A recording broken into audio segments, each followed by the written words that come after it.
is a group of locusts called?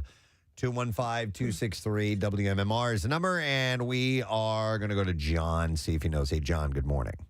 Good morning, Preston. All right, John, good morning it to you. What is a group of locusts called? What would be a plague of locusts? That is correct, a plague. Well done, John. Hang on, buddy.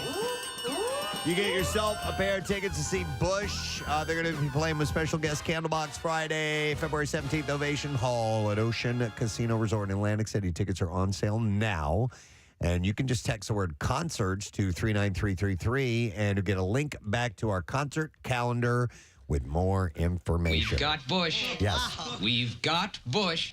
Bush will be there. Do you remember we were supposed to get, like, these locusts were supposed to overtake our... The cicadas? No, it was cicadas. Yeah. That's right. I thought it was locusts. Didn't really happen. No, and it didn't happen. Not as bad as they thought. I remember hearing some, but it wasn't what they had predicted. So. No. All right, so in an interview with People published on Tuesday, Jay Leno shared his experience of the garage fire that left him suffering from second and third degree burns last month. He said, with a steam car, you have gasoline, but you also have a vaporizer, which is heated by a pilot light to turn the water into steam. And he was under the car trying to unclog one of those lines. And he said, I got a face full of gasoline. And he said, I knew how close I was to the pilot light. And I thought, uh-oh. And it felt exactly like my face was on fire. Oh, my He said, God. maybe like the most intense sunburn you've ever had. That'd be fair to say. Leno closed his eyes and he held his breath. He was smart enough to hold his breath because he tried to get out from underneath the car before his friend Dave helped him. He said, I'm not a panicky guy, but I knew if I breathed in that I could scorch my lungs. Very smart. I was under the car maybe 10 seconds before Dave pulled me out. Any longer than that, and I could have lost my eye.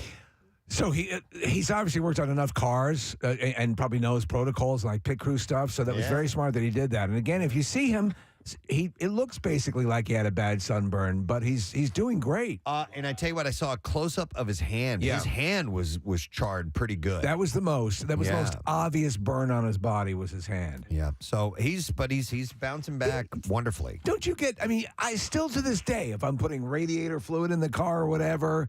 Or, your jumper cables. I'm like, you've heard the stories. And he said, that's the most simple maintenance. And yet I'm always like, I better gotta be careful. Sure. It's going to blow up in my face. Yeah. Anytime I'm tinkering with a battery or something like that, I just it's going to blow up in my face. want to get shocked or whatever. But according to People Magazine, Pete Davidson and Emily Ratajkowski are going strong. Oh, that's And they're getting great. a little more serious. A source told the outlet they have a love of the East Coast in common. And Which coast do you like? similar vibes, personality-wise and style-wise. And it's always the same thing with him. He really makes her laugh and keeps things fun, That's what he does, man. according to this particular source. But, It's now, I was reading an article where it's now you sort of casually float out there that you want to be a Pete Davidson conquest. And he's built his reputation by having Ariana Grande and a few others. That has opened the door. We said many times before. He is now on the radar of this high level. It's a Dating pool. It's a self-sustaining. It is fire. It's like the sun. Yeah, It's just now it just goes. just goes. It's of its own. It's power. on autopilot. Yeah. He doesn't have to do anything. And if you want to grow your own brand, you become Googleable because, this person was spotted with Pete Davidson, and everyone starts Googling True. that person. You can capitalize on the How do you legend do that's that? running him. Like, if I wanted to build the Marissa Magnotta brand, I You'd would... have to give him oral. or just basically. go to a Sixers game with him. Oh, you just go to. So Yeah. you And have give to, him moral there. Be okay. seen. Yeah. Be seen with Be them, seen and then with him. you're Okay. Googled, and then people start following you to see for the tea, if you will. Okay. All right. So he's apparently he and Emily are doing well. Demi Moore, this is nice, shared rare family photos to Instagram on Tuesday featuring Bruce Willis and their three daughters that they share together. Obviously, they're not together any longer, but he was with his wife, Emma Hemming, in these photos with their two daughters. And Moore had captioned the series of the pictures, We Are Family, getting into the holiday spirit. So. I've seen a number of pictures of him and videos of him in this situation where apparently his current wife and Demi Moore and everybody, they all get along. They realize it's a benefit to him. And every picture and every video Bruce seems to be very happy and smiling. So Yeah. I hope that's good. It Yeah. seems to be good. Yep, absolutely. Aphasia, right? Isn't that what he Yes, has? right. So, Yeah. Patrick Dempsey. Oh, we have a Hair thing? we have a hair change. Whoa! Yes, we do. Yes. So he shocked fans by getting rid of all of his hair. He shaved his head. Dempsey's wife, Jillian, shared a video of the Grey's Anatomy star cleaning up his shaved head with a pair of clippers. What? And she captioned the Instagram post, "Change is good." Jillian explained that why he decided to make this change. She said, Patrick recently dyed his hair platinum for a project, and even though he colored his hair back, it wasn't the same natural salt and pepper color that we all know and love. In order to let his color grow back naturally, we needed to give him a fresh and short start, it says. What the f*** is this? Now, I'm reading this. It says he shaves his head. Yeah. I'm looking at video of it. He just took it down tight. That's all he did. Oh, that's stupid. They're Why liars. did I even report this? They're He got a filthy haircut. liars. Yeah, wow. Come on. By the way, it looks good on him. Yeah, it does. The short crop look looks good. I wonder if I don't know if I could get away with that. or not. You know what? You should try that Get and away paint your from me. nails. Get away from me. Get away from me, you crazed hairstylist. You forever said. What's you that? forever said you wouldn't be able to. Just do it. I'm afraid to do it Just do it. Yeah. because it's a guarantee of a bad look if it doesn't look For a good little while. You For throw a months. hat on if it also, for the months. risk of I don't know, what if your hair doesn't grow back? Nah, I don't think that. Wear a You're turban. not worried about that? Oh. Well, if you're not worried about that, then you should do it. But you remember the one time? What happened? Remember we were at a mixer, and Nick had gone and gotten this really tight buzz The job. gump. The gump, He got and the we gump. were just cracking up. He did not have a sense of humor about that. He didn't think it was funny at He all. did not. It just didn't look right. It did not look. Maybe it was just a shock of seeing him that way, and that it actually looked better than we thought. But Well, it no, was, it was then the out of the actual blue. haircut. It was that it was short on the sides and it was a little longer up top. It was the cut that he got. But the thing was, he had showed up at the event, Man, like he had gotten it done. Like we didn't get a preview beforehand. No. He showed up at a public event with this new hair thing that just didn't quite work, and we were all. I was cracking up. how short man. do you think you would take it? Like this? Okay. This video of Patrick Dempsey. So we can do it right now. no, I don't want to do it right now. Stop being a wimp your whole life. No, the holidays are coming up. Pictures are being taken and stuff like Okay, that. Maybe not the fine, first fine. year. But it looks like he takes it down to like I don't know, like a 6 on the guard on the something like that. My progression occurred that way, where I finally just went, straight bald. Was I just kept taking it down, and I liked it more and more the more I did it. because I'll it was do less it. work. Yeah, a lot of times when people are balding like that, Steve, they'll like, I don't want to be that bald headed guy, and then Do it. All right, well, listen, I'm just going to shave down the sides because, and then my brother was doing the same thing, and and he would get his haircut every week, and I'm like, well, you're spending a lot of money on somebody to just Knock it off. It was the pandemic really that thrust him into shaving it himself. Yeah, I love it. I'll do it. I'll do it after the first year. All right. Yeah, How about and you that, know what, guys? man? If it doesn't look right on you, just throw a hat on Throw for a a hat few on. weeks. Yeah. I can't really do All I had to say about that. No, you know what I can't do though is I can't wear a hat while doing the radio show because it pushes my headphones out, and you can get feedback if you get too close to the microphone. Anyway, we'll see. We'll figure it out. I have some other stories. Yes. Enough about me. No, Let's yeah. move on. What do you think about me? Kids do the darndest things. Jessica Chastain told The Guardian recently that when she was younger, she would eat banana peels in her school cafeteria to get attention from the other students. Should we eat banana peels? That's what she says. Yeah, she said, I was an obnoxious kid because I wasn't getting appropriate attention, and I would do things like eat banana peels in the lunchrooms. You must be out of your goddamn mind. So kids would notice me. I would imagine that tastes pretty disgusting. I would imagine the kids are probably noticing her already. All right, I don't know what she looked like as a kid, but she's a cutie. Yeah, but I don't know. I don't know what age that was that she was doing I used to it. start fires. To get attention. Yeah, yeah. Did anybody notice? No, Oh, I'm the fire sorry. department did. Okay. Let's see. When Nicolas Cage went to the doctor's office as a child, so we have childhood memories we're diving into here. Yeah. He was shocked to learn that he was human. The actor recently I live told on a diet of sand. he recently told Ramp Style magazine that he truly believed that he was an alien when he was younger. I can see He that. said, I was shocked the day that I went to the doctor's office as a child and found out that I had normal organs and a normal skeleton because I was certain that I was from another planet. My father told me that he felt like he had to introduce himself to me because I was such an alien. He added that he had trouble building relationships with other people and that this led him to acting. He said, I had difficulties connecting with other people. And when I saw David Bowie and The Man Who Fell to Earth, I realized I needed to do something, so I became an actor. That's so pretty hilarious. He's always been a little offbeat. When there was no meat, we ate fowl. When there was no fowl, we ate crawdad. And when there was no crawdad to be found, we ate sand. You ate what? We ate sand. You ate sand? That's right. That's right. He's fantastic in that. And if you haven't seen The Unbearable Weight of Massive Talent, I loved it. isn't it great? Where Yeah. he is basically playing a version of himself. Yep, it's on the list. Yeah. I need to see it.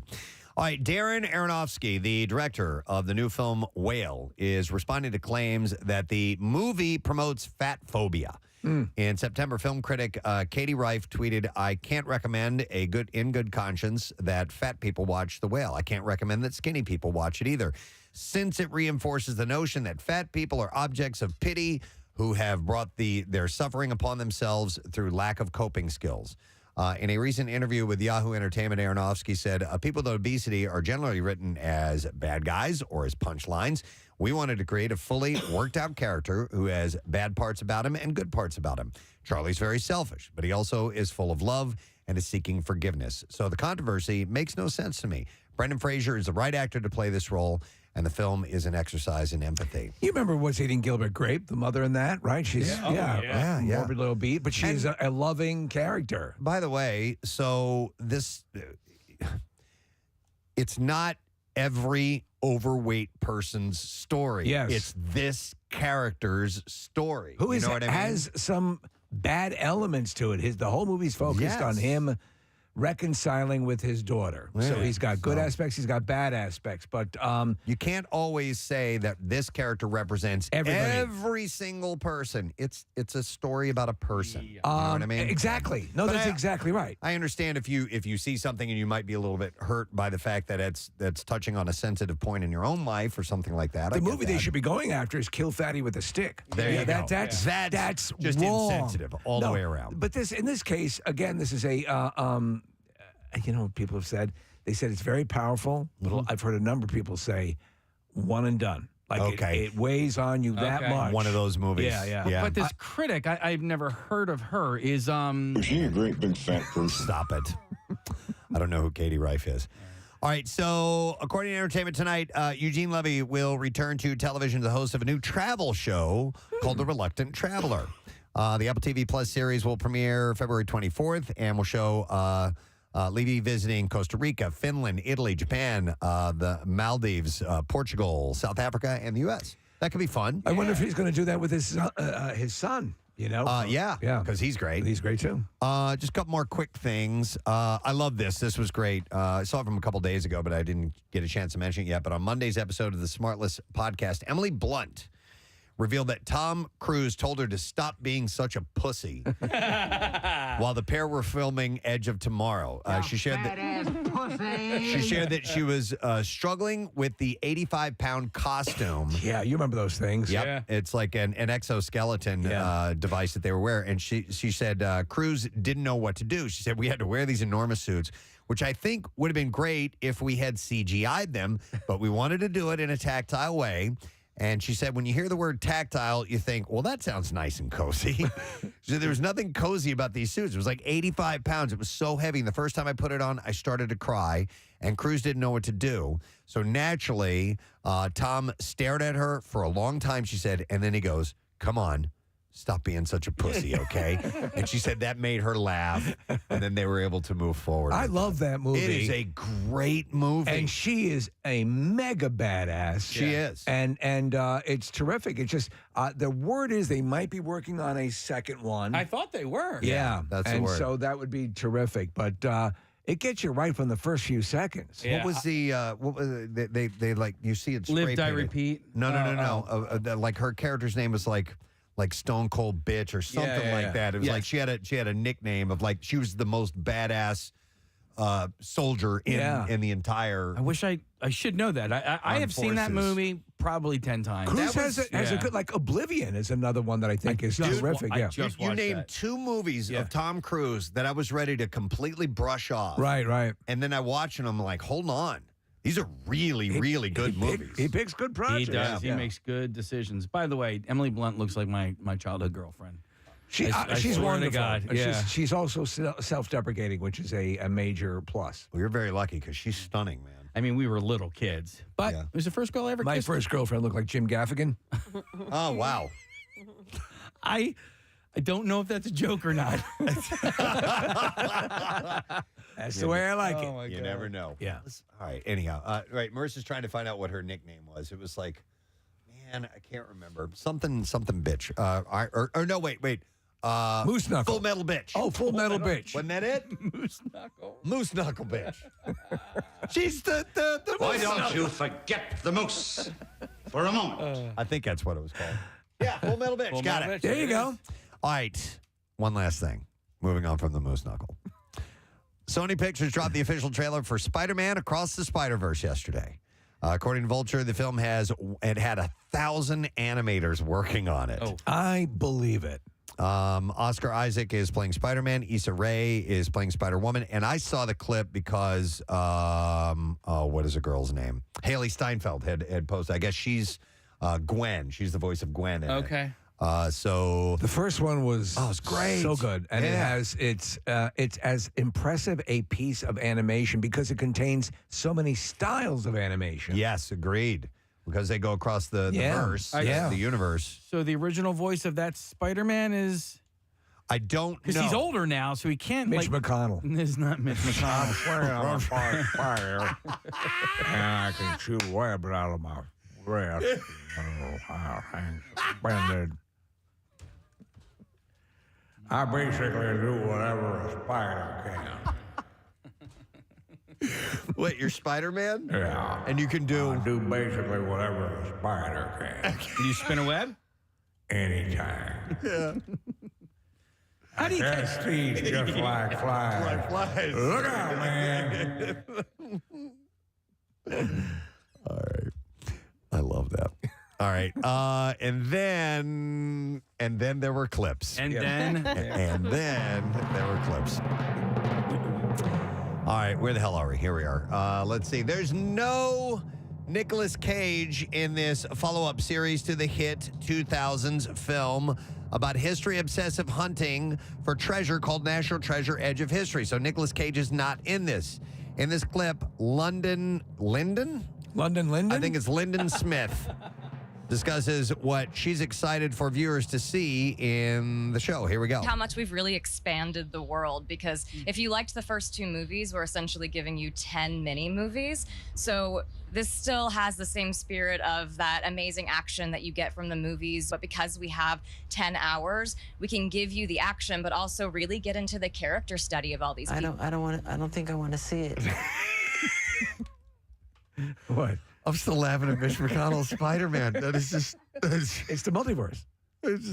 Yeah. Who's to say that that didn't happen in one of the tendrils one of the- yes, absolutely. all those universes out there? National Treasure: Edge of History is out today on Disney.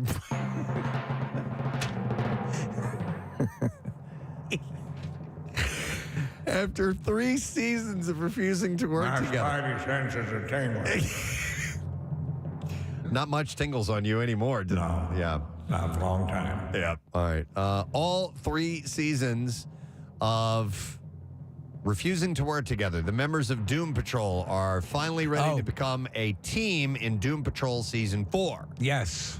Here, star Michelle Gomez reveals what viewers will see this season. There's a lot of butts this year. There's a lot of butts that need to be kicked, and I'm kicking them. Madame Rouge is kicking those butts, kicking ass.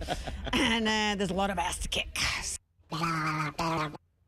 Doom Patrol Season 4 is out now on HBO Max. A lot of fans of that show. I watched a little bit of it. I thought it was very good, and then it started to get not good, so I disconnected. But the word is it reclaimed its goodness if you care. I don't know it.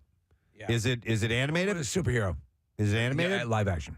Live action. Okay, Doom Patrol. All right, that is the last bit in the entertainment report for you this morning. We have a bunch happening today. We have a secret text word, chance for you to check out Steel Panther at the Keswick Theater on St. Patrick's Day. Text word secret to 39333.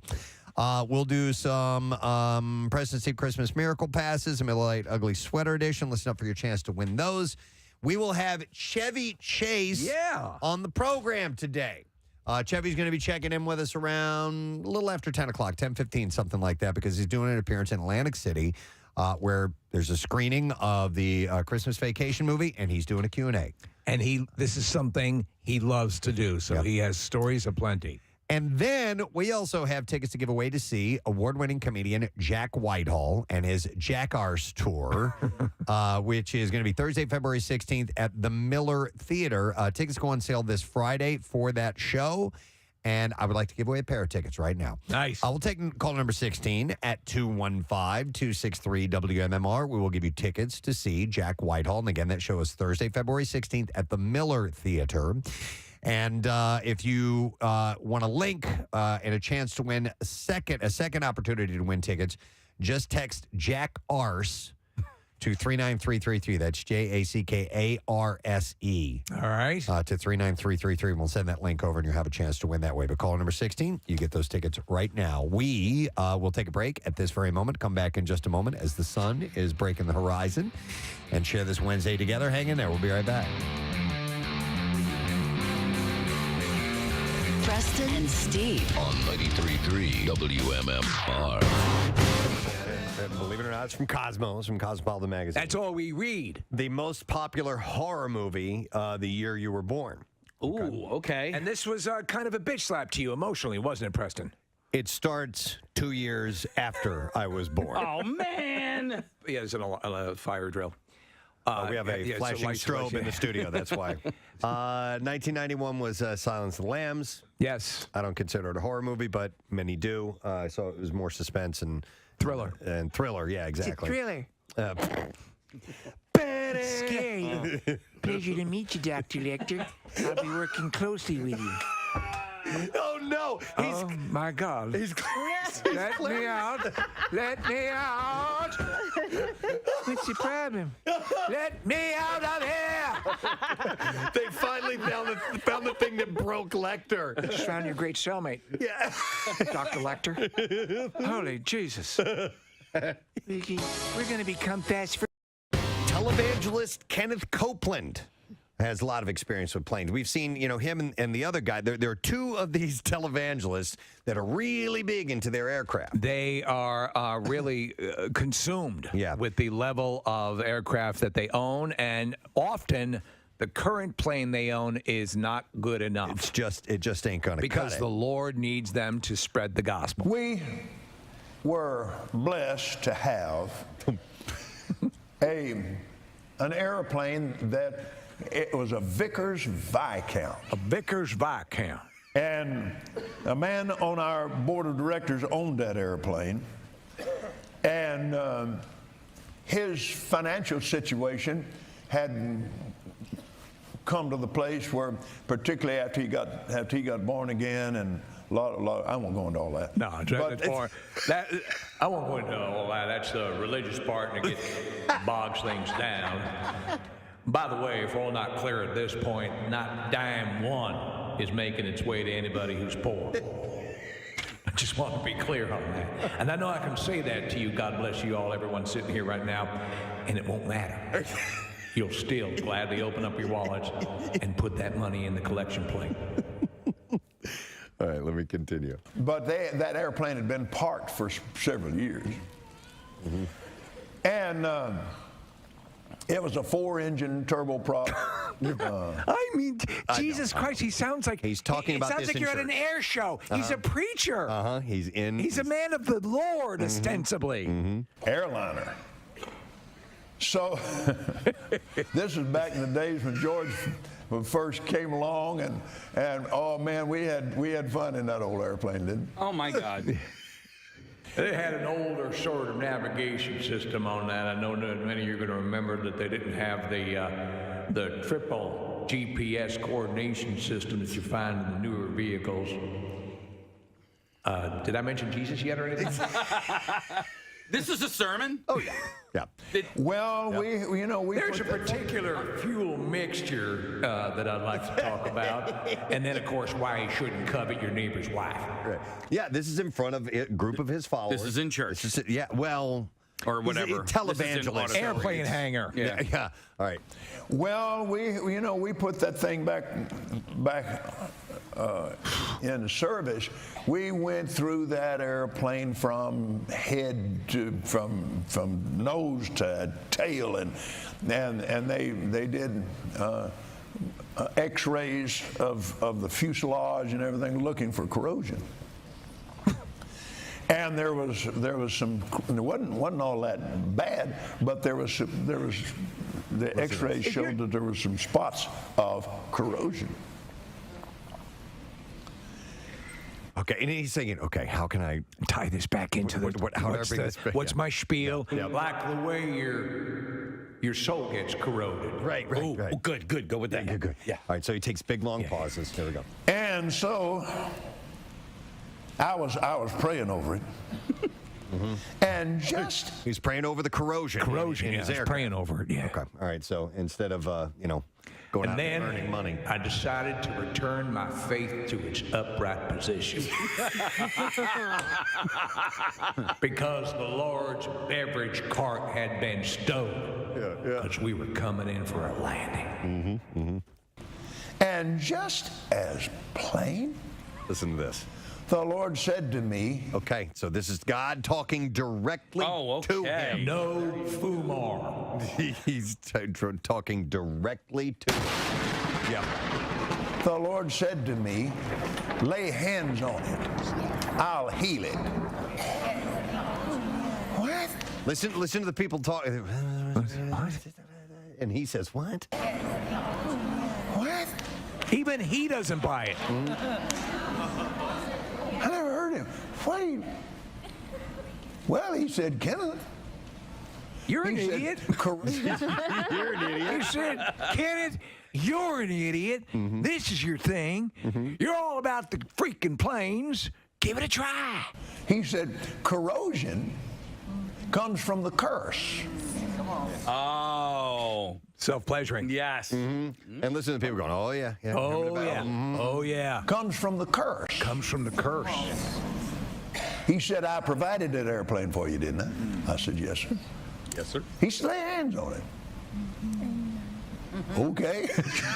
Okay. And I started. Yeah, exactly. Wait, didn't he say that? All right, so this plane belonged to somebody else, and the Lord provided it for him at the... Lord didn't have much use for the previous owner. Yeah, the previous owner had previous come in a owner hard could have time. gone down a ball of flames. The Lord would not have given a rat's ass. And I started praying in the Spirit, and the more I prayed in the Spirit, the happier I got. And so I just went up, oh man, you talk about laying hands on that thing. I laid hands on it all over, and it's a big old airplane. It took a while to do it. Took a while to do it. I have to be honest with you, at a certain point, I put my pee-pee in a few holes. And it felt good. Because some of them have some of the rubber stoppers that feel like a woman's lady parts. It felt good. I mean, come on. I know. Who's sitting there? Who's sitting there listening to this? A group of people. And he has a very large following. The answer is enough people. Yeah. To pay for that beautiful aircraft. Not one listen, I don't know how big that crowd is. Not Are you out of your mind? Right? Laid hands on that thing, just laid hands on it all over and praised God and laid hands on that and commanded that corrosion to leave in Jesus' name. Seriously. Then I crawled up and I kind of hunched my back and started gyrating like, who's your daddy? Who's your daddy? Who's your daddy? He's serious. And I saw that corrosion disappear. Then I exploded. Come on. They did more x-rays and came back. There was just one little old spot there. I said, Lord, what are they? No, he said, I want to remind you. I said, what are you reminding me of? He said, they could have said maybe the x-rays were wrong. Said one, maybe.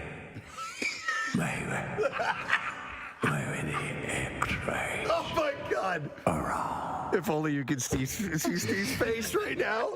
Come on. I say, it's there on my back. I just my back. What? X-rays are wrong. Yeah. I'll tell you this: take him out to an airport. Get a plane that has some sort of error, with something wrong with it, something that makes it really not safe for flight. Lay down on it, and would he lay down on it and pray and then get in that plane? Well, God didn't tell him that. That No. would be the defense. God didn't tell me to heal this one, so I can't do it if He's not telling me to do it. Oh, my you know God. what I mean? So there's a fail-safe. a built-in fail-safe. So he laid hands on it again, and it's gone. You're buying it. Yeah. Even I don't believe it. We need to loop that. Gwyneth Paltrow was spotted at Long Island's New York Center for Innovative Medicine, a center known for its holistic treatment of Lyme disease. Was she wearing a lab coat? The founder, I don't know if she's wearing a lab coat. The founder, Dr. Thomas Zulk, has been featured on her website, Goop, for his energy blanching procedures. I read Zulk on Goop, and I like. Oh, wait a minute. What? I said the wrong thing. Not energy blanching. Energy balancing. Blanching is lightly boiling None something. of us would have noticed. Listen, in the world of Goop, that makes complete sense. Now they can blanch your energy. Yes. Oh, that sounds good. I'll try that. Yes. Can you also whiten my anus? Yeah, actually. Yeah. We can whiten your anus. Here's the app for that. Too. I'm blanching both my anus and my energy. God. Hey, I had a story that keys off of teachers, and I thought this was kind of interesting. This is out of, where is this? Somewhere in the South. I think it's in the... Is it Florida? No, it's North Carolina. The teacher at Northeast Carolina Preparatory School in Tarboro, North Carolina, had apparently punished one of their students. By punish, I mean making them write a phrase over and over and over and over again. A la Bart Simpson. Because he called her ma'am. Ma'am? Yes, ma'am, and she didn't like it, and so he had to write the word ma'am numerous times. His teacher asked him to write it. He told his mother that he had to return this with the parent's signature after he repeatedly called her the word despite being told not to do so. Okay, well, if she told him not to, then... Yeah, he completed his assignment during class hours, which made his mom worry that maybe it had interfered with some of school, the schoolwork. Yes. According to the mom, Mrs. Wilson, the teacher also told the young boy that if she had something, she would have thrown it at him. I'm sorry, said to the boy. So if she would have had something, she would have thrown it at him. After the mom signed the paper, she had also had the boy write down the definition of ma'am, which is a term of respectful or polite address used for a woman, according to Oxford dictionaries. There's some people that hate being called ma'am, and I hate it. My wife uses ma'am as a sign of respect when she's on the phone with someone asking for help. Yes, ma'am. Yes, ma'am. Yes, Thank you, ma'am. It is, and especially as you start to go south, you're going to find it is a term. It is a respectful way to refer to people. Yeah. I would it's a weird thing, and I know, Preston, you're right. For ma'am to set someone off? Yeah, I don't know. I've always known it as a respectful way to refer to someone. Maybe she's younger and she doesn't want to feel old. Yeah, or something like that's that. how I see it. I see it as an older woman. So when I remember the first time he was a kid, probably a high school kid, called me ma'am, and I was like, oh my God. I mean, I didn't tell him don't call me that, but it made me feel old. It's not. Did he just say ma'am? Yeah. Pretty much. Well, I never. Was it the word that set the teacher off, or was it the fact that the kid was repeating it over and over? I don't know. Well, it had to be the initial thing graded on her because she asked him to stop saying it. Yeah. But if he's used to saying it as a sign of respect to, like somebody in an authoritative manner, then you just got to get that flag out of your butt and get over it, right, Press? I would think so. Yeah, get the flag out of your butt. Yeah. Did I say that one day? Yeah. Okay. I was hiking around the area, maybe on Friday, said hello to this young feller, probably 13 or 14. How are you? How's it going? Very well, sir. I'm like, yeah. It's a title. It's a title. We're not this kid walking along. That you come with me. I want to show other people what you just did because it was so good. It's a title you've earned. I earned it. Hey, here's a text that says, women should know better than to call other women ma'am. I joke that they're traitors. And then she writes, it's well known that most women don't like it. What do you mean? How do you know that? Because of that extensive survey she took. Yeah, exactly. Maybe amongst a handful of your friends or something. But what do you mean most women? Yeah, but I would agree with that. But how do you know most women? Because anyone that I know, it's not like I took a survey, but anyone I know would agree. Then it's got to be everyone. Yeah, and you know what? Here's the thing too. I think it's but I do, like you said, it's regional. Do you know what I mean? It's I can see that. In the South, yes, they do that. They're here, not as much. But I've born and bred at Northeast, and ma'am to me was always a sign of respect, and I would say ma'am. Or maybe is it an older thing? Like it? I don't know. I don't know. I just you keep going back to old. No, the standard thing would be pretty good, ma'am. Wouldst thou takest me? But here's the deal. I think it's all about intent. And if you hear someone saying it clearly as a sign of respect, you should understand that they're just being polite. Yes, of course. I'm not going to get mad at them, but it doesn't make me like it. It's still, right. I still think it's. I don't like it. Yeah, no, I don't. One gosh darn bit. I'm looking at my activities list. Oh, God. No, I listen, and if it rings to your ear and you don't like it, you can simply say, "Oh, it's okay. You don't have to call me ma'am, or I'll punch you in the throat." Yeah. I would never read it as an insulting thing. That's a way to respect. It's your own fault for being old. Jesus Christ. No, What's with you and that aging thing? It's not insulting. It's just we just don't like it. And that's fine. But all right, it's your personal I don't preference. think somebody saying it to me is insulting me. All right, but what do you I just want don't your like server? What do you want your waiter or waitress to call you when they go up Sugar to your teas. Yeah. Young lady, maybe? I'm lady. Oh my God, she has to see my ID. Now we're living in a fantasy. Now you're getting into pandering territory. I haven't been underage for 38 years. Wait, let me tell you something that happened on Saturday. I have to tell At you some this. point, she made her move all the way to the end. Wow. Yeah. Okay. Away from you? Yep. Well, no, I was next to her, all right. but we made sure that she was on the very, very end. Right. I didn't know Mom was doing this. I just Right. thought that she wanted, Well, she did because very Teresa was definitely then. tall, so maybe we'd had an order. I don't know. But anyway, and sure enough, it was a great picture, and we cut her right out of it. Wow. Actually cut her out of it physically, not smart. Photoshop. Right. Physically take scissors and cut it out of there. This is actually a well-known tactic Yeah. in my mom's family. Okay. It was always spouses on the end, even spouses on the end. And the running joke is my dad in a family photo is the very, very last husband on the end, and he's the only husband that was left married. Everybody else got that's divorced. funny. Well, you know what? So it's ironic that he was in the end. But it became such a running joke, Steve, that I have been able to use it with every single boyfriend on every year. Like And you've had somewhere hundreds. thousands of boyfriends. No, somewhere around Thanksgiving, I joke about it. We bring it up during the holidays. And so every time we bring a photo, everybody in the family starts laughing and goes, oh, ha, ha, ha.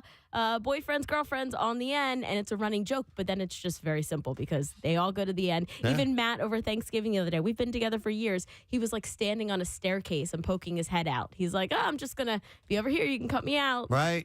It's a note. And by the way, I got this text. This is interesting. It says, I'm opposed to photoshopping exes out of old photos and dead people into others. Yeah. Anybody I've never ever done heard that. of No. photoshopping I just go exhume the body. dead No, people you in? can't do that. Just into- wipe the maggots off and stand them up. Wait a minute. So is this a thing? Do people do that? It's a TikTok trend. People What? show off their photoshopping skills, and they'll take like a body of a person, and especially like wedding photos, and then they'll take another photo of a deceased person, and they'll use the like group photo to kind of mesh them together, mold them together, and make That's it look Frank like Rizzo. they're together. Okay, yeah. A deceased person like Get away from me. Aunt Gertrude or Frank Rizzo? No, like your grandmother. Okay. Like your grandmother standing next Oh my to you God, I at caught your the wedding. bouquet. Yeah. You can't. I don't understand the reasoning behind that. Listen, I know that you love this person, but they weren't there, right? And it's a falsehood. Yeah, and then even if like it's a false. But memory. maybe the dead person wants to gather people together. Just the three of us, four of us, me and you. Yeah. Are you stand at the end so I can cut you out later? No, the two of you, I'll cut you out, you lushes. And I'll do it along with you. Yeah, he will. Yeah. So you and Max, I don't know. With a strap on. You probably wouldn't cut it out. But you don't have the courage. There's the scene in the original Godfather where Kay, and I do this. I will, in a situation where I'm with people, and it's, listen, I've been with my wife for many years, and the families are wonderful, and we take the pictures, great. But I will always, if I'm at someone else's house and it appears they want to do a family thing, it's okay, I'm good. Yeah, like I'll demur from it just to give them the option to know I won't be hurt if they don't include me in the picture. So that's the main tip is people being on the outside. Yeah. But let me go to, I have some other ones on this list, but let me go to a couple of calls here. I have Laura on the line. Hey, Laura, good morning. Yoo-hoo! Hi there. Hi there, Laura. Good morning. Good morning. What's up? So I made this mistake. My long-term college boyfriend and I thought he was the one because I was young and dumb. And we had family fly in from all over for my grandmother's 90th birthday. Okay. And we did a photo shoot, and he was front and center with me in all of them. See, I think, so we've taken, my wife has a huge family, and we've done those family photos. But I think if you're doing a family photo like that with your 90-year-old relative, I think it would be okay. Did anyone say to you, would it be okay if you got the moron out of the picture? The moron. No one did, and I'm super bummed because we're now both married to other people. Shout out to Jim. Hi, if you're listening. Sorry, Laura, but I hate it. I hate it because well, he passed away, a and question. that was- Laura, are the photos still hanging up on the wall or on Facebook or okay?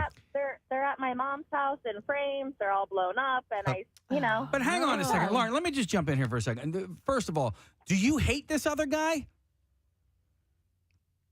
The ex-boyfriend. I thought we lost her. Yeah. Are you? Do you dislike him, or do you guys have a fine relationship these days? It just didn't work out. We're both married to other people. It was over 10 years ago. Okay, I don't hate him, but I have sour. He left me in a bad way. All right, so you're not super thrilled that he's in the picture. So and for that, listen, to accommodate the possibility that things like this happen, if you have the family together and it's you've all worn the same color or whatever, and grandma's there on a gurney, you've got to just say, listen, we're doing just a family in this picture, and then we can add you in. Any photo shoot you do, that should be done. It should always be. Bridal photographers do it all the time. Yeah, we're going to do just family. We're going to do just the grandkids or just the kids or whatever. And that way it takes out any spouse or anybody that's been married into the family. So you at least have a picture, in case anything were to happen. Right. Yeah, but if now you you're guys taking. know anybody that can erase his face, that would be great.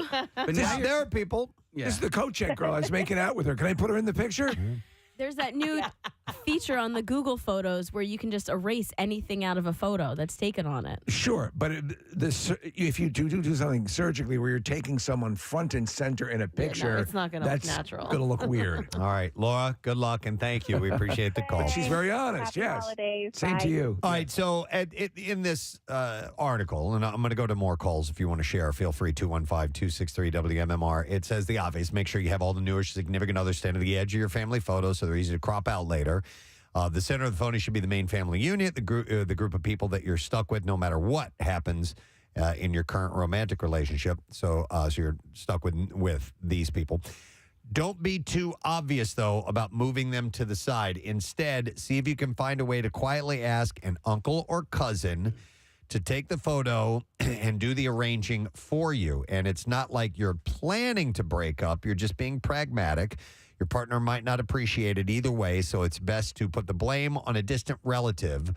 They'll only see again once they've made the cut for next year's photo. So you can take as many photos with your significant other as you want, but make sure that you ask for a family-only photo at some point. I think that's absolutely reasonable. And in fact, if someone would not be down with that, I would question whether or not they're suitable boyfriend or girlfriend material. It says take lots of photos with lots of combinations of people. The new guest is none the wiser, and then you can just discard the whole photo if things change down the road. I've been with this stripper for 2 weeks. Can she be in the picture? And you don't want to awkwardly crop or hope that you're good at Photoshop. And then I have some tips for social media here in just a second. May I suggest one, Preston? Yes. So what you can do is you can say to that person, have them stand well away from the group and say, I want to see how wide this lens goes. Don't you remember the stripper on the altar at my wedding? No. She's in my wedding photo. Yeah, it was my cousin's girlfriend at the time,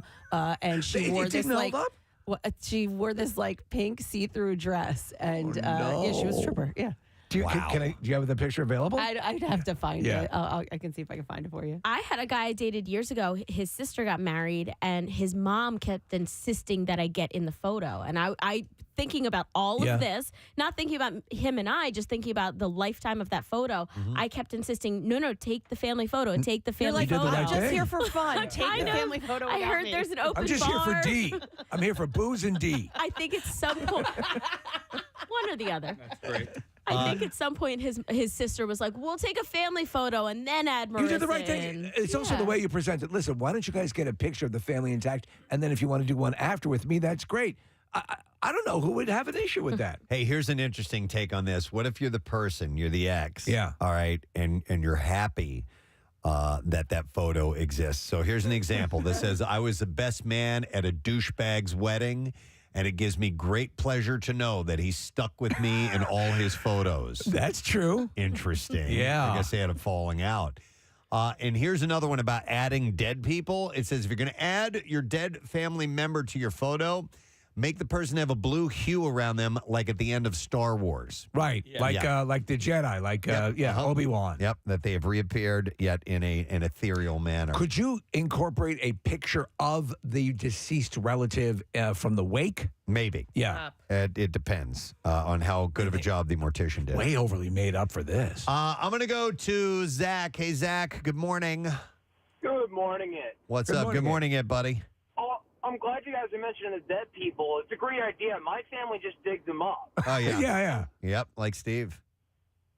So, for my now wife's family who got married in October, what they would do is what I call the boomer crop. Instead of taking pictures of us on the outside, the significant others on the outside, Right. they take a picture with us and then be like, all right, get out. Just a picture with the family. Sure, yeah. That's fine. Yeah, I think it makes sense. By the way- and I'd never be offended by that, by the way. By the way, Thanks, Zach. I hate picture time. I hate. I do too. Yeah, I hate. Listen, if it ran smoothly every time, it never runs smooth. Get Johnny. I know. Get Eddie. And here's He's the deal. upstairs. We're taking pictures. When it's photo time, and we Yeah. gathered everybody, Right. and everybody knows what we're doing, I'm very efficient. Yeah. I'm like, okay, I will smile. Yeah. I will do the face I'm supposed to do. Whatever you want. And let's get this done. Let's go. And there's always people who are doing other things and are fidgeting with this, and we need to do that or the other. And it's like, and they're talking. Shut up. It's photo time now. Let's talking. get this over with. I Eyes hate forward. it. Shut up. Yeah. Smile. We love each You're other. happy. Shut up. We could get this done in 30 seconds. We could. Yeah. We could get it done in 30 seconds. But I hated it so much. I ruined so many family pictures. You can dude, see. and somebody's always got to be the comedian. Yep, that would be me. Yeah. But I mean, no, but you're Yeah. not trying to make people. I hated laugh the right process. now. Yes, let's yeah. get this done. Right. And then we can chit chat and goof around later on. But not now. Let's stop it. Now is not the time to do that. All right, moving on. Let's go.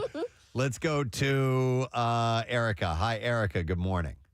Hi, how are you guys? Good. What's up, Erica? So I was the significant other that my ex-boyfriend's family put me on the edge of the photograph. Oh, did you know at the time?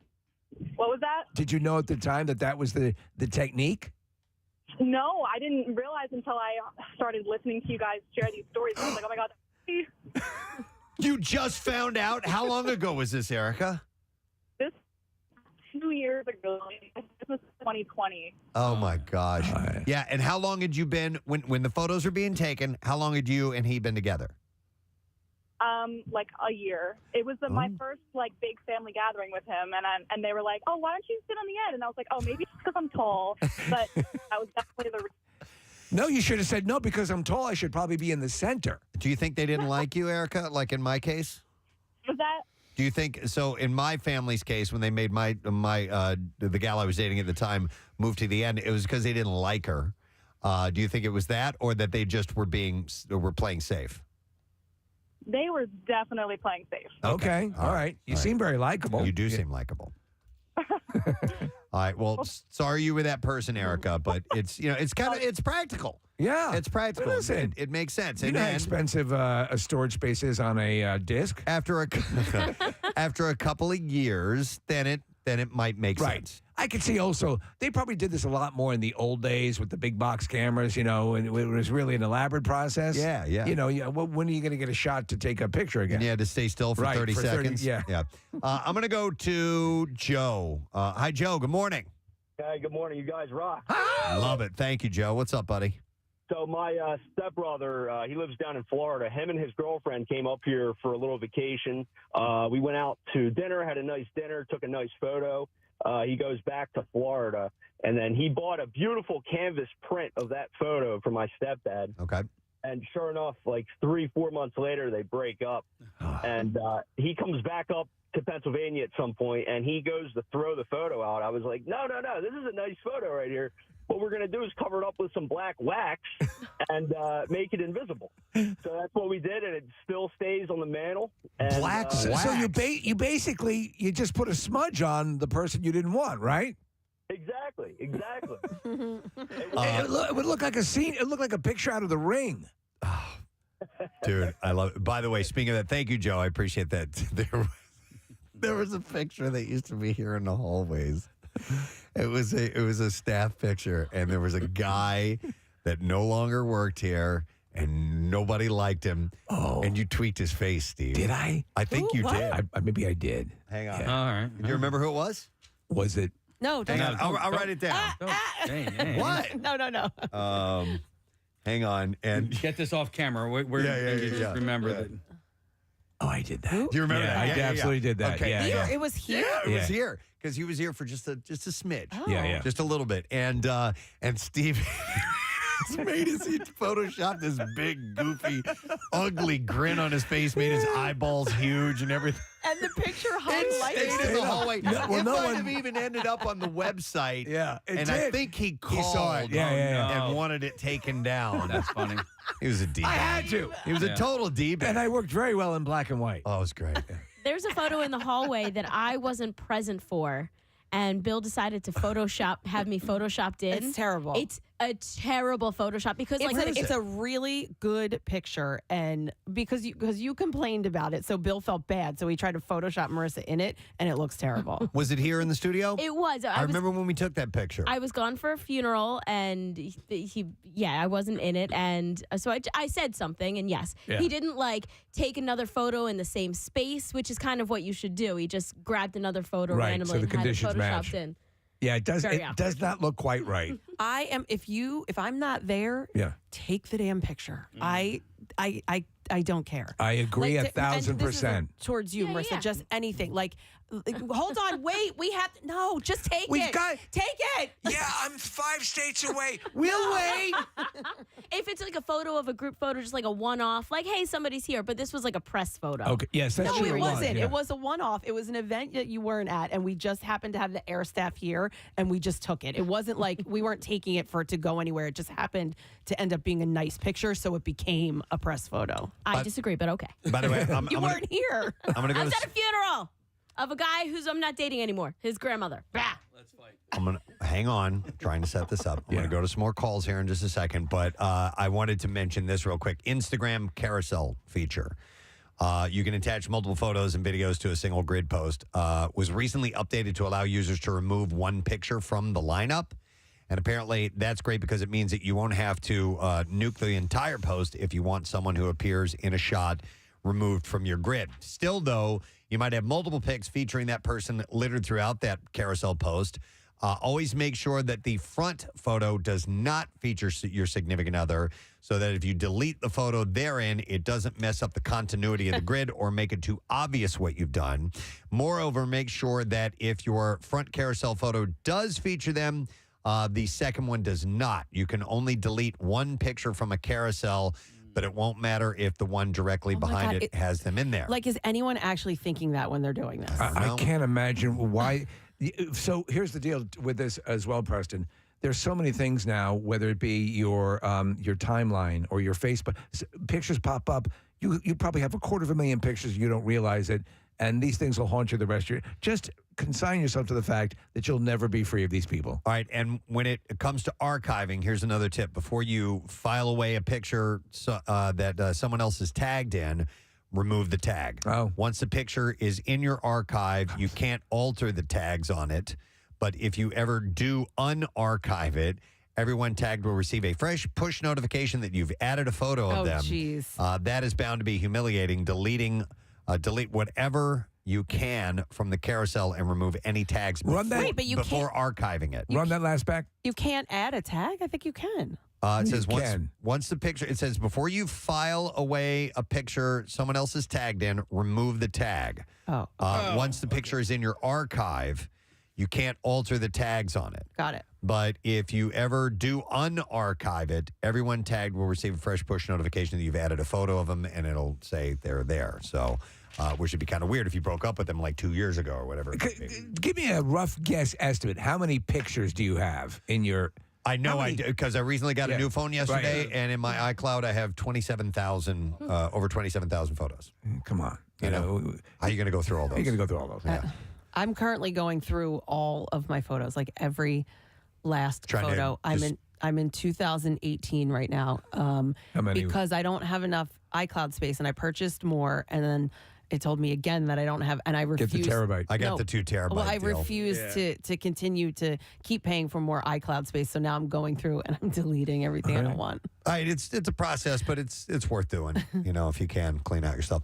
All right, anyhow, those of you on hold, I apologize we didn't get a chance to get to you, but we have to go live on Fox News. Okay. So we got to take a break, but keep those tips in mind if things are new, fresh, or if they just don't feel quite right, and you're going into the holidays and you're taking family photos. Keep that stuff in mind. A couple little tips for you. We're going to take a break. We'll be back in a second. Fox Good Day, yes, and the Bizarre File when we return. Stay with us. Preston and Steve. 93.3 WMMR. 93.3 WMMR. I took a poop in San Francisco. Sing along if you know. The 5-member team now. Because I couldn't control it. Walk up and down San Francisco. Started with the shart, and then I left my heart. There it is. In San Francisco. Left my shart. I took a shot, then left my heart in San Francisco. So they are now cleaning up human feces, and we're assuming other feces as well. Like and vomit. Animal feces, vomit. And piss. Yeah. Can't forget piss. Piss, vomit, poop, it's all there on the streets of San Fran. Thank you. Where they got trolley cars and rice-a-roni. Thank you, Tony Bennett, for... poop. Cable cars and rice-a-roni. I miss that city. Chinatown. Yeah, they got poop-covered streets, piss everywhere, vagrants wandering around. It's wonderful. It's like Night of the Living Dead with hills. The wharf is just covered in Absolutely. poop. Yeah, it's just beautiful. In case you've ever wondered whether Marilyn Manson was truly as evil as he makes himself out to be, there may be proof now. She said they can't find something illegal about what I say or do in my music. They just disagree with it morally because of their belief systems. That's nonsense. I'm on the Satanic Church myself. And I'm about cleaning the poop off the streets of San Francisco. That's right. Look at that. Get off the guy's back. You're not such a bad guy. I'm a good guy. Yeah, so he said, so they have to... Just because I believe in the power of the Lord Satan doesn't mean you should think I'm evil. I mean, after all, you're cleaning up poop. Remember what the Joker said to Batman? They're both sides of different coins or something like that. I didn't stay really that long. I left once I ran out of snow caps.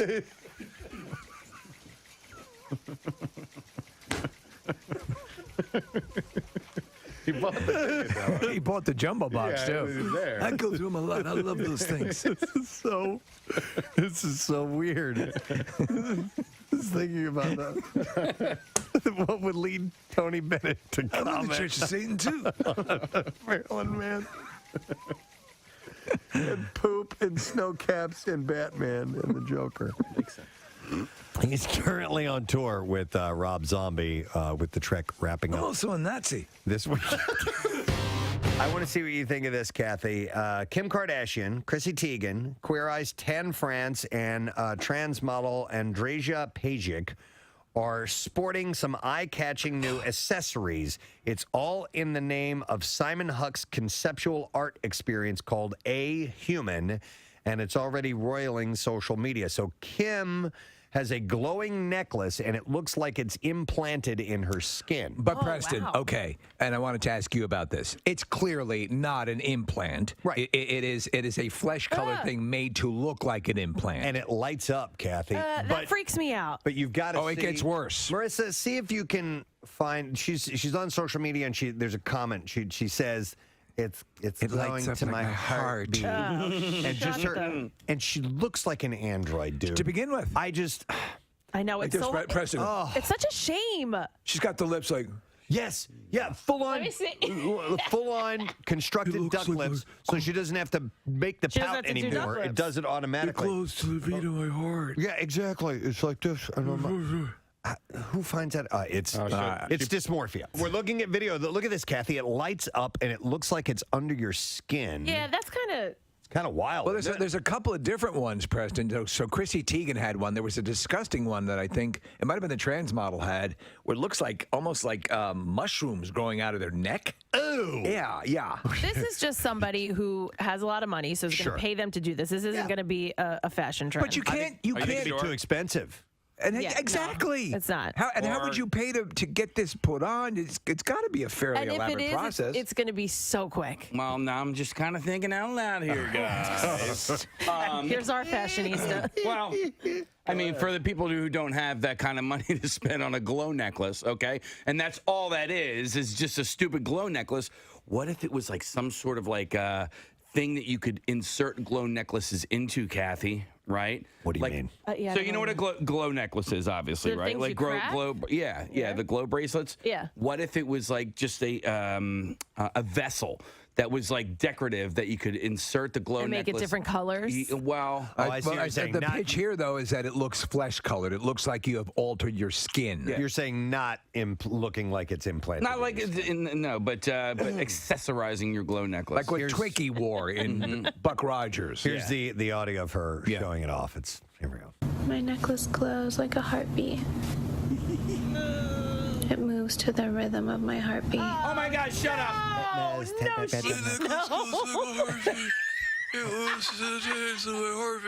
My necklace glows like a heartbeat. Wait. It moves to the rhythm of my heartbeat. Oh my God. My heartbeat. Wait, Steve, what are you putting in your mouth? Something to puff. Give me something to puff out my lips. Give him something. Wait, you need here, hold on. I have something. Do you have cotton or tiny something? flashlight. wait. Steve was trying to put a flashlight in his mouth. Not a flashlight, a flashlight. Yeah, right. We do have those. Stick a flashlight in your mouth. Try that case. Try that. What do you have? Yeah, okay. Close to the rhythm of Wait, my this is too big. What do you think I am, a Watusi warrior here? What'd you give him? Do you think somebody told her to say that, or is that all on Well, her I'm sure own? she's getting paid for Well, it. I know, but like where they like say it's, Sure. it's to your heart. Close to the rhythm. My necklace glows like a heartbeat. It moves to the rhythm of my heartbeat. You look like Let me see. like Bill Murray in where the giant plant when he goes to the dentist. Little Shop of Horrors. You look like Little shop of it goes to the beat of my heartbeat. It's right under my neck and it glows and it pumps to the heart of my heart. Glow, turn on my heart light. It moves to the rhythm of my heartbeat. Oh my God! Shut up. Yeah. Well, this person Simon Huck is a conceptual artist, so it's. I'm a conceptual artist. And I want your neck to glow. Stop it. Okay. So they don't see that outside the bubble. right, the so rest of the world is like, what are you doing? I'm looking at one. Nick pulled this up. It looks like she has feathers growing out of her chest. Yeah, Yes. this is Chrissy Teigen. Okay, so Yeah. Nick, do you have the other ones as Kind well? of cool. This is no. That's cool. She only posted one. I mean, listen. It looks like studio makeup done for a movie. Yes. For a horror movie. Yeah, a horror movie or Yeah, some sort of fantasy, sci-fi thing. So why not be like the large singing plant from Little Shop of Horrors? Yeah. So meanwhile, Seymour? so Teigen, sported a featherhead breastplate, they called it, while Tan France wore a piece made to look like ruffled skin with bioreactive crystals, and Pajik wore horn-like sculpted shoulders. That's it. Okay, so the one that looks like mushrooms growing here, if we can get that one, I think it looks kind of really just like Casey. You don't like things that look like openings and circles and indentations in a body. Wouldn't it be awesome for like the socially elite for it to become fashionable to wear like a horn out of your forehead? But Preston, Wouldn't it? Like the you're Hunger not Games? far. Yeah. Preston, the bagel thing. Yeah. The implant. Japanese were doing the bagel implants on the forehead. But I'd like to see like a rhino horn coming out of their forehead. Oh my God. Charge. Rhino. That's so rhino. All right, anyhow, the full exhibit of futuristic clothing-like objects inserted under the skin opens in New York City next week. The entrance fee to even see this stuff is $40 if you want to go check it out. $40 to see these incredible expressions of self. Mark, we'd like to put you to work this morning. Yes. The greatest host of game shows I've ever met. Ever. No Well, question. very kind. And so we need some callers on the line. And we are each here on the show going to play for a caller. You don't have to do anything. You just got to sit back and let the magic unfold and get ready to win some prizes as we play this. Preston and Steve present Know the Show on WMMR. Kathy can't go to bed at night if there's anything on the floor. And Steve's got a bunch of Cub Scouts buried in the dirt behind his cellar door. Nick's effeminate. Marissa likes getting text messages with naked pictures attached. Casey boy squeezes pus out of his armpits, and Preston likes eating his own scabs. Yes, ladies and gentlemen, we have not done Know the Show in a long, long time. Well, we usually refuse to do it unless Mark Summers can host it. That is correct. And so the way this will work, the format is that Mark will have a statement that he'll say about each one of the members individually. He'll pick out a member and make a statement, and the rest of us try to answer a question that might be answered by that person. And each one of us, if we get it correct, we get a point. If we answer like-mindedly with the person that's being singled out. A la the newlywed game. A la the new, it's the same thing, actually. Yeah. In fact, this is the newlywed theme music, I think, that we're playing. We're ripping off everything we can. Every bit. And if we'll have point totals, whoever has the most points, that person on the phone line who we are playing for is going to win a prize. If there's a tie, we'll give away a couple of prizes. That's the way it works. Mr. Mark Summers. Thank you. No rehearsal, sight reading. Here we go. Radio legend Preston Elliott, or El Scabo, as the people of his native Honduras refer to him, is a man of many talents who enjoys a plethora of hobbies. If Preston were told he must give up one of his cherished hobbies on the spot and never, ever indulge in it again for the rest of his life, which of the following three would he select? Is it golf, drumming, or cooking? You have 15 seconds to write your answers down. All right, time is up. And we're going to start with Casey Boy. Which one would he give up and never be able to do for the rest of his life? Wow. This one was really tough. You got to eat or you're going to die. I would say you got to listen to music or you're going to die. So I went with golf. Casey says golf. Steve, your reply is? No, I had to think about these as well because I know that he adores golf, and though he's had some issues with his shoulder, drumming, the music is everything to him. However, there are other people who can cook for him. So I said 93.3 WMMR. It's everything that rocks. Preston and Steve show. It is 7:55. We're going to go live on Fox Good Day. And how long, Marissa? About 1 minute? Over a minute. A little over a minute? All right, we have time to get a look at traffic. Let's do that. Kathy, what's going on then? We have stopped traffic now on the Schuylkill Expressway. So both directions from the Boulevard into the Vine. That's on the eastbound side. Westbound side from Passyunk to the Vine. And this is all because of an accident or disabled vehicle partially blocking the Vine eastbound. And it is going to 95 northbound. So you're jammed the length there on the eastbound side of the Vine Expressway. On the westbound side, expect delays the length as well. 95 southbound is jammed from Academy through to Bridge. And then on 309 northbound at Church Road, we had that accident. That's now been cleared, so some good news there. 422 eastbound slowing Royersford to First Avenue. And then on the Blue Route southbound, that slow Broomall to McDade Boulevard, northbound 95 to the Media Bypass. Don't forget that 420 bridge in Prospect Park closed indefinitely. And then in New Jersey, 55 northbound jams from Deptford to the 42 freeway. This traffic report is brought to you by the U.S. Department of Health and Human Services. If you're 50 or older or live with a chronic condition, untreated COVID could be deadly. Talk to a doctor and get treated right away. We can do this. Paid for by the U.S. Department of Health and Human Services. And that's your traffic on 93.3 WMMR. Thank you, Kathy. Is everybody excited? We're going to go on TV right now. Okay, All right. Preston posted about the great toilet And we're debate on. that they were having on the air. They posted on Instagram, and they were talking about the difference between men and women's restrooms, at the office. Here's part of it. Look at how close this is. If you sit here, your leg is hitting this. That's me in the men's room. Like, seriously, look. Like, you would have to sit like this Okay, but what I'll say is, in order to do that. I think that's the same as in the women's bathroom. I've never been in here before. Anyone in here? You guys have oh yeah, you don't have your Preston fascinated. He said he'd never been into a women's restroom. Is that true, Preston? Not here, anyway. I haven't. I never ventured into there. I think I may have stumbled in one or two before, but but I didn't see all the little. It's just. There's fun things in there. There's a little extra little, you can buy things. Baskets. You can buy things. There's machines in there. So, no, there's a dispenser for used, Feminine products, yeah. Used sanitary turkey legs. Mike, you never take me on trips to the men's bathroom. Would you like to go? I think I'd like to see. Have you ever, Alex, you ever been into, I think women have been in men's rooms more often because when you go to sporting events and you'll see that ridiculous line out of the women's bathroom, sometimes they'll slip into the men's room and because they got to go, And you have someone be on the lookout. Yes. Yeah. I have done that. But I've mainly done that, though, if it's like a one-room bathroom kind of thing, not a whole large Right, one. where you can close the door and it's one self-contained. But Yes. there's clearly more stalls in the ladies' bathroom, too. They look like there were four. Well, because they don't have urinals.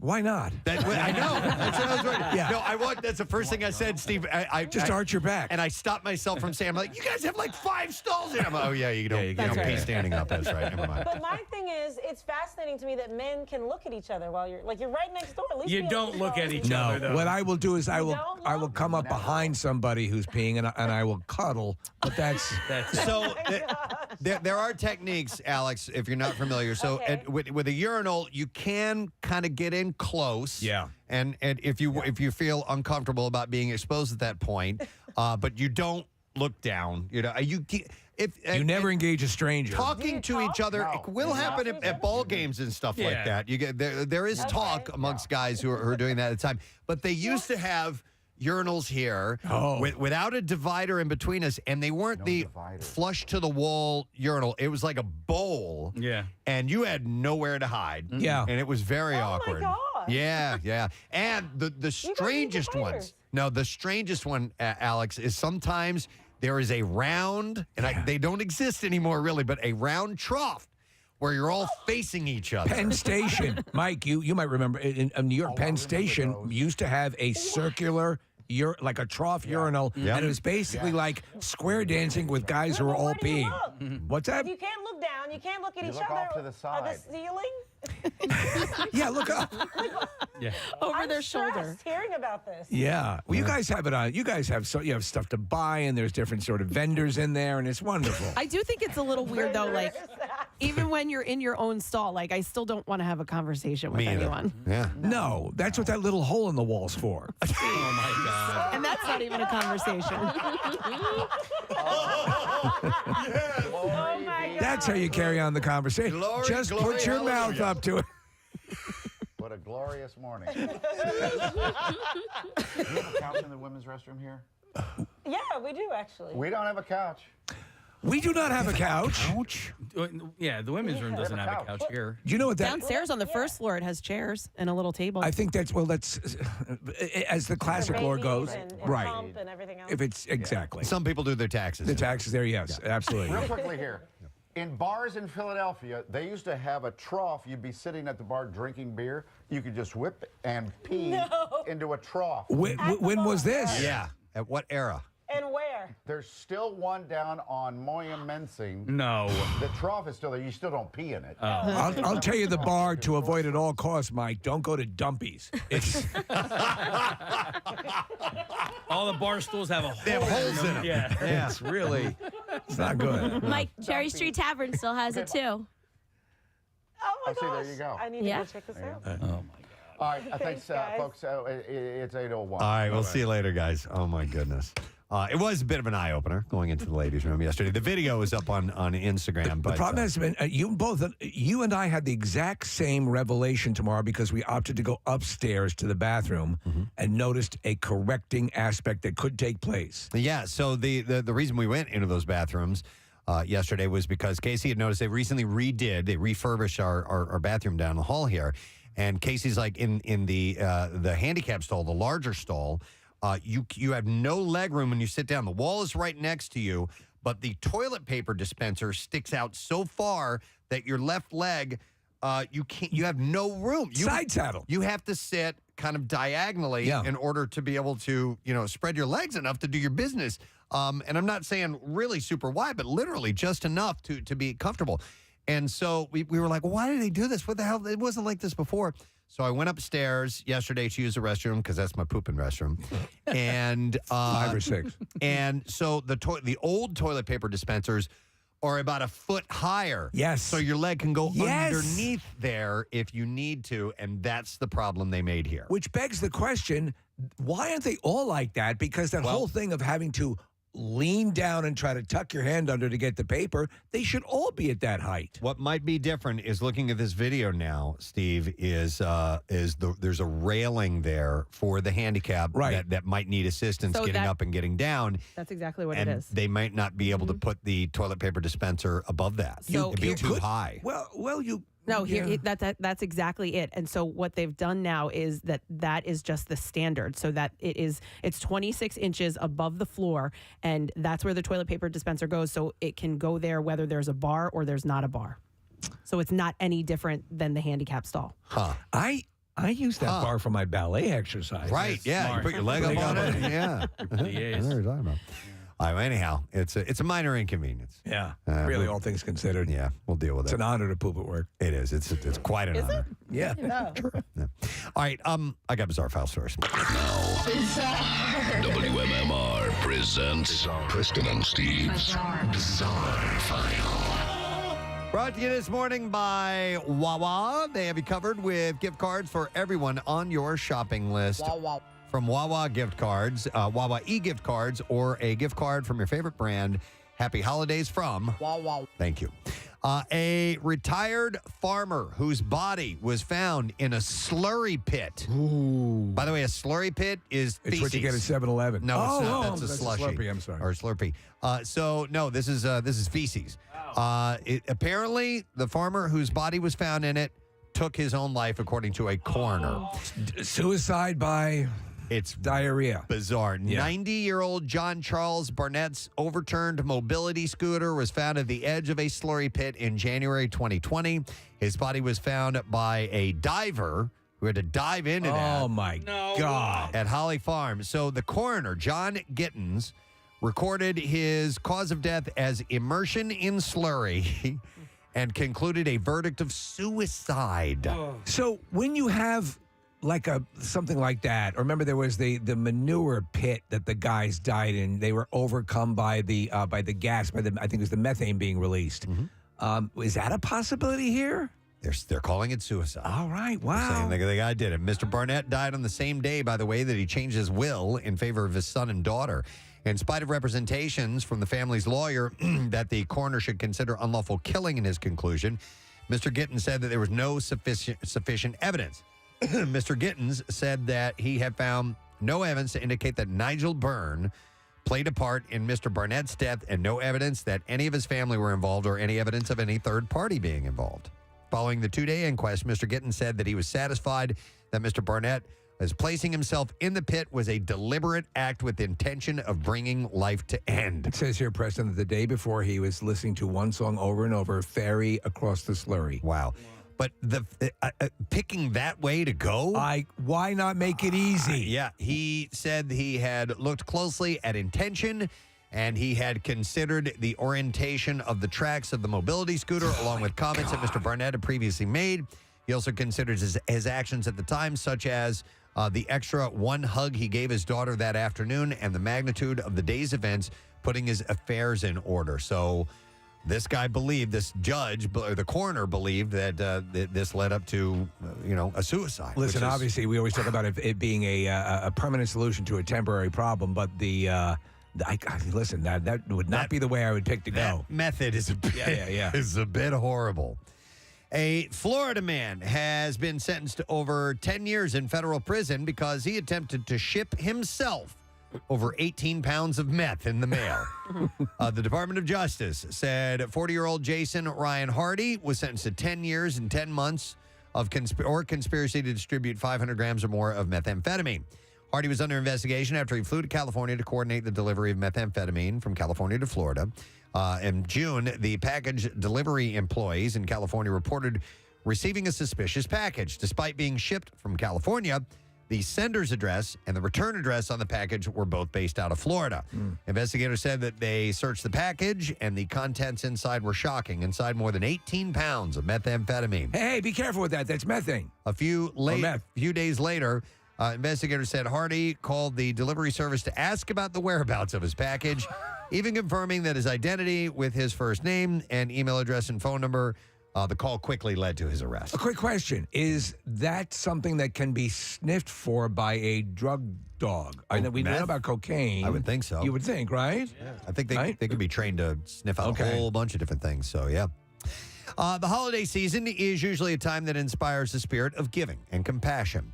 But it's the opposite for some people living in the Northwest community of Baunas. The Gerl family, Gerl, was shocked when they heard someone at the front door Friday night and discovered a nasty note in their mailbox. The letter tells them that they've won the Humbug Award and goes on to call them a Grinch for their lack of Christmas lights display. You're a girl. The letter goes on to say that they have disappointed all in the community. Oh, man. And implies they must have been busy on devices and to do better next time. And the author also suggests lights are inexpensive and can be purchased secondhand. No, they're not. The letter hit hard for Ray Gerl. By the way, Ray is a woman. She posted it to social media saying that they are a family of 3 disabled people. She's blind, has an older autistic brother, and her mother suffers from chronic pain. Girl says with all 3 on disability, they barely scraped together enough money for a tree, let alone gifts and decor. Yeah. And her mom, Erin, says they're not in the position to do what the letter asks. She said, you talk about not knowing what the situation is before acting on it. But they're welcome to come put up Christmas lights for me if they don't mind paying the power bill in January because I simply am not able to do that. It's just not possible for the family. By the way, the family just received notice that their rent is going up as well next year. And they're not the only ones that had been called out. Many others have come forward on a community page, including Linda Berg. The student is dealing with expenses from just moving in, so money is tight for Christmas. She said, I was like, this has got to be a joke.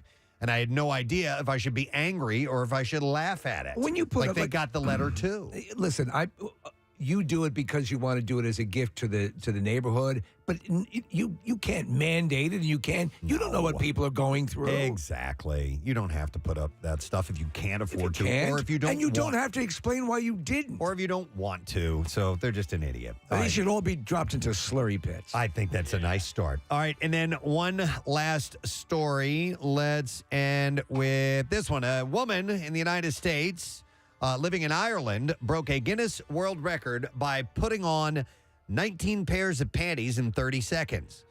On and then off, or on altogether? On altogether, 30 seconds. Rachel Schmidt, who moved to Dublin earlier this year, said she decided to take on the record for most underpants pulled on in 30 seconds because it reminded her of making costume quick changes while performing in theater productions. She said, when looking for a record to attempt to break, this one stood out to me. I think this record is a great combination of speed and strategy and matches my skill set well. Schmidt was able to don 19 pairs of panties and the allotted time, beating out the record of 17, which was set by Toshiaki Kasuga in Japan. So she is now a world record owner. We're wondering how she did that. Okay. Yeah. She had everything spread out in a row, and it looks like a very efficient method, though. They look like they're just genuinely difficult to get on.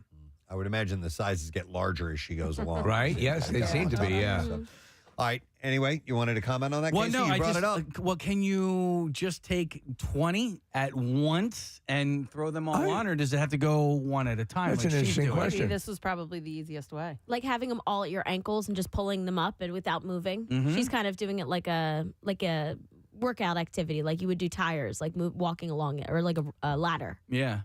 There may be rules involved. I'm not really sure. The International Panty Commission. I have to look that up. The IPC. Yeah. All right, let's take a break. Come back in a moment. Don't forget, later on this morning, Chevy Chase on the program. Yes. A little bit after 10 o'clock. He will be joining us to talk about Christmas, family Christmas vacation. And you know what? Speaking of Christmas, I should do this now. How about some Christmas miracle passes? It's a Christmas miracle! Yeah! We have our event coming up a week from today. Whoa! Yeah, at Parks Casino in Ben Salem. And we would like only the biggest of Preston and Steve fans to join us because you need to know about our show in order to win prizes. Some of our biggest prizes of the year are given away at this event. And it's a thank you for listening throughout the year. So you have to be at least 21. You got to be available next Wednesday. We'll take callers 13 and 14 at 215-263 WMMR. And we will put you on the list. And you need to be there by 6 a.m. So keep that in mind. You can bring a friend, but they won't be qualified for the contest that we're doing. However, they will have a chance to win other prizes. And make sure you wear your ugly sweater because it's a Miller Lite ugly sweater party as well.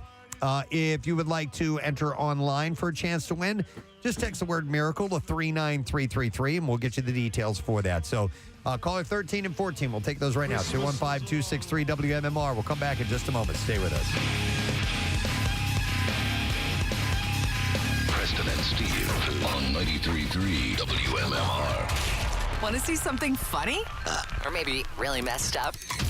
Well, watch The Daily Rush. Said golf because I know that he has back and shoulder issues, and I think that would be the reason because it would hurt, and I don't think that he could give up drumming or cooking. All right, so we have two golfs, and we have a cooking, and we're moving to Nick. So I went with, because of the hearing issue, I thought that Preston would choose on a tactical situation to give up drumming for the rest of his life. Interesting. Yet another answer, and finally, Marissa.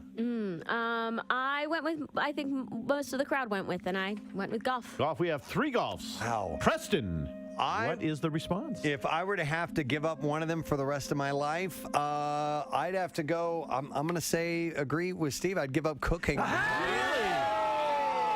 Somebody else can make that food for me. And even though I have shoulder and back problems, I still love the game of golf, and I'll never quit playing. How's your putts? It's good. Have a tug. Yeah, here, grab the shaft and you tell me. Nice balls. Got a couple balls? All right, so And they're moist. Steve got the lone point on that one. Who's keeping score? Oh, Casey is. And who's our person who's won? Well, it's going to be It's a gonna total. be after the It's going to be a game. total Yeah, at the yeah. end. All right. All right, so. Question two. All right. While Preston is known as a man of the people who often spends his spare time dispensing free croutons to the homeless, he is amazingly occasionally uncomfortable while in a one-on-one situation. Which member of the Preston and Steve cast will Preston say he is least at ease with when he sees them away from the show. Oh, my. Wait, you got to ask that again. Okay. So, who is the person? You can leave out the crouton part. No. In English. In English. Preston is least at ease. He's the most uncomfortable with which one of you when you're away from the show? So if you go to a I'm party, one-on-one situations. Okay, and he knows all you guys for 100 years. Yep. If he came face to face at a barbecue, which one would he feel the most uncomfortable with? That is the question. Who is he least at ease with away from the show? You've got 15 seconds to answer this question. I don't see Kathy writing. Chop, chop, chop. Marissa, we'll start with you. All right. I think Preston and Casey have a great bond. Preston and Steve, obviously the longest relationship here, plus Casey on top of that too. Kathy, you guys have the kids together. Nick, you guys have some bonds. I think it's me. Really? Yes, when we were out in London, Preston came to see me and my friends. He was there for like 30 seconds, and he was like, I gotta go. Really? So I guessed it was me. Wow, yeah, and you're a little Miss Social Bug, so that's interesting. All right, Nick. That's funny, Marissa, because I felt the same way about myself. And Preston's been with Steve for so long that I think you guys can talk. Not in the biblical. No, to each sexual. other about anything. They've done trips together with Casey, gone golfing or whatever. And then I just sort of defaulted to his relationships with Kathy and Marissa. So I'm going to refer to myself in the third person and say Nick. And Marissa, I'm going to go over there to Casey next. Yes, we all know that Preston and I share a nice bond with one another. We've had Valentine's dinners by ourselves. Yes. You have. We've spent a lot Shared of time D-pics? with hot tubs together and all that sort of stuff. So I definitely don't think that I'm the answer here. Steve and Preston have a long relationship. Nick and Preston definitely see eye to eye on a lot of things, pop culture wise and stuff like that. So I don't think it's Nick. Marissa, you had mentioned that it was you and your friends, but this question is about singularly and one-on-one. One-on-one, and I think you and Preston have actually hung out and had some good times together as well. One night in particular, after a singles mix or something like that, you guys went out for entirely too long of a time. Pitcher's Pub. Yeah. I need to know more details. So I had to go with Kathy on this one. Wow. That's shocking to me. All right, we're going to go to Steve. All right, now we have had a long relationship, Preston and I, and it's we, till death do us part. Love Preston dearly, and we have there's a certain relationship we have that I don't think anyone can define. I think, like Casey, you and Preston share more in common than do we, Preston and myself. Mm-hmm. So I think everyone here has something more than I have, at least in that level. And I think we sort of keep a lot of what we share for the studio, for the right? show. Yeah. And that's why I said me. Okay. Yeah. But that makes sense. I get that. And finally, Kathy. So, like everyone but Casey, they chose themselves, Yes. which is also what I did. You did. I thought it was me. Wow. Isn't this telling? What does this say about me? You guys all think I don't like you. No. It's not about not liking. I think it's like everyone else better. Yeah. So tell me, Preston. All right. I'm going to tell you with an explanation and a follow-up as well. We don't have that much time, so... The guys are off the hook because I am more uncomfortable with attractive women when I'm alone with them. So there's that. And So what are you saying? we have two beautiful women that work here, even though they're very, very good friends of mine. That doesn't change that fact. Right. And this person that I would feel, I'd have to say, God, it's not that I don't feel uncomfortable with any of you. No, but having to choose, having to pick one, there's one that I kind of seek approval from because she's so great at what she does and a perfectionist in this business, and it's Marissa. Wow. So it's important to me what she thinks of me, and so therefore I would be a little nervous. Now listen, about that night in London, I'll tell you what it was. I showed up, you had all your friends there, you didn't introduce me to any of your friends, and you didn't say who I was, and I was kind of mad about that. Wow. The truth comes out. Yeah. I am If we're so going to be sorry. totally honest, that's why I closed down. And it nagged at him for months. Till this Marissa. very moment. Oh my God. No. How could you? How could And waiting in the waiting room is a therapist to work with both of you. sorry, Dr. Preston. Joyce Brothers. I guess I didn't want to be like, hey guys, this is Preston. But you guys know Preston. Your lack of decorum has won you the point. So That's there you right. go. There you Yes. go. Nice Marissa job. gets the point. We're moving over to Steve Morrison right We'll now. hug later. All right. A little known fact about the enigma that is Steve Morrison is that his great-grandparents on his father's side lost their lives to Titanic, both having choked to death on Twizzlers during a matinee showing.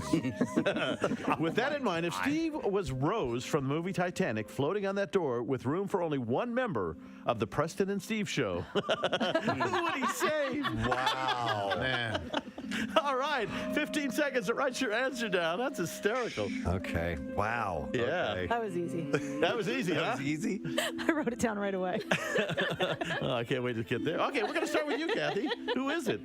Okay, so after today's conversation, if we were on the Titanic, we would have had to pack in suitcases or in a hotel room, a little tiny hotel room you have to share with somebody. We had no idea that this was going to go down. So he is going to save me for sure. Oh. Great reasoning. Wow. I like the part about going down. Steve. I'm last. Steve. He's last. Yes. He goes last. So That's right. Yeah, Nick, I'm sorry. I'm going with basic math here, and Steve is going to need more room, so I'm going with the tiniest member of the Preston and Steve show, Marissa, so they can both fit on the door. Wow. Okay, All right. Marissa, we'll go to you. Well, the true Steve Morrison would actually give up the door and let two other people that's out. true. That's You're right. right. Oh, my. You're Just right. because this is a hypothetical, I also agree with Nick, and it would be me just for size reasons. That's it. Size matters. Okay, Preston. Okay. This might be a little selfish, but without Preston, there ain't no Preston and Steve show. And we still have a future to think about after this horrible tragedy. Well, I'm saying me. All right. Yes. Casey? So I would think like right after everybody got rescued, Steve would go back to work the very next day, and it wouldn't sound good to have the Casey and Steve show or the Kathy and Steve or Nick and Steve and Marissa and Steve. It can only be Preston and Steve. Yeah, Robin Preston's dead, so that wouldn't work. Okay. And finally, Steve. All legitimate reasons, but I Yes. had to break it down on survival, likeliest to survive in the situation. Both Kathy and Casey are swimmers. Casey has saved my life here in the studio, but they are both capable swimmers. Preston is very resourceful and could survive, I think. Nick as well. And for the person I think who would be in the most dire situation vis-a-vis their size and lack of insulation, Marissa. Wow. Just because you guys would all be fine on your own. Not to dismiss Nick's point of extra elbow room on the door. Nick and Marissa. Nick and Marissa both answer. Yeah. All right, what's the point total so far, Case? I think I have Marissa has 2, Nick has 1, Steve has 1. All right. Though if we were packing the way we do talk about, Kathy would have a certain edge. Steve's love for the world of movies is exceeded only by his love of the world of porn. Disregarding the porn movies, what will Steve say is the one movie franchise he could not and would not live without? Oh. 15 seconds. Boy, you all seem to know this pretty darn quick. That's interesting. We are going to start with Marissa. All right. There was an obvious answer, but I didn't go with that one because I'm guessing most of you guys went with it. So I'm just going with Batman. Batman. Batman. Very nice. Okay. Casey, what did you say? Oh, I went opposite because there have been so many. I know that you love Batman, but you want to have sex with James Bond. James Bond. Preston. Kind of the same thing. I know there's so much. Although Connery was his favorite, and Roger Moore did a whole lot of those movies, but I still think he's got a huge fascination with James Bond. All right. Yep. Nick? Marissa, your answer made me think twice, but I'm going to go with my gut, and I'm going to go with James Bond as well. All right. Kathy? I just said overall Marvel. That's a good point. Yeah. So Steve, the answer is James Bond. there you go. Yes. What is your fascination with Bond? Since Bond, my father took me to Dr. No when it came out when I was just super young, and there have been many movie franchises, consistent franchises that have influenced my life, but Bond has been, marathon after marathon after marathon has been just at the core of my life. Favorite Bond Batman movie? is my... Whoa, okay, so the one that is the quintessential is probably considered Goldfinger. Yeah. So, yeah. My favorite Connery's my favorite Bond, followed by Daniel Craig, followed by Daniel Craig, really? Right, followed by George Lazenby and Roger Moore. Roger Moore has 2 good bonds, would be 3, Live and Let Die, For Your Eyes Only, and Spy Who Loved Me. And Timothy Dalton. They're all good. They're all good. Yeah, all right. So where are we here now? Casey. Whoever you want to go to. Casey. All right. All right. We're going to do the list of show legends regarding Casey is long, and in many cases embellished, including things such as him saying a bubble scubosis instead of multiple sclerosis and being terrified of his home thermostat. This is the first time I'm reading this stuff. I never said multiple scubosis. That's it. It's her saying. It's a false legend. Which embellished legend about Casey will he say he would love to have go away once and for all? 15 seconds. What embellished legend about Casey will he say he wants to go away and never brought up ever again? I predict everybody is going to get this one. This is going to be a 5 for freaking 5 here. We're going to start with Steve. There's even in writing this question, I knew it might be a gimme, but we had to go with it just to give Casey the chance to dispel some rumors about himself, including bubbable scubosis and his thermostat. Ranch dressing. What is it? His love of ranch dressing. Ranch dressing. Okay, very good. Kathy. Yep, love of ranch dressing on pizza, all ranch dressing. He loves it. Nick? Ranch dressing. Oh, my, this is me. Marissa? Because he didn't invent it, ranch dressing. Preston. Ladies and gentlemen, it's unanimous. And we will go to the gentleman himself. It's not my go-to, okay, guys? It's not my favorite dressing. What is it about ranch dressing that you like? It is actually pretty yummy with pizza. Do you have the isolated audio of just you freaking out anywhere, Kay, so we could play it for Mark? Just so I wish you could see us sitting here laughing, listening to this. It's one of my favorite things. It's so good. Of the year. He's just playing along. I don't know what Hey! What Put me on. Oh, it's that terrible movie with Billy. That's where Bill's pop culture knowledge comes in handy. Yeah. It's just the best. How old is that bit? It's got to, Casey just turned 17. Oh, my God. So I would say 12 years at least. Oh, my God. Wow. I still Never love gets it. old. I still love it. All right. It is 8:27. We're going to get a look at traffic. Let's see what's up this morning. Kathy, what you got? We've got a number of things happening this morning. So we're stopped on west on the Schuylkill from Passyunk to the Vine Expressway on the Vine eastbound. The ramp to get to 95 northbound, there was an accident. That's been cleared, but you are jammed pretty much the length of the Vine Expressway in the eastbound direction. And then same for the westbound direction. You're slow 95 to the Schuylkill Expressway. Schuylkill eastbound slowing 202 into Belmont, the Boulevard to the Vine Expressway. Also westbound backing up from the Boulevard out to the Blue Route. 95 southbound jams Academy to Bridge. Kirtland Street to the Commodore Barry Bridge where an accident's just cleared. Pennsylvania Turnpike westbound slowing Willow Grove to Fort Washington. 309 southbound. That now jams from 202 to Hartman Road. There's police activity blocking the right lane. Blue Route southbound slows the Mid-County tolls to the Schuylkill Expressway, and then from Broomall to McDade Boulevard on the northbound side, 95 to the Media Bypass. 295 northbound in Jersey slowing 33 to Route 1, 55 northbound heavy from Deptford to the 42 freeway, 42 north slows 41 to 295. This traffic report brought to you by AAA Car Care. This month, AAA members get a standard oil change for just $19.99 only at AAA Car Care centers. See store for details or visit AAA.com/mycar. And that's your traffic on 93.3 WMMR. Santa's got to go. Still love it. Hey, I have a plethora of stories that focus in and around our area. Let's hit the pavement, shall we? I think it's time for the city beat, folks. The meat behind the beat with the supermodel feet. All right. For city beat, Scooby Wow Wow. Scooby-Dooby-Doo-Bop. Scooby-Dooby-Dooby-Doo-Bop. It's American Pie, right? Yeah. All right, so we're going to start with this. 2 Philly area waterways have been nominated for the annual Pennsylvania River of the Year contest. Wow! Yeah! I mean, how many rivers do we have? The River of the Year.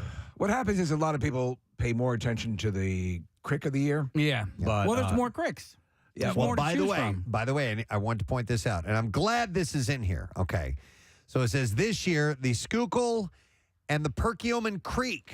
What? are up against the Conestoga River and the Susquehanna River. So Ooh. thank you. By the way, they call it the Perkiomen Creek. It's a river. It is a That thing river. is big enough to be a river. I would classify that as a river at certain points. It's big. Yeah. I mean, Shut up. It appears to me to be a river. I've always thought of it as a river. What is the definition of a river? What makes a river a river? What's the difference between a river and a brook and a creek? There's no strict definition to distinguish these waterways from one another. It says they tend to just reserve the term river for the largest of the flowing bodies of water, while a creek is used for the smallest. So it's not the biggest one, but there are points that the Perkiomen is pretty wide. damn wide. Yes, it man. is. Especially over by the Oaks area. Yep. It's large. And so, I've always considered it kind of a river. What's the difference between a sandwich and a manwich? Well, a manwich is a meal. Okay. Yeah. That's the difference. And But there's got to be something that, like, Amount of this is fish. saying that this is just how they refer to it. But something. Well, like the difference between an estuary and I would say though I've encountered many times where something that's got to be a river. They call it a creek. I'm Right. like, But I don't know. It's who you know and who you know. Yeah. It's all politics, man. But what's the difference between a bay and a gulf? Bay is a girlfriend. Okay. No, B-A-Y. Yeah. Oh, okay. So again. And then how big does the body of water have to be in order for it to be an ocean? Because you have other ones. Not long ago, as Steve, it was when I was reading The Great Gatsby, and Yes. and they were pointing out the sound. The I'm Long like, Island okay, sound. what is the actual definition of a sound versus a bay, like Casey was saying? There are some specific nuances as to what these things are, but creeks and rivers, I've always thought of a creek as smaller than a river. Well, then what's a chickpea? So a small creek flows downhill and they merge to form larger streams and rivers. Stream. So like a stream, what's the difference between a stream and a river? I would say a stream fills into empties into a creek, which can empty into a river. It's the size of the body of water. A stream is in between a river and a creek. Okay, so it's a little bit larger than a creek, but But not smaller as- than a river. right. Then what's a brook? A brook to me would be Hold like on. a brook. Probably, when I consider a brook, I consider a babbling brook. I consider little mini. I feel like a brook is a creek. Yeah, I would say me a too. brook is more like a A creek. brook and a creek mean the same thing. All right. Okay. I do like that term, brook. Yeah. I think it's Yes, kind of nice. a babbling brook. Yeah. So You don't say a babbling creek. What's the difference between a crick and a creek case? Well, a creek you can actually like walk across on like rocks. You know. that's what I think of a creek too, though. I I feel think like of a brook that way as well. no. I feel like a creek. You can't jump across a creek. Can you walk across an ocean? Maybe. Yeah. If you're Jesus. So, all right, here's the deal. Each of these rivers, the Schuylkill and Perkiomen Creek, it says, Which are formidable. are up against the Conestoga River and the Susquehanna River North Branch. Each waterway was nominated by local nonprofit organizations and was considered for its conservation and restoration efforts and needs. When's the competition? It's going on now, and Oh, I I think thought it it was like one night. goes. No, it opens. It's open now through January 18th.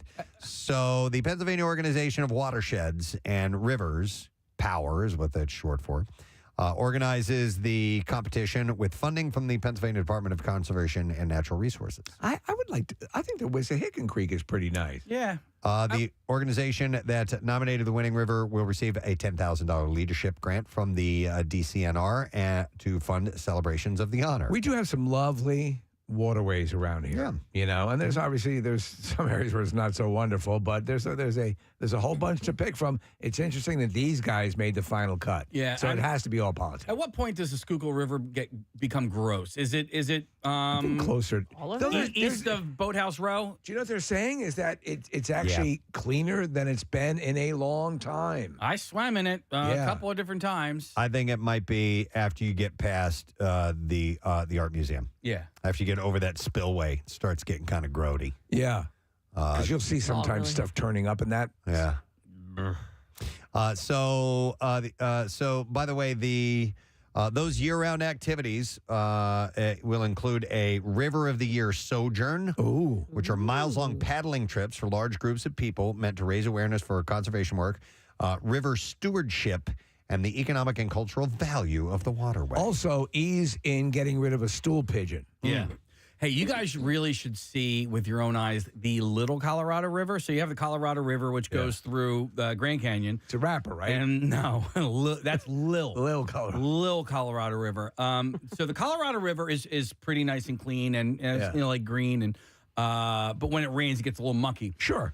The Little Colorado River, it's like Caribbean water that flows into the Colorado. It's crazy. Yeah. I mean, we're looking at a picture here of the Little Colorado River. You see that? Yeah, very blue. Very turquoise blue. Why is it that way? Do you know? I don't know. And you know what pisses me off? You didn't ask there was like an old, like a local. Well, native? I'm going back there. I'm going back, and I'll ask the people. Come with me. I will tell you. Yeah. But when I went there before, there was a storm upstream, and it murkied all of the water all along the river. The Except answers to all your questions are in your wallet. Dissolved calcium carbonate. Yeah, because Casey, it is bizarrely blue. Yeah, that is the reason. That's it. It's the minerals. All right. Okay. All right. And that's why you have to be careful drinking out of streams and things like that. They have different mineral contents. sewers. Or they can have, don't go drinking out of sewers. No, but they can have bacteria and stuff like that. There are people that have been, that have died from that. Yes. Been out, the water looks clear and clean. I'll drink from it, and it can make you real sick. Yeah. Before you do your business, toilet water looks clean. Yeah, we spent a lot of time on the creek when I was growing up, and we would go like crayfishing. Did you do that, Press, growing up? Like catch crayfish in the creek? Yeah, we called them crawdads. Well, that's what I was going to ask. Is a crayfish a crawdad? Yeah, it's just different. But a manwich is a meal. Yeah, it is. I think we can all agree on that. Established that. Yeah, crawdads, crayfish are the same thing, but it just depends on where you are, colloquially. Yeah. But how would you catch them? Well, you have to get a jar. Yeah, come here, baby. They swim backwards. Yeah. So you kind of have to like trick them into swimming into your jar. Okay. Yeah. We would either just grab them with a hand, and they could pinch you, but I know, and I was bad. always too much of a pussy. But to take it with my hand. I will tell you what, we were with. I was with some buddies one time. We were out. I don't know. We were out like at a picnic or something like that, and this friend of mine took a chicken bone, and I go, "What are you gonna do?" He's gonna go catch some crawdads. I'm like, "What are you doing that for?" I kid you not. You drop that down into the water on a fishing line. They come out. They come out at him. They pick up on the scent right away. That quickly, huh? Yeah. I was like, "You're kidding me!" He would just pull it up, and they'd be hanging on the chicken bone because he'd leave a little bit of the meat and stuff on there. I'm not into this kind of stuff, but how do they taste? They taste like lobster, to be honest. Do they? Yeah, it's a crustacean. So I don't like how you eat them. You got to like suck the meat out of the shell. Yeah, you're supposed to meat suck. Well, the connoisseur sucks the juice out of the head. Believe it or not. Okay, wow. I didn't mean the connoisseur. Yeah. But yeah, there's ways to suck juice out of your head. The flavor of it. I've never done that. It seems a little too seems gross barbaric to me. But yeah, they're okay. But it's like teeny tiny lobster. It's too much work. Yeah. It's like some crab. Yeah. That's really hard to get to the meat. It ain't worth the work. But anyhow, they have this competition going on for the River of the Year. And it's open now until the 18th. And if you want to vote, you can do that. It is through. I don't have the information. Hell, the Schuylkill is actually, especially in the when you swam across it. It was lovely. Yeah. It does tremendous. Yeah, out long towards like stretches. Phoenixville and all that. Yes, I swam in it the first time up by Upper Merriam, where there's like a canoeing club up there, and then the second time I did the Philly Tri, and we swam closer to Boathouse Row. We swam like underneath the Strawberry Mansion Bridge. I'm telling you, I swallowed a mouthful of water about 30 seconds into my swim, and I was like, oh, no. Okay, say goodbye to my loved ones. And that was fine. Yeah. I was fine. I didn't get sick at all. Okay. Hang on. In fact, we have Gregory wants comment on swimming in the Schuylkill. Hey, Gregory, good morning. Yes, good morning. So I'm a member of French Creek Racing. We swim in the Schuylkill. We get in at Valley Forts from April to November, and it's clean. I'm sure I've swallowed plenty of water. I'm not an expert swimmer. But when we put it away in November, the water temperature was 60 degrees. So I did not have a wetsuit on, but some of us do. In the summer, it gets up to 80 degrees, but it's clean. It's entirely clean. The tights Gregory, are just not correct. Outside of that, with currents and so on, is it dangerous to be doing that? Well, so our coach monitors the water level and the flow rate. You can look all this stuff up if you want to. So if we had a hard storm the night before, we just wouldn't be swimming the next day. So yeah, there is monitoring of that. But he sets up a course. First you swim against the current, and then you come back to the dock, and then you're swimming with the current. So it's very well organized. But my point is, the stereotypes about our rivers are there's just no basis for it, to be honest with it. All right, that's good to hear that. Hey, Gregory, real quick, because I actually was thinking about joining your club. Are you guys still swimming in Lawrence Park Swim Club in the winter? Absolutely. I just left the pool, Casey. I highly recommend it. The pool water is heated to 82 degrees. And when you're doing the backstroke and you have snow or sleet falling on your face, it's actually a really cool experience. It's an outdoor pool, Steve, that they swim in there all winter long. Dude, that's right in your alley. It is, and it's not too far from my house, but that's where Cardinal O'Hara was practicing during the pandemic. How's the crawfish? Right. I don't. Well, there's a creek right next to it, so. There is a creek right next to it, but we're in the pool 82 degrees, so there's steam wafting off the pool. It's really a cool sight. I'd recommend that. Case, that's pretty cool. Yeah. Nice. All right, excellent. All right, appreciate it, Gregory. Thank you, sir. All right, have a good day. All right, you too. We'll see you later. Wow. Can't get the endless pool, maybe that. By the way, it's on the Pennsylvania Organization for Watersheds and Rivers website, POWR, and you can do a search if you do want to vote for your favorite river. If you were to vote between, it's Schuylkill and Perkiomen are both up against Conestoga and Susquehanna. So do you pick the combinations? Because if you had to choose Schuylkill over Perkiomen, which one would you choose? I think I'd probably Perkiomen's lovely, but I'd probably go Schuylkill in the more remote areas. I know the Perkiomen better than I know the Schuylkill because the Perkiomen Trail, the Perk Trail is out by me, and we've spent a lot of time on that. So I think I'm throwing my vote to the Perk. All right. Yeah. I'm going to go Schuylkill because I got to go. I want the win. Yeah. So, and I feel like Schuylkill probably has more voters. The Susquehanna River, at the times that I've headed up, like up into the Poconos and everything, it's beautiful. It's stunning. There's some crossings that you make that are really cool looking. So for hiking and trails around this area, we are blessed to have incredibly scenic, wonderful, and all season long. Yeah. All year long, I should say. Oh, go to to watch Valley. the changes. Yeah, it's just wonderful. Valley Forge. When you hike Valley Forge, like Mount Misery, there's a little creek there that is Yeah. awesome. They have a covered bridge, but it says like you can't swim in it, and I'm like, that. Are they just saying that? Like that's not the frontier spirit. There's a couple of spots like that in the Wissahickon. Yeah, are they saying that because they don't want you to swim in it? Because they're saying Probably. you shouldn't swim in it because it's like. Or is it reverse psychology where we really want you to swim in it? Are you saying that meaning you probably wouldn't get in trouble for doing it? No, it's no swimming because of a health risk, a health hazard, not because you're not. Because it's the sharks. Not the sharks. I guess maybe bacteria or whatever. But there's like this little area where there's a waterfall where. You can kind of sit and hang and collect your thoughts, but it's really pretty and the water's really clear. And it's like, oh, it looks pretty clean. I'm going in. All right, Casey, somebody thoughts. somebody texted in, wanted to know what was the name of the pool again, the outdoor heated pool? Lawrence Park Swim Club in Broomall. Okay, very good. It's outdoor and just heated. All right, let's see what else we got here in City Beat this morning. Wow. Yeah. We're going to go with this. Kathy sent me this story, and this guy really needs help. 74-year-old Don Brown, who's from Doylestown, Bucks County, is on more than a dozen billboards in New Jersey, Pennsylvania, and even as far as Times Square. He put up a billboard in Times Square.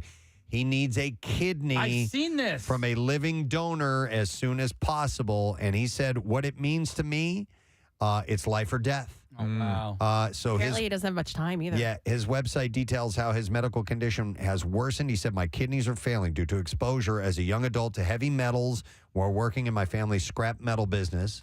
In order to slow the progression of my kidney disease, I began a plant-based diet and a regimen of weight training and exercise, which has enabled me to survive this long. But time's running out. He is praying for a living donor to come forward by January. Okay. I don't know what sort of prereqs you need in order to be able to donate a kidney. I know that, You have to be a suitable donor. You do. Well, I mean, is it blood type first or? I'm not sure. That's a good question. So obviously you have to match, but you also have to be physically well yourself. You can't have some things that might like be cirrhosis. Or some other contributing factor that removing a kidney might be a bad news for you down the road. Because that's something else. I mean, you do have your own kidney, but it's something to consider that that down the road, could that come back to haunt you if you donate one? And you can understand why people might be resident if that is the case. But Well, like we talked about man, this is Selena gonna be Gomez, her friend who, was her age, her best friend at the time donated one of her kidneys and saved her life. We had Don Pollock in studio looking for a kidney. I don't know whatever happened with him. I'm curious. That's right.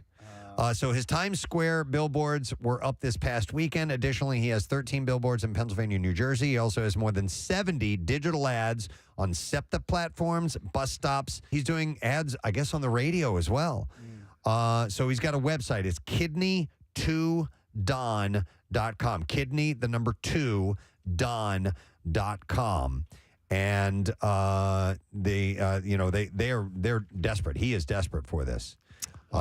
So you can head to his website, which will connect potential donors with the National Kidney Donation Organization and the National Kidney Registry, and then eligible donors will be vetted. So the donor, it says, Brown says the donor doesn't have to be a match. Oh. This is the National Kidney Donation Organization works closely with the National Kidney Registry. If somebody's willing to donate, it goes into the kidney bank, regardless of their medical match to me. It doesn't matter if they donate. I get a voucher, and I can take that voucher to the kidney transplant center. I really don't understand It's that. called I think it's called a donor chain. And so basically somebody, if you're willing to donate, somebody else is getting that, but it in some way helps him to get one as from well. elsewhere. Yeah, you might be able to, like, let's say, my brother needs one, and then my friend's brother needs one. Well, I'm not a match for my brother, but I'm a match for my brother's friend. Right. And my brother's friend is not a match for him, but he's a match for my brother. Like, you can kind of Do swap it that way. No, it makes sense. Yeah. Wow. I was actually at Penn one time when I was waiting on a procedure, and they had a kidney donor that was happening that day, and they brought the person in, and they surrounded the person and applauded, and there was this big thing to say thank you, and they both went into surgery and they did the transplant. Update on Don Pollock. We had him in 2016. In 2020, he got a transplant. It doesn't note where or how he got it, but. Okay, interesting. I'd like to do a follow-up and see how he's doing, man. So, yeah, if you are interested, if you can help or know someone who can, point them in the direction of kidney2don.com. That's the number 2, kidney, the number 2, don.com. And I hope somebody can step forward and help them out. Yeah. All right, more City Beat? Yes. Let's see where else we can go.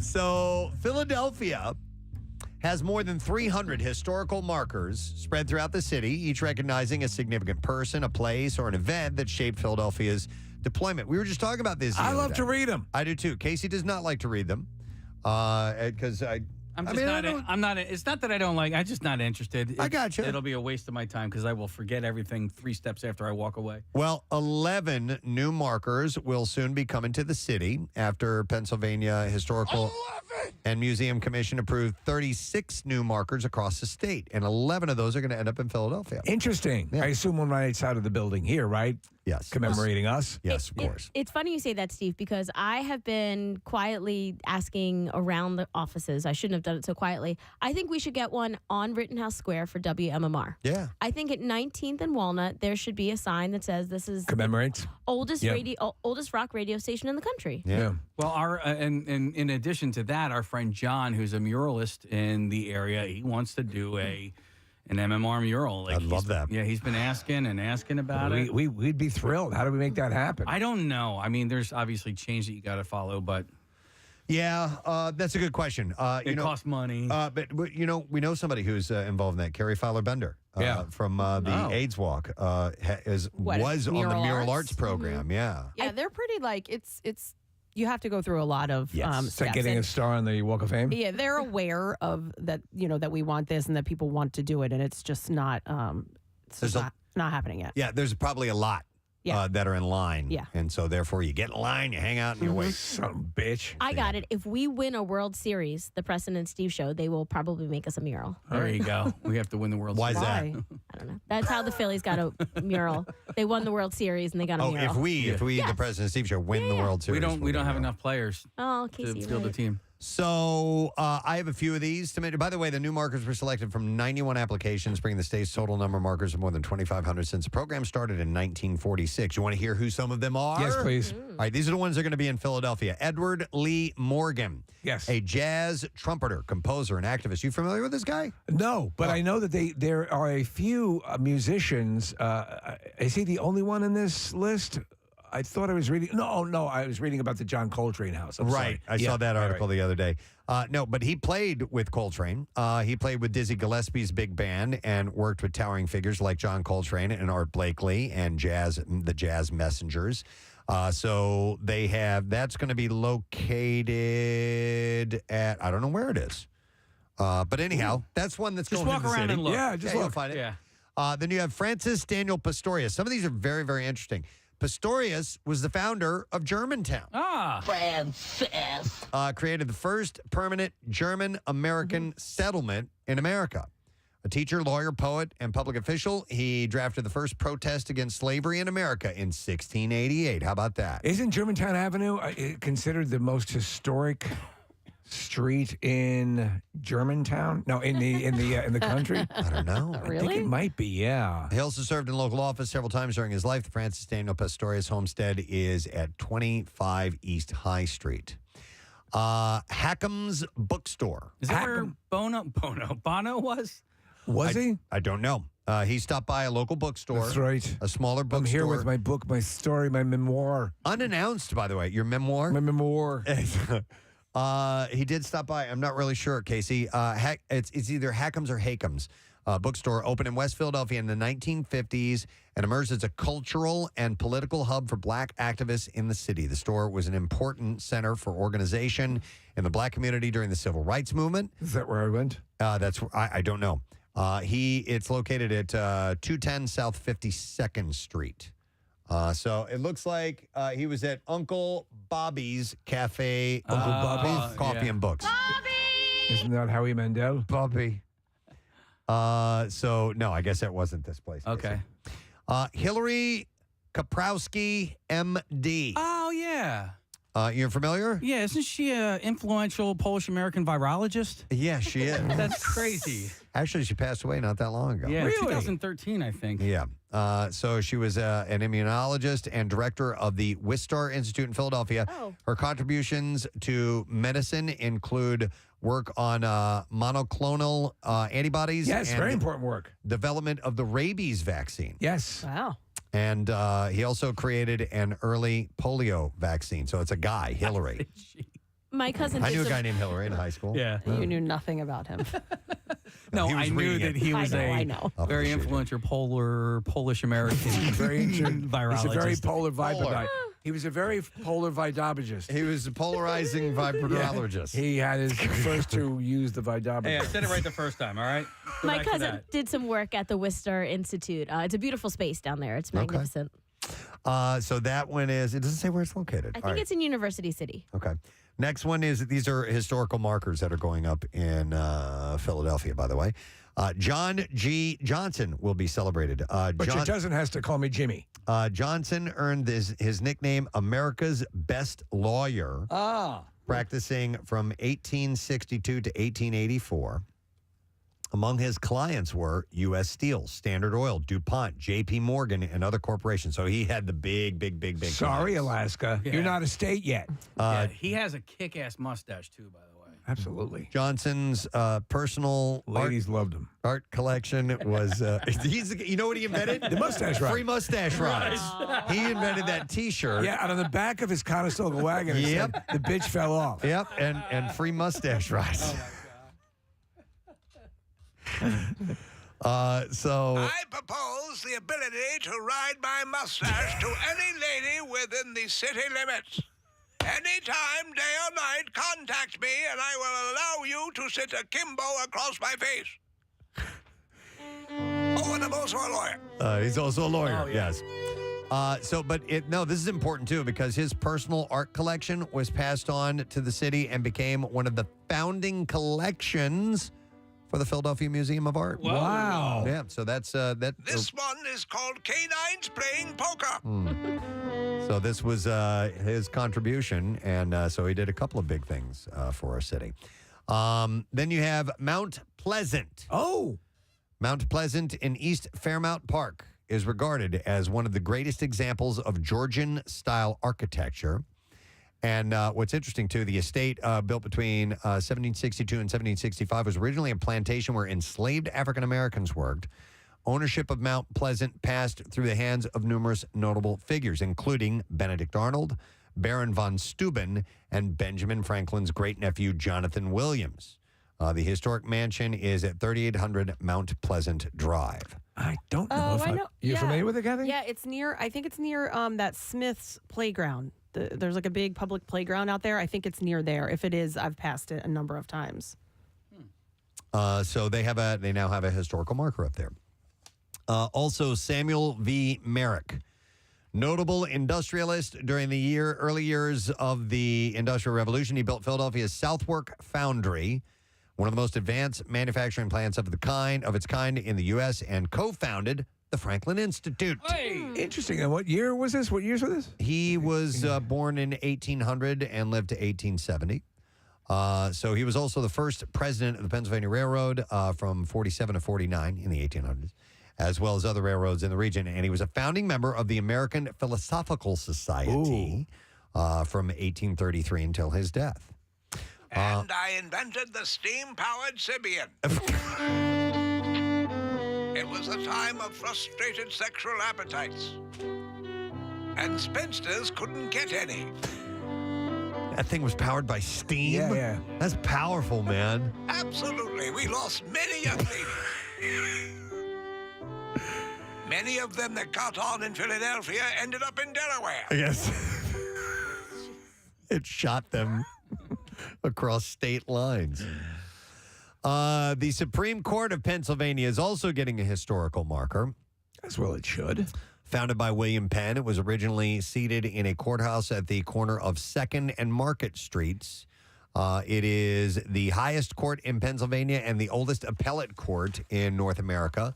The court moved to Independence Hall, housing all three branches of the colonial government before relocating to Lancaster and later in Harrisburg. If you walk around the city, there's so many of these signs, and I will stop.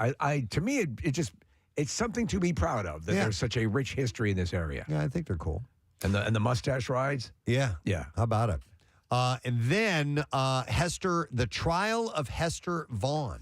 Why does that sound familiar? This is an interesting one. Hester Vaughn, an immigrant housekeeper who settled in Philadelphia, was accused of infanticide. Okay. In 1868, killing her child. Yes. Oh, So her child died just days after birth. She was sentenced by an all-male jury, but received a pardon from the governor of Pennsylvania with help from advocates, including Susan B. Anthony and the Working Women's Association. The newspaper The Revolution organized a meeting in her defense in New York. Vaughn was deported to her native England, but her case set a precedent for women to receive a jury of their peers and paved the way for other breakthroughs in the justice system. So maybe before her, women didn't get a jury of their peers. Right. They just like a judge would make the call or something along those lines. Interesting. Which, so she is getting a marker as well. I do have a couple of suburban markers if you guys want to hear those. So I'll hit the pertinent counties. Right. I don't know if there's any for Bucks. Is the guy who spanked it with the cheese, is he? No. No, you know what? There's none in Bucks, just in Montgomery and Delaware County. Wait, none what? No sign, no new signs. markers. Yeah. New markers. Oh, wow. Okay. So I'll get you the one there's one in Delaware County. It's Caroline Burnham Kilgore. And she was the first woman admitted to the bar in Pennsylvania and became one of the state's leading women in the law. She was also first to practice in a Pennsylvania court in the orphans' courts in the 1880s and was among the first women to practice before the U.S. Supreme Court. That's pretty amazing. Yeah, and she dedicated much of her life to suffragist cause, so to get women the right to vote, which is pretty cool. And, okay, here's the last one. This is kind of fun. In Springfield Township, Montgomery County, it's Edward Pizek. It's Pizek. Anyway, Pizek. You're wondering if it's like attached to the word of the related week. to the Pizek round barbecue fire pit that we're giving My away. dearest wife, I'm outside in the elements and very cold. I'm going to endeavor to build some sort of artificial pit to contain firewood. No. With any luck, it will keep me warm. Actually, Edward Pizek co-founded Mrs. Paul's Kitchens. Whoa! Which became a national leader in frozen, heat-and-eat convenience seafoods. That's cool. He was an advocate of... If only fish came in sticks. He was an advocate of... well, actually, Casey, this would have been in the 1920s because Edward was born in in the teens. So give me some appropriate music. Everyone's heading out to the party to enjoy some fish sticks. What's that young man dipping his into? He was an advocate of Polish-American heritage and a It's time for the beer barrel polka. and a philanthropist efforts who helped establish the Thaddeus Kosciuszko National Memorial in Philadelphia. I'm not really sure. And he also led an anti-tuberculosis campaign in Poland in the 1960s. Tuberculosis. This young man doesn't like it. He went to the Wharton School. In the 1960s. I tell you all as you stand here, I hate tuberculosis and hepatitis. I'm on the fence about diphtheria. Anyway. Wait, hold on, real quick. I'm reading about him. He's pretty interesting. So he also worked for Campbell's Soup, but he came up with selling frozen fish while he was on strike from his job at General Electric at the plant in Philadelphia. No kidding. Okay. One more that didn't make your lists, Preston. Keith Haring is getting one out in Kutztown. Oh, the artist. Is he from the area? Yeah, he's I from didn't know Berks that. County. Yeah. Oh. So that's one of the 39 that they're adding? Yep. Okay. Yeah. And where's it going to be? In Kutztown? So it'll be in Kutztown. Oh, Yeah, that's cool. You know what? We had a story We not talked that about it, long ago about the house, yeah. about the house in Kutztown that had a Keith Haring original. When he was a kid or a young man, he drew this thing on the wall, and Right. it has stayed there. That's pretty cool. Yeah, so Matt, my boyfriend, grew up in Kutztown, and when they were kids, like, you know, the Haring family would donate, like, doodles and books and stuff to the kids in the Kutztown area, so he is very prevalent around there. All right, wait. I need a call here. Brian wants to point something out about these historical markers. Hey, Brian, good morning. Morning, how you guys doing? Good. What's up, my man? So when I was in college, I was taking a French Revolution class, and when a teacher was talking about Marie Antoinette, I asked his thoughts about her coming to Pennsylvania for sanctuary. He told me there was no documented evidence of that, and I was completely wrong. Mm-hmm. I pointed out, I told him in front of the class, I was like, well, you want to bring that up with the PA Historical Society, because I was at the PA marker this weekend, and I took a picture of it. He didn't really like that. And I struggled that entire class after that remark. Did he give you credit for it or anything? He gave me credit because I showed him the picture. I was there the day before, and I took a picture. It's up Route 6 in Bradford County. I stop up there every time I go. Yeah. Don't you ever embarrass me in front of the class. Yeah. Yeah. Wow. Well, you had proof. Yeah. All right. Thanks, Brian. Appreciate it. Yep. I'm going to have one more story, but this kind of goes in tandem to this. There's not a historical marker, but there was an article the other day that I read that said there's another list of notable American things that got its start in Philadelphia. And believe it or not, cowboy hats. Cowboy hats? Well, maybe not just cowboy Hats? hats. No, not hats. Did you say hats in general? No.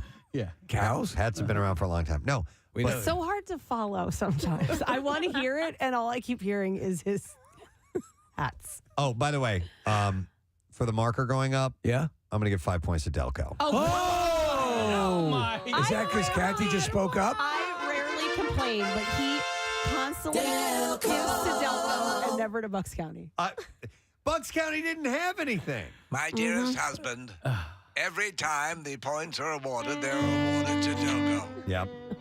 Preston's bias is glaring. Well, because I get CC'd or BCC'd sometimes on the emails, and they're like, "Let's see if he gives them points," and you never do. Nobody. Okay, next time, point out a story to me. I got one. No, no, because I don't want to be like Casey. I don't want to have to get try to get myself points. If you want to do it, that's fine. If not, I'm okay.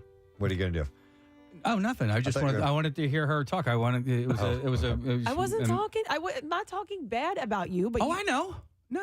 I just want to hear you plead your case. Yeah. I think it's totally legit, and Preston invented this thing earlier this year. He invented it so you would win something. Thank you, Preston. I appreciate you. All right, so cowboy hats. No, Stetsons were invented in Philadelphia. Stetson cowboy hats, a very popular cowboy hat. John B. Stetson, the son of a New Jersey hatter who spent time out west and was inspired by the sombreros that he saw on Mexican vaqueros, is the guy who created that wide-brimmed head topper, and it was a Philly that got it was in Philly that the accessory got its now familiar size and shape. I love cowboy hats. Do you? Do you wear them? No, I can't wear hats because they give me headaches. But if I could, I'd wear a cowboy hat. Kathy, Cowboy hat on a guy? Do you like that look? Yeah. Kath, I was looking to buy one when I was in Texas.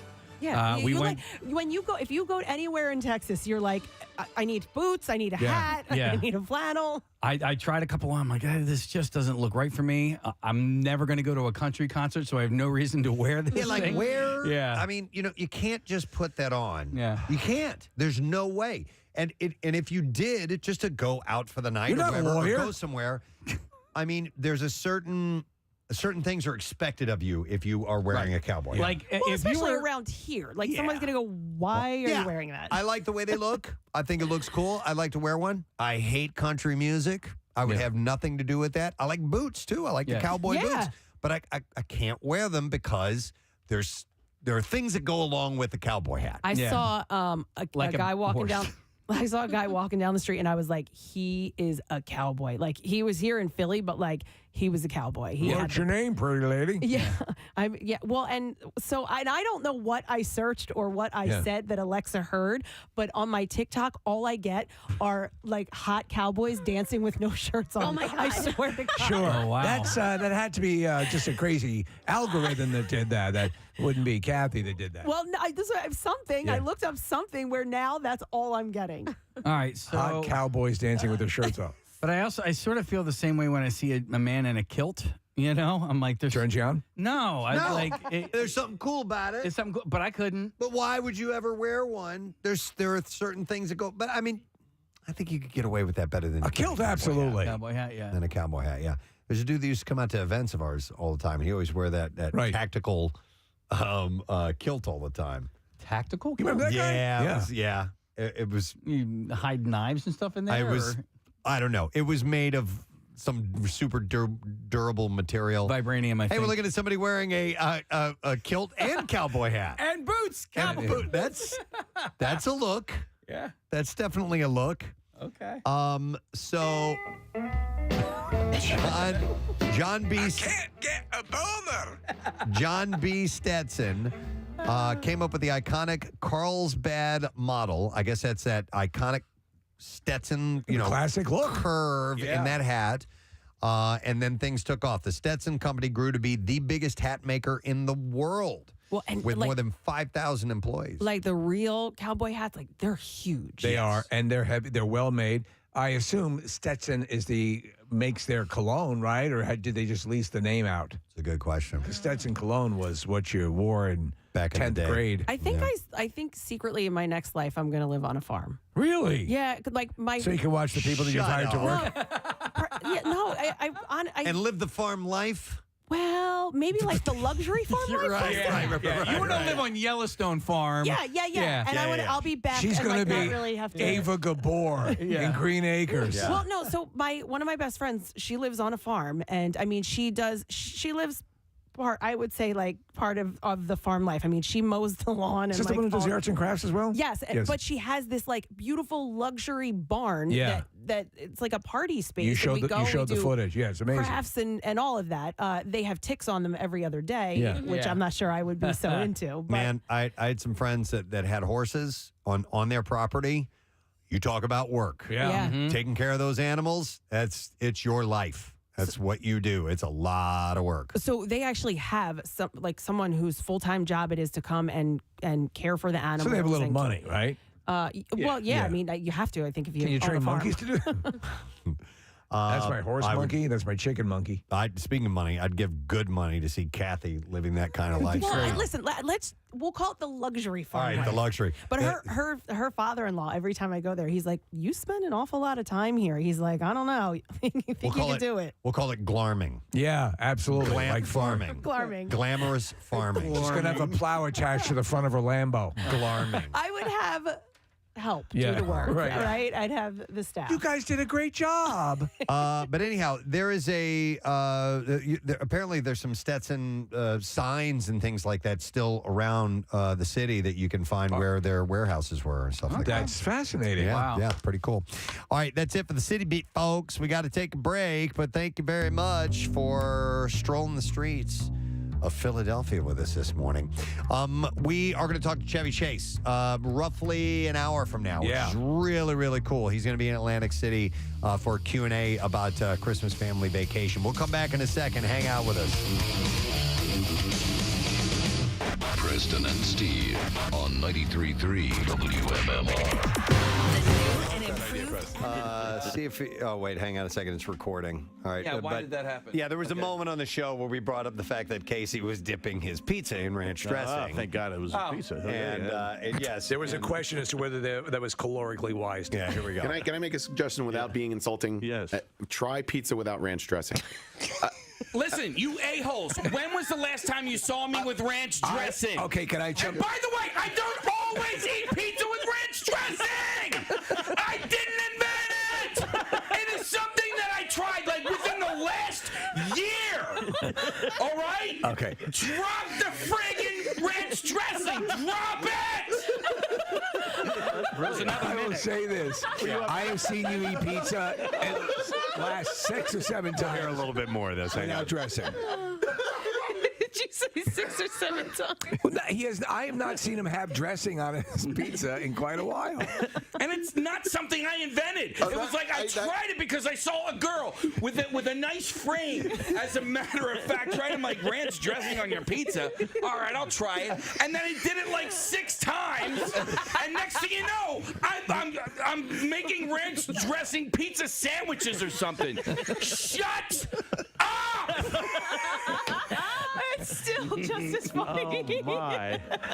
I've never heard you so whacked. Can I get a point for that easy question? One of my all-time favorite moments on the show. We need to move on. In many ways, Casey is sort of an ongoing lab experiment producing flatulence at an alarming rate. Who will Casey say is the one show member he takes the most joy farting in front of? Oh, my Joy? God. The most Joy. And you don't end a sentence with a preposition, by the way. But who does he enjoy farting in front of the most?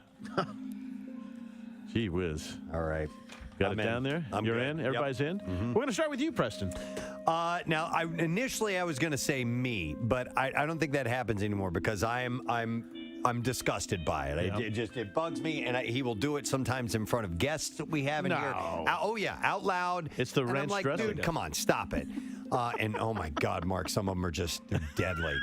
But I think he gets a kick out of actually doing it in front of Kathy more than anybody else. I think he finds that funny, but that's my guess. Marissa. That was my initial guess, Preston, was Kathy, but I thought he actually, like, deep down gets embarrassed to do it in front of Kathy.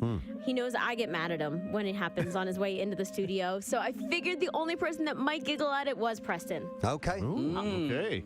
Nick. I think because it pisses her off so much that he's going to go with Kathy. And Kathy. It's so disgusting. It's so awful. Yes, he does do it when there's guests in the studio. doesn't. It's the worst smelling thing ever. It's awful. It's so stupid. It's childish. I hate every second of it. But I think that he gets a kick out of Preston's response at how angry it makes me. So I went with Preston. Oh, there's an interesting look at it. Steve? I'm going to echo Kathy's sentiment and say Preston. Yeah. All right, Casey. I will have to say, because he's not an official member of the show, but an honorable mention goes to Chuck. I mean, if he were going to be a part of this, I would say Chuck D'Amico, because Chuck... He laughs at you. He loves this. He says that my farts have personality, and they do. But I absolutely love farting in front of Preston. I would have thought Kathy. Yeah, no. Kathy. I even like when he gets mad, like when they're like silent ones. Sometimes I sit there and I just wait for him to smell it. Well, I'll just sit next to each other. So Mark will be sitting here, and I'll see Preston start to go. Sometimes, I have Lysol back here. Oh, my. And Preston will just be in the middle of talking, and there'll just be a little. Oh, my God. I'm learning more about this show. I really do go into like other rooms. If we have guests in the studio, You've gotten better. Yeah. You've gotten better. What are the totals on the points? I can't remember who answered Preston on that one. Steve did. I did. And Kathy and me. Marissa. Kathy. Yes. All right, so Marissa's now in the lead. 4. With 4. Steve's got 3. Kathy's got 3. Nick's got 3. Wow. Yeah. Kathy is our next subject. All right. It's not a stretch of the imagination to say that if Kathy Romano had written the musical Rent, we would not be singing Seasons of Love and instead would be singing Seasons of Activities. Yes. Fall, winter, spring, or summer, which season will Kathy say yields her favorite time-killing, energy-sucking activities? Oh. I got it. That's a great question. Yep. Will Kathy say yields her favorite time-killing, energy-sucking activities? Is it winter, spring, summer, or fall? Okay. And we're going to start with Steve. This is sort of a tough one, but I know that Kathy and I share a lot of the similar loves of the various holidays. And now while Christmas is a Why money... you should have saved me on that ship. Christmas is a money shot. I think, though, the stuff that happens around fall, between Thanksgiving and Halloween... Oh, all that stuff. Yeah, Okay, all that got it. stuff, and all of the access to it is And with an something- 8-year-old, you're busy doing. Yeah, I got it. Right. Okay, and, Nick. all that stuff. Yeah, I think just because I think it's your favorite time of year that you love the season itself that I went with fall as well. Ah. Fall activities. Marissa. Because they're so universal, they happen inside and outside, and I'm pretty sure it was your very first list. I'm guessing that. I went fall. Fall activities. Preston. I'll just hit this. Yes. And Casey. I'll just hit this. Fall activities. And we'll go to Kathy and find out that the answer is. So although summer is my favorite time of year, I get depressed when summer is over, and the way I get over my depression is through fall activities. Everybody wins on that one. Wow, that's good. Cool. The second question about Kathy on the Preston and Steve Show. Kathy is often playfully painted as a somewhat asexual being who thinks foreplay is laying down a protective tarp. Remind me to tell you Dr. Ruth's story a little bit later. That said, what will Kathy say is an appropriate amount of time for a woman to wait before getting intimate in a new relationship? While we're looking for a closet in weeks. Marissa and I are going to differ. This is Kathy. We will allow your answer to be in years. So we're looking for weeks. Yeah. Weeks? The closest in weeks. Yeah, we're looking for closest in weeks. This is Kathy. Hold on, I need a calculator. Well, yeah. So what will Kathy say is an appropriate amount of time for a woman to wait before getting intimate in a new relationship? All right. All right. People are writing their answers down. You're in? Well, I don't think so. Casey. Okay. This is a really, really tough one. I don't think you're as prudish as one would think. But like first date, 1 week, no. 2 week, no. 3 weeks, no. 4 weeks, I think is a nice, safe assumption. All right, Casey says about 4 a weeks. month. About a month. Marissa. I said that Kathy would approve of holding hands after 3 months. Whoa. Wow. 12 weeks. Oh, Preston. I think she's more of a slut than we believe she is. And I'd say Kathy would be cool. That maybe not for herself, but if she were to give advice, I'd say 2 weeks. 2 weeks. That's a short one, yeah. All right. Steve? I agreed with Casey, and I think 4 weeks seems about right. Okay. Nick? First of all, I can't wait to hear that Dr. Ruth story. And then, second of all, I went with 3 weeks. All right. It's all over the board. Wow. Kathy, are you a prude? Okay, so I'm going to go initially with when I read this question, what my answer was going to be. And the question is going from one relationship to the next, how long you should wait in between, correct? Yes. Oh, I thought it was after the first date. After the how long first to have sex? getting intimate date, before getting intimate with someone. Okay, so you meet somebody. How long will it take before you? Right. As they used to say, make whoopee. Oh, all right. Okay. So from the first date. All right, then I need to rethink this because if it was from one relationship to another, I was going to say 24 weeks, 6 months. Okay. But I'm going to say, after the first date, and I forget what everybody said, but I'm going to say 4 weeks. And Steve. Wow. All right, so point each. All right, Steve, you are now tied with Marissa at 5. All right. I have 3. Kathy has 3. Preston has 3. And Nick has 4 going into the. Nick, you are stuck with 4. I'm done. You're done. That's right, because Nick is going to... Wait, we have Marissa. We have as well. Oh, yes. Yeah. Oh, my God. Okay, so there's still a chance for everybody. We'll do Nick. A penny saved is a penny earned is more than just a maxim. It's also what you whisper in Nick's ear to make him horny. And while we kid Nick about his frugal way of life, who will he say is the next cheapest person on the show? So Nick being the cheapest, who would be the next cheapest human on the show? Who will 15 Nick say? seconds. Yes. Yeah, Nick will say this person is the next got this cheapest. one. You got this one? Yeah, We'll start with you then, Preston. I think that that somebody who knows a good bargain and is the queen of returns would absolutely look, and she looks for coupons all the time. She looks for special deals. It's got to be Kathy. Got to be Kathy. Got to be Kathy. My wife's the same way. Yep. All right, Casey. When you said Queen of Returns, I was so relieved that you didn't say me. But I was thinking the same exact thing. She never pays for shipping. Yeah, so Kathy Romano, no doubt. Okay. Marissa? I actually think that Casey's family is just, I think your wife is the same, and I think your family, and I think it bleeds onto you a little bit. So I'd say Casey. Oh. Okay. Yeah, in a good way. All great ways. Kathy? Oh, okay. So I did not think of myself. I don't think of myself as cheap, although I love a coupon and don't like to pay for shipping. I won't not buy it if I don't find the coupon. Really? Yeah, and just because. But you like quality too, though. Yes, so, and I like quality items as well. I went with Preston because I believe that Nick and Preston, when we talk about tipping conversations, they always have a similar opinion. So so I went with Preston. Okay. And what is, just briefly, what is your tipping deal? Just that Steve always goes over the top, and they'll do like the standard tip, like what's listed, and and not really go over. Tip based on performance, not just Right. Steve is going to tip over tip no matter what. I always over tip. I always do. Steve. So, and for that reason, because Preston is not cheap at all, but we have those conversations on air, and when we talk about the tipping, those two will take that angle, and so I said Preston. Okay. Yeah. Well, Nick, survey says. Well, it turns out that Kathy and Steve are right. I went with Preston. Wow. And it was because of the way that we think about stuff like that. Okay. Yeah. All right. And because you're kind of cheap. He's very generous. Just joking. Relax. See my bill from the vacation I just took? Do you hate it when they include the tip without asking you? No. That doesn't bother you? That doesn't bother me. In fact, added gratuities I'm fine with. But if I did get service that was not good, I think that it reflects on the tip. I mean, absolutely. Do you talk to the server and say this is why? No. Never done that. I can't tell you the last time that I had really bad service and I left anything less than 20%. Okay. But I mean, but I usually 20% is about right for me. So okay.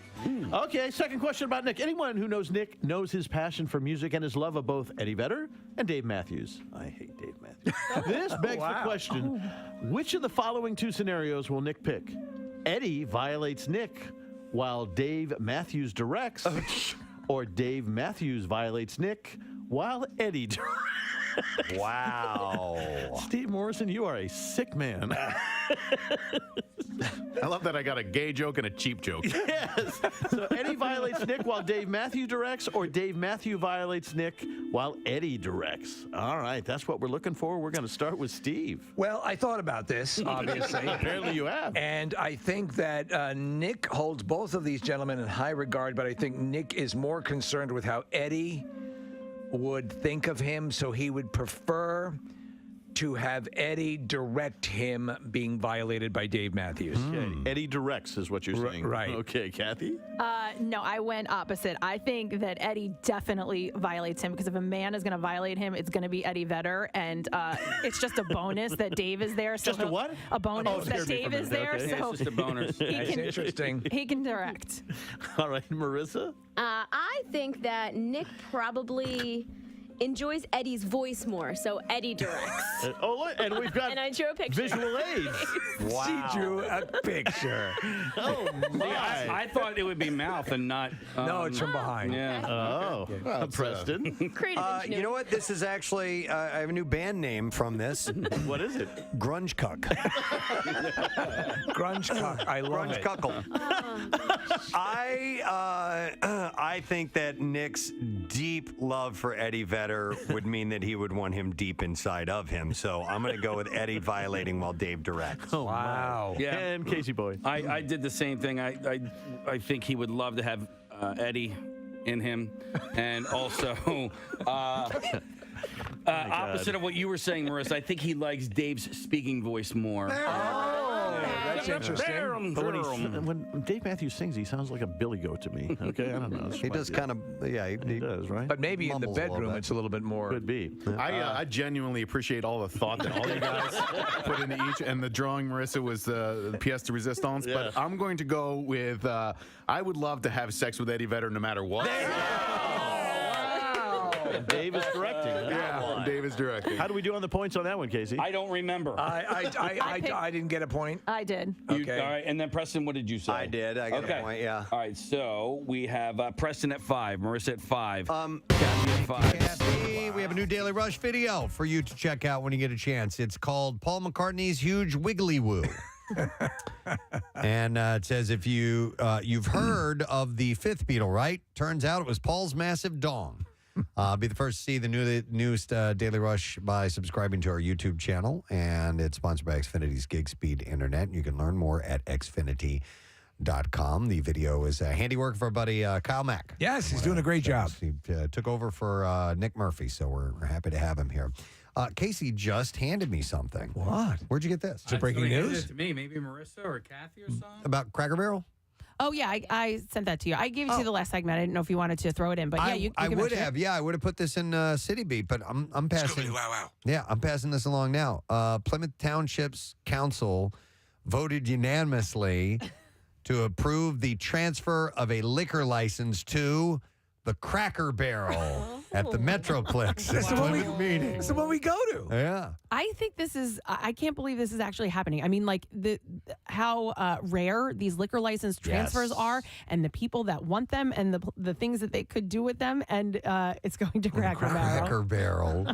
I don't think of Cracker Barrel as a boozing place. No. If you want to really off the beaten path pickup place, it's the Cracker Barrel. Oh, yeah. I wonder, too, if they will renovate it all and put, like, a bar area in there. I have a feeling it'll just be for Table service. Just table while service? you're eating dinner. Yeah, but why, like... Bottle But service. even like smaller places, like Applebee's and places like that, they have a bar. little bar You're right. there. You're right. And a good place to like sit if you're solo. Like I would never go to Cracker Barrel by myself. It feels like a family meal. But I was in Delaware over the weekend, and the one on Route 1 said now with the liquor license, like a big sign on the so window. this must be what they're doing. Yeah, Maybe in the it's chain. testing. Okay. Also, like I've always just gotten like breakfast there. Same. They're working their way towards an EDM club. I'm telling you, man. The one time I went there, I got like I think it was like a campfire meal. Yeah. Where they cooked everything inside like a tinfoil pocket. Yeah. It was so freaking good. I couldn't believe Listen it. to his voice. I know. I knew what it was. More stuff in a tinfoil pocket. Everything was so moist. Oh, yeah. Oh yeah. Yeah.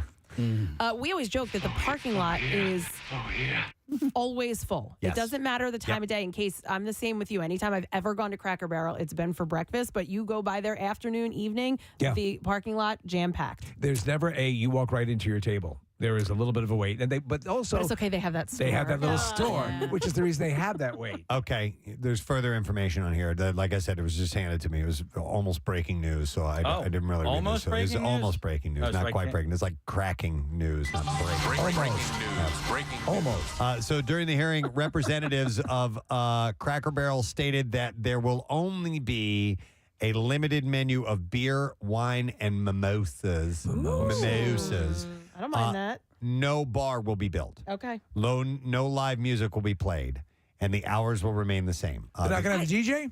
No. The only question that did not have a definitive answer was whether Cracker Barrel would eventually sell beer and or wine to go, which is allowed under the license. Right. Did they get their dispensary license? No. I wonder where they got the license from, though, because it has to be transferred within the county, right? So it came somewhere from Montgomery County. And I like Cracker Barrel. I love their little store. I love their food. But, like, to me, this kind of seems like a waste. A waste? Do you think so? Yeah. Just to have, like, they clearly don't. A beer with meal? I know. Just to have, like a beer or a glass of wine. Listen, I love a mimosa as well. Yeah. With breakfast. That's nice. But I don't know. I think I'd rather see a new place. You can see Vince Vaughn and John Favreau getting all dolled up in swingers and heading out to Cracker Barrel. What if they had like $600 bottles of wine? Yeah, Cracker Barrel. to go with your fritter, with your apple fritter. By the way, I have a question about the dispensaries in New Jersey, in the recreational ones. Where does one find those? I did a little search the other day, and all that was coming up were what appeared to be pharmacies. And I didn't know if Are there in fact recreational dispensaries in Jersey? It's legal in New Jersey, and I know that there are some. I just don't know how to go about finding them. I feel like I saw one on 42. I was going down the shore, and instead of going on the AC Expressway, I stayed straight on 42, and then I went down a couple exits, and when I was making a left, it was right when they opened, and there was a line like around the parking lot. Okay. I would go to your busiest Cracker Barrel and then work out from there. Okay. Yeah. No, there's a product I want to get my hands on, and I don't know All right, where to go about. so it looks like Curaleaf is one. There's a few. I don't want to sign up for anything, but I think they might have medical, like a medical and recreational division. All right, that's what I was curious about, because I saw medical, and I was like, well, isn't it recreational? But anyway, okay. All right, I'll do a little more digging. I'll find it. I'm sorry to just throw that out. There is a search engine called Leafly. Okay. That you can put in. Do you want recreational? Do you want medical? What would you like to look for? It's like the Siri. What can I help you with, bro? I will dig deeper into that. But so Cracker Barrel and Plymouth meeting. And in fact, hang on a second. Somebody wants to comment on another Cracker Barrel. Hi, Ed. Good morning. Hey, good morning, guys. What's up, bud? So, my family, we travel back and forth to Florida because my parents have a place down, or her parents have a place down there.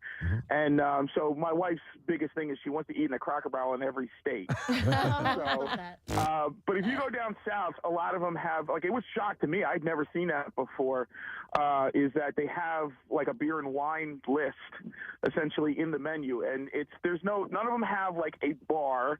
It's essentially beer and wine at the table. Like, you can have beer and wine with your meal. I got it's you. Really like there to be like a. Right. It's not really like there to be a bar. And would you say an extensive list of options or fairly limited? No. It's I can't even equate it to anything around here because around here it's usually either a bar or liquor store. But like maybe half a dozen types of beer. Maybe what wine pairs nicely with hash browns, right? Yeah.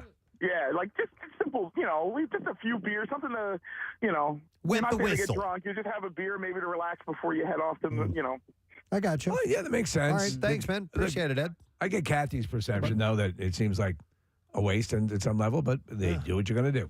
Press, there's another place called Cannabis in Deptford, New Jersey, and when you go to their website, you can click either on View Medical menu, or View Adult Use menu. So I guess adult use. Yeah. So I don't know if there's a difference between the two. Maybe it's that one. How far away is Deptford once you cross? You go over the Walt Whitman Bridge, and then you hop on 55 for like 3 seconds, and then you're right there. Okay. I know where West Deptford is. So, Yep. All right. That'll work. That's not too bad. All right. Thank you. I appreciate that. Kathy, I wanted to get, well, I know what your take is going to be on this, but this article says that apparently we really don't need to use deodorant. My 65-year-old cousin has never used deodorant. Really? Is he still on that island? No, I mean he's a very successful person, and I've never smelled body odor on him. Yeah. My dad and my brother don't. My brother also doesn't use toothpaste. Wait, what? How, does he clean his He's teeth? adopted, right? There's no way he's from your family. Are Is you he kidding? Janis Joplin's No, son? You know that it came directly from my mother. No, he uses charcoal. No, like baking. Oh, baking soda. You could do that. Okay. I thought you meant he completely. No, he brushes his teeth and Yeah. he bathes himself often. But they do not wear deodorant. Why no toothpaste? Health What? reasons. What about your husband? Because your husband He has it's something to do with the cancer treatment he had. Okay. And, okay. The damage that it did to his teeth and the continuing damage that stuff in toothpaste does. Okay. All right. And Casey was about to ask about Dennis. He's very holistic. He's very clean living. He's a clean Oh eater. no, he'll wear deodorant. I wear a charcoal, like the brand that I forget the name of it. I use it all the Yes. time. Oh my gosh, what It was that begins with a called? P. Payway? I rub Asian food Well, under my armpit. PP? You know, Piper Y. Piper, yes, Is that Piper it? Wee or something. That's it. I order it automatically reorders on Amazon. And so. you like that? I do. Is Yeah. it expensive? Because I'll try It's it. not. It's okay. I just go with Degree because they sell them in 2-packs. Well, it has less of. There's no chemicals in it that can cause issues, as you said before, Kathy, with carcinogens and things of that nature. And it's very natural. It's a clean smell, but there'd be no way. I live in terror of walking out of the house without deodorant. That is one thing that I'm not going to. I try to be health conscious, but listen, I'm wearing deodorant. I know it's probably clogging my pores and causing all kinds of issues, but I'm wearing it. You're a very clean person, and I shower in the morning. Absolutely, it's the first thing I do, and it's guaranteed that I do that every day. But if I do, and I have a couple times, just forgot in my daily routine to put deodorant on, I know that I forgot. Like later on the day, I'm like, now I'm not like stinking to high Yeah, hell, I know what you mean. But you put There's a little sense. You're like, oh, okay, I need that. I have deodorant here just in So case do I I. forget. It's a good idea. There's I also have been- toothpaste. I have a razor, the whole thing. There's been times where I turn around, make sure Preston's not looking, and Nick Murphy when he was here, now Kyle, and I'll put my Hey, deodorant on. Can I borrow yours sometime? No. Absolutely not. Are you kidding me? Is that a joke? Boys, turn your heads. I'm gonna douche. I let you use my deodorant. Yeah, no, I was joking. Yeah, she for would. her. I'll use Germaphobe? yours. No. I know. Are you kidding? She finds Silly. a hair on it, she's going to hang herself. Yeah, I know. If you're stuck, Press, I have a little mini spray one. All You right, can use that'll that work one. too. It's Dove. Do you guys remember Mitchum? Yes, I do. Oh, yeah. Yes, That was a spray, wasn't it? It's a manly spray. If I remember. Band used to have a spray on deodorant. Remember Band deodorant? Band did? Yeah. Because I always knew them as a roll-on. Yeah. I used Right Guard for a hot minute there. Yeah, remember Right Guard. Yeah. Yep. You know so what is this? Oh, sorry, Case. I was It's gonna spray say, on deodorant. So what is this? dermatologists agree that humans have been using substances to mask strong body odors dating back to the early days. But what we decide, they explain why we use deodorant. It says what we decide comes mostly from cultural practices. Yes, yeah. An expert on the subject said that people tend to find the natural scent of those with different immune systems more interesting than those who mirror theirs. My something that'll make me gag is someone with rancid body odor. That's a real trigger. But Richard Pryor did a great bit, and I think it was live on the Sunset Strip about he gets into the cab. He's in Africa, and the cab driver he smells his body odor. And he looks up at the cab driver smelling all his cologne going, oh, my God. Yeah, it was too much for him. Yeah. They also said that bathing every day stops bad odor in its tracks, and wearing breathable clothing can decrease chances of smelly or sweaty circumstances. But this is only a partial article, so it doesn't tell me why they recommend against it. So I don't know. I just know that I think it's antiperspirants. Yeah. That like Dr. Mike says. He's like, I don't mind the deodorant, but it's the antiperspirant part of it. Yeah, because the toxins are in the antiperspirants. Right. However, the antiperspirants are what keep us from smelling like a hoagie. Yeah. Yes. So And I know what you're right. saying. That hoagie smell makes me sick, unless it's a hoagie. I used to think it was mustard and onions is what my armpit would smell like, which is funny because I kind of like mustard and onions. But Like on my hot yourself, dog. you want to die. On my hot dog. Yeah. No, I would say it's like it was in A Fish Called Wanda. Yes. He would keep sniffing his own armpits. At the auction? What? There was one at in an auction house where the person smelled their armpit and ended up bidding high on something. Really? I can't remember what movie I that like was. that. Yeah. Yeah. But no, Otto would keep going. I think he just liked the smell of his own manliness. And It's like would Mary sniff- Catherine Mary Catherine Gallagher. Yeah, sticking her armpits, her hands in her armpits. But wow, I was curious what Kathy thought is. This other thing, I'm just rolling through some stories here. I don't want to be the noticer. I don't want to be You're the roller. Stream of consciousness. I'm the roller. There's a song. Wait, there's a song, Casey from April Wine called "Roller." She's a roller, yeah.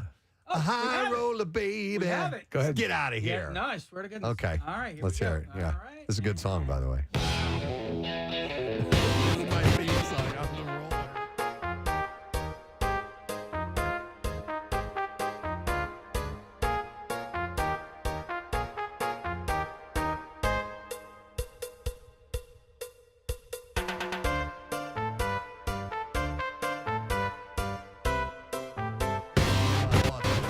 On Tuesday, passed a law.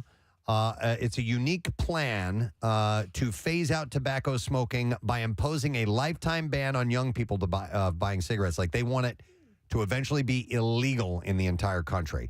The law states tobacco can't ever be sold to anybody born after January 1st, 2009. And it means that the minimum age for buying cigarettes is going to keep going up. And in theory, someone trying to buy a pack of cigarettes in 50 years will need ID to show that they were at least 63 years old. So they're gonna keep raising it each year. They're going to start with this generation, and they're just going to make it from here on out. So if you smoke, if you already smoke, you can keep smoking. Right. But as you go on, they are phasing it out rather than doing a full-on prohibition like nobody can do this anymore. Right. They are going to kind of phase it out. I have to take a look at the specifics a little bit more. I don't think it's such a horrible idea. I mean, it is. There's zero good that comes from smoking. Sure. Period. But without question. Yeah. But we've been so used to it being. You have this, but there are other things that are illegal that you can't do. That technically you could live for the rest of your life doing that aren't good for you, and that are illegal, and they just have added it to that. I don't know, man. Smoking's cool. It looks cool. It looks really cool. Doesn't smell cool. Yeah. No. Oh, what was I watching, man? So I've been watching Lethal Weapon. Like that's been my go to bed. He's a chain smoker. He is a chain. And in real life, Mel Gibson. I don't know if he's corralled that a bit. Yeah. But that dude was always. I remember him on interview shows, and he at the height of his stardom, and he would be sitting there puffing away, man. Yeah, he looks really cool in that movie. Yeah. And there's one scene in particular in the very beginning, and the next time I watch it, I have to figure out exactly when he lights up a cigarette because it looks like. He wakes up with a lit cigarette in his mouth in the very beginning of the movie. That's the coolest. When you can sleep, you're really cool when you can sleep with a lit cigarette in your hand. Mm-hmm. I just wonder, I think of thank you for smoking. And I wonder what will the cigarette companies do against this? Philip Morris? I mean, so here's the deal. I had a guy that I met who, he retired at like 50. And I thought he was like, Right. He was like a hedge fund manager. No, he was a roofer. Right. He just started when he graduated high school and invested wisely. And I was talking to him about his investments, and he said Philip Morris was one of the ones that he invested in. And I was like now, nobody smokes. He goes, dude, they have their hands in so much stuff that it's not just, the tobacco stuff. Not just tobacco. Well, exactly. a lot of the tobacco industry, a lot of those companies have bought their way also into the cannabis side of things. So, they know, and the liquor companies as well. They're investing in that. Yep. I think it's interesting. I think it's an interesting approach. I mean, because you don't look at your child and go, I want my child to be able to smoke one day. I hope they are a smoker. Do you know what I smoke think? if they want to. I'm going to suggest something different. Okay. And it seems to work on sitcoms. Have everybody smoke a full carton in front of the ruling political party, and they'll get so sick they'll never want to smoke again. Right. My dad, he said that he started smoking when he was like 8 years old. Yeah. And so when I was in high school and I got caught smoking, I didn't get in trouble. It wasn't like one of those things where you will not do, Did he make you smoke a carton of cigarettes right in front of him? No. I just, it simply came Would down that work to... with pleasuring yourself? Yeah, no. You're going to pound it for 24 hours straight. 5 times today. I want to see you do it 5 times. I want you to nut. Oh, my God. 40 times right now. I do not know. But they've passed this into law. Oh, it's passed. Yeah, they passed it into law. So Oh. it starts right now for anybody born on or after January 2009. Can't ever be sold cigarettes, and then it goes year after year. So we'll see if it works. It may backfire and be terrible. It's But New Zealand, right? Yep. Well, that's where the hobbits live. We'll see how ornery they get. Yeah. All right. I need some place to light up. Let me roll through one more story. Come on, man. Sorry, dude, I was getting ready for Sorry. Okay. There we go. I had the Shire already from Lord of the Rings, and then we moved on. Damn, and, I'm sorry. Yeah, that's right. I should have read the room. All right, we're going to roll on to one more story, then we're going to have to take a break. This sounds wild, dude. The world's first artificial womb facility, Ectolife, will let you, and tell me if this isn't right out of the movie Gattaca. It is. Will let you choose babies' characteristics from a menu and will be able to grow 30,000 babies a year. The concept is the brainchild of Berlin-based Hashem Al-Ghali, a biotechnologist and science communicator. Oh, some great eugenics things have come out of Germany. Hashem says the facilities would allow infertile couples to conceive a baby and become the true biological parents of their own offspring. But everything from eye and hair color to strength, height, and intelligence can be chosen, and inherited genetic diseases can be avoided. Is this 100%? I don't know. I read the article. I read a couple articles on it. I don't know where it stands as far as efficacy right now, but they're on the cusp of it. They really seem to indicate that. To me, there are chilling aspects to this. There are some positive aspects. The concept of the design, the concept of a baby that may have issues coming into the world and being a wonderful person. You know, if we're tailoring just this type of person is the only type of person that we want here forward, and not allowing for the wide array of different types. And well, it would depend on the people that are making these choices. Yeah, You know, right. they But may if you not said- all choose the exact same thing. no, it's absolutely true. Yeah. I think it can become, but the potential for a precarious thing is there. Yeah, I mean, just because it's not something that exists. There's no real way to frame it. And it's totally man-made. I think our first inclination is to bristle Kill at it it. with a stick? Yeah, to hate it, to bristle? bristle at it. But, like, I just sort of look at all this stuff that is quote-unquote man-made. And to me, like, if you sort of look at it from, a few steps back, this is all evolution, right? Like, man has, it was incapable of evolving into a flying creature, so we made airplanes.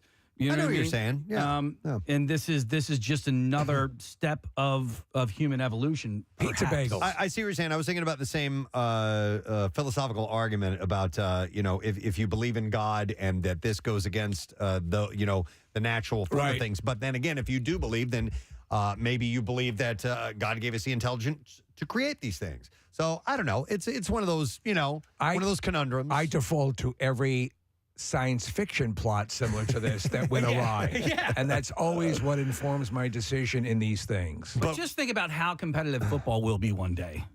Oh, God. But do you remember? Yeah, no, sports would be insane. But do you remember in that movie Gattaca? Yes. There were the people whose parents chose not to give them special enhancements or avoiding of disease and so on like that. And these people therefore didn't like that, and they tried to change their background, and they called them degenerates. Yep. Degenerates. Did you guys ever see the movie? It's very good. Oh my Very God. Ethan Hawking. Yeah. Okay. Yeah. Is But it good? it's this. It's very good. And there's also there's a murder mystery in the storyline too. So it's not just about the genetic stuff. It's a big part of it. But it's an interesting movie, and some of this stuff is right there. Is coming to light. All right, so we've had Christian Finnegan, the comedian, in our studio before. Now, he's a handsome man, and his wife is a beautiful woman, and they chose not to have children because, genetically speaking, if they got, and I think he called them flipper babies. He's like, we would, that's like, for some reason, they've checked their genetics, and if they were to, there's a strong likelihood. There's a strong likelihood that whatever they would give birth to would have like A severe certain deformity severe or defects. okay. And so for people like that, There are many schools of thought, and there are some people who say that, I have to think a lot more on this stuff simply because it's there are so many variables where you can say, somebody will make the case, and you'll say, yeah, but that's a beautiful. You'll see a child that is that way, and No, they they're make all- a everybody's beautiful. beautiful. It's It's just it's a fine line. It is and a and you fine can line. like teeter on either side of it, and you're not sure. But That's you, why I think, really, honestly, cats are the way to go. It is the way to go. No, listen, all of God's creatures are beautiful, right? But Except the jellyfish. Except for the jellyfish, those are creepy.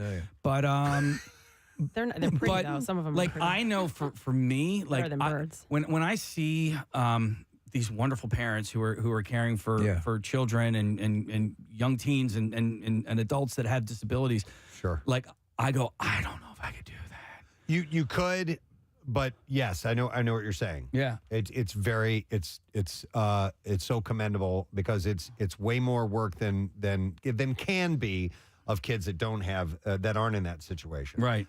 So that's why some people need our assistance when going true. through, because it's a lot. It can be a full-time job, it can be very expensive too, and be hardship. And obviously, you don't want to look as being a parent as being a hardship, but it sometimes financially it can't help but be. You mentioned your cat, Steve. I'm looking for the article, but I can't remember exactly what it was. But there's some sort of bill that they're looking to pass so that your animals actually are considered family members and not possession. That's I love animals, and that's abject lunacy. But Say it that would, again? But it would have to do with like divorce. If a family gets divorced or a couple gets right, divorced, right. or if they, somebody passes away, and it's a bill they're looking to pass or they're trying to pass that would make a pet considered a family member and not a possession. So for the specific case of divorce, where you're fighting for custody or visitation. So right now it's all about money and who pays for the care of the pet, whereas now it would be considered in the best interest of the pet. So did they take the pet's thoughts into consideration?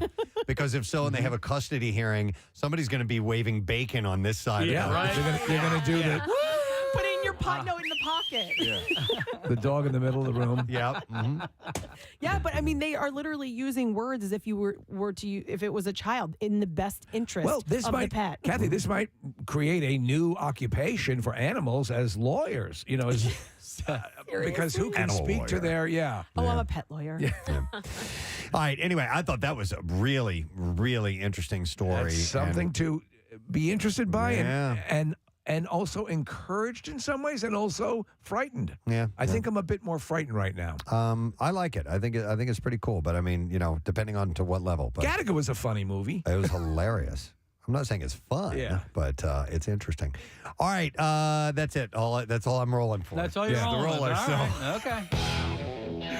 all right, we're gonna take a break. When we come back, we'll get the B file. After that, Chevy Chase will be on the show. I can't believe it. Hang in there. We'll be back in a moment. Preston and Steve on 93.3 WMMR. So All sorry right, about that. We leave the best for last. Marissa. It is no secret that Marissa spends a lot of time out on the town attending the trendiest events, often having to check her license to remember where she lives. Of all the multitude of events, parties, clubs, etc., that Marissa attends or frequents, which will she admit makes her feel the most pompous? All right, she goes to events. Whenever I used to live here, I'd run into her at 2 in the afternoon and 2 in the morning. And the question is, which of all the events she goes to makes her feel the most pompous? Interesting question. We're going to start with Steve. This, to me, even as writing the question, I thought, is this too easy? But I figured, what the hell, why not go for it? I'm going to have to say Dinner on Blanc. Oh, okay, yeah. Yes. Fancy schmancy events. Right. Absolutely. Okay, Kathy. I said the same thing just because I think she knows the joke behind it and that we all kind of Make fun of laugh. her? Yeah, laugh that she's going again. Nick? The name itself is pompous, so I went with Dinner on Blanc. Okay. Preston? I actually know it's her favorite event, though, so I don't know if it would be considered the most pompous, but I couldn't think of another more pompous event, so I went with Dinner on Blanc as well. Casey? I honestly couldn't think of anything but Dinner on Blanc. All right, so Marissa. All right, so I thought about this long and hard, and I thought about picking up and going to Europe or Cuba or, just going to some random new Mark Vetri restaurant or something. And all of these, you guys make fun of me for being pompous. But even though I feel like it isn't that pompous, but I'm also just defending it, it's got to be Dinner on Blanc. All right. All right, so the that's a scores clean remain sweep. the same. Steve is still in the lead with 7 correct answers, I believe, now. Oh, all right. Yeah, and so the only ones that can either tie are Kathy and Preston. All right, last question. To walk a mile in Marissa's shoes is to see the world at a sub-nose level. Which show member? Oh, my God, I can't believe this is the last question. Oh, my God. Which show member will Marissa say has the most out-of-control nose hair or cave bats situation? Wow. Wow. She's short. She looks up in various places that they think others don't. Preston is in the lead. We could have a potential tie. Then we will go to a tiebreaker question. I have no idea what that is, but we'll figure it out. We're going to start with Casey. Okay, so it couldn't be me because I pick my nose all the time. So there's like virtually never any bats in the cave. I got to go with Preston on this one. I don't really have any other explanation of him. All right, Preston. You know what? I've brought this up several times that Marissa has to view nose hairs regularly. I'm the tallest member of the show, so I gotta put myself in that category. She probably sees the most. Yep. Nick, I'm hoping it's not me, but I'm going to go with Preston as well. All right, Kathy. I went with Preston as well because of the height. His height. Steve. I went with Casey. Wow. Because? Only because I figured there's a lot of work around there just lodging things, and stuff might be more visible because of that. Though Preston is taller, obviously, and the angle's probably better. I went with Casey. All right, so potential tie here. Marissa, the answer is... All right, I'm going to admit something to you guys. There is only one member of the show whose nose I've looked up, and it's because he's constantly pointing it out and seeking my approval. It's Preston. All right. There you go. So, Casey, tell us the score, please. All right. The final score is, I got to give him 1 and her 1. We have a 3-way tie. Oh. We have a 3-way tie between Preston Elliott, Steve Morrison, and Kathy. Thought of something else I did one time, but immediately, here I am as an adult thinking I'm in trouble. I'm in trouble. I'm in trouble. One time we were doing a promotion at the Granite Rim Mall with Y100, and we had we used to take a little putter and a putting green, and we would do a putting contest. Yeah. 'Cause when you go to these promotions, you have a little game. People can play, come on, and when. So we're out there, and we're bored. Nobody's coming out there. And I decide to take the putter and take a full-on driver swing. No, you didn't. To the golf ball. Or I was pretending to. I was going to swing over the ball. And, of course, I'm aiming right at the parking lot. And we were in, there was like a tent sale going out there or something. So there was a wide open area where nobody was parked. But about 50 yards away, there were cars. I swung at this thing. I hit the ball. And it goes over and thunk and hits the side of a car. Big, huge dent in the side of it. And I tell an intern, I go, go get the golf ball.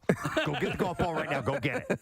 So they ran and got the golf ball, and I go, put the whole golf ball thing away. Put the whole putting green thing away. Appearance over. Appearance over. Appearance over. Appearance over. Yeah. Attention. We've got our winner.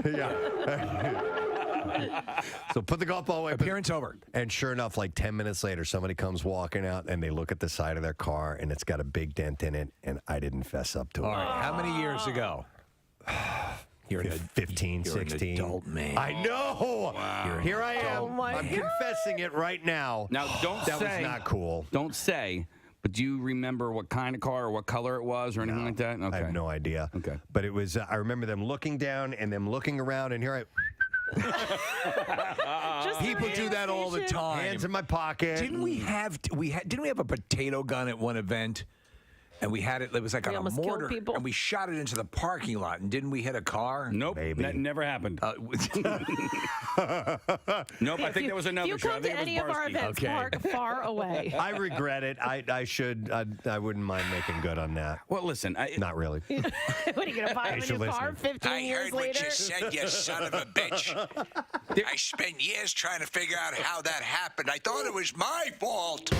Yeah, what would you guys say would be like a movie Star theme Wars? or score? Yes, Casey, it's number one. Sorry, I didn't mean to- No, you were asked. That got 24% of the votes. Almost a quarter of people surveyed cited that as the most memorable. What percentage are John Williams scores at the top? Yeah, it's probably Star Wars, Indiana Jones. Nope, it's just the one. Oh. So because after that 007? Nope, Saturday Night Fever. Okay. Bee Gees. Yep. So night fever, night fever. Stay alive, stay alive. Or staying alive, I guess. Stay alive. You know what that needed? And you can tell by the way I use my walk, I'm a woman's man. Dirty Dancing. Dirty dancing. 13%. But that's not a theme song. It's not like when the movie started, it was like, now I had. No, like that's. We're dirty dancing, dirty dancing. By the way, I saw He's right that. though. There's no dirty dancing theme. No. There are songs within Dirty Dancing that are songs. By the way, I saw on a commercial the other day for some food product. They used Hungry Eyes from that soundtrack as well. Yes. Hungry Eyes. What's that other? She's like the wind. Hungry Eyes. I mean, my favorite song from that movie is this one.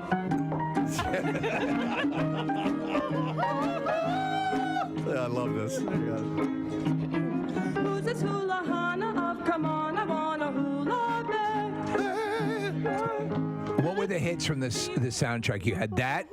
You had the. You had Hungry Eyes. You had Time in My Life. Those were the two biggies. Right, and then was, She's Like the Wind. She's Like the Wind was in that as well. And that's Patrick Swayze singing that, Oh, right? Yeah. Yep. Yeah. They had so many hits that were already songs. And it was such a popular album that they made two of them. What was the one? Hey, lover boy. Remember when they were How do you call your lover boy? lip syncing that one? I simply say. What was that? I simply say, baby. Oh, yeah. My sweet baby. Here you go. We have the list. Do you remember the Dirty Dancing tour that happened? Oh, yeah. Here we go. Be My Baby, Hungry Eyes, Stay. Oh, from the Zodiacs. Oh. Is that? Oh, won't you stay? Jesus Christ. And then it says yes. There were more songs in this. What's yes? I don't know. But it was by Mary Clayton. So I was in 7th grade when that movie came out, and I remember kids on the bus listening to that record because it was so popular, and it was such a resurgence for that type of music, for that style of music, and for that age of music. Well, really, that they put out a second record. The Big Chill was, I think similar. Two years prior to that, and that, I mean, that was an entire summer that I lived off of that soundtrack. So we're looking at the track listing here for Dirty Dancing. Hey, baby. Hey, baby. Was that it? No. Different one? I wanna know if you feel Overload. Don't know that one. Off the title. I'm sure we know every single one of these songs. Love is Strange. I think that's the one, Kathy. Hey, lover boy. Okay. Why don't you come over here a little? Hey, boy. My name is Man Thing. Why don't you come over here and let's dance?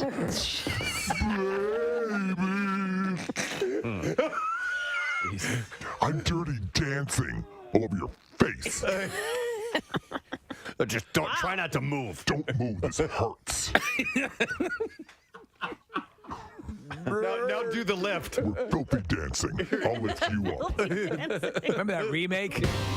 A day after the season 13 finale of America's Got Talent, finalist Michael Ketterer was arrested for domestic violence. Whoa. Well, it shows the system works because he only came in 5th place. What did he do? Was he a singer or what? He packed luggage. No, I don't know. Michael Ketterer is his name, and I don't know what he did. We're looking at a picture of him with his arms open at a microphone, so that leads to believe that he may did a have John been McCain impression. a singer and impersonated John McCain. So those are the two things you can clearly get from this photograph here. He's going to be playing a Vegas casino. It's uncanny. Yeah. He just does John McCain and that's it? Yeah.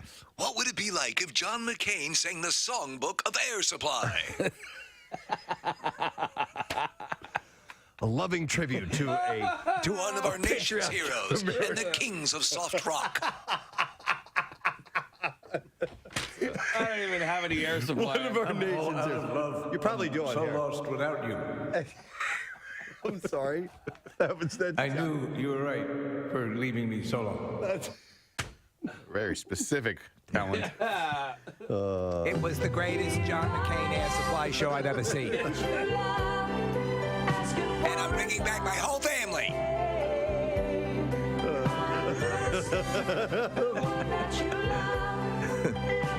It's patriotic and it's romantic. All right. So anyhow, I guess he was a singer and a John McCain impersonator. This is a student pilot. Yes. And I have not heard this yet.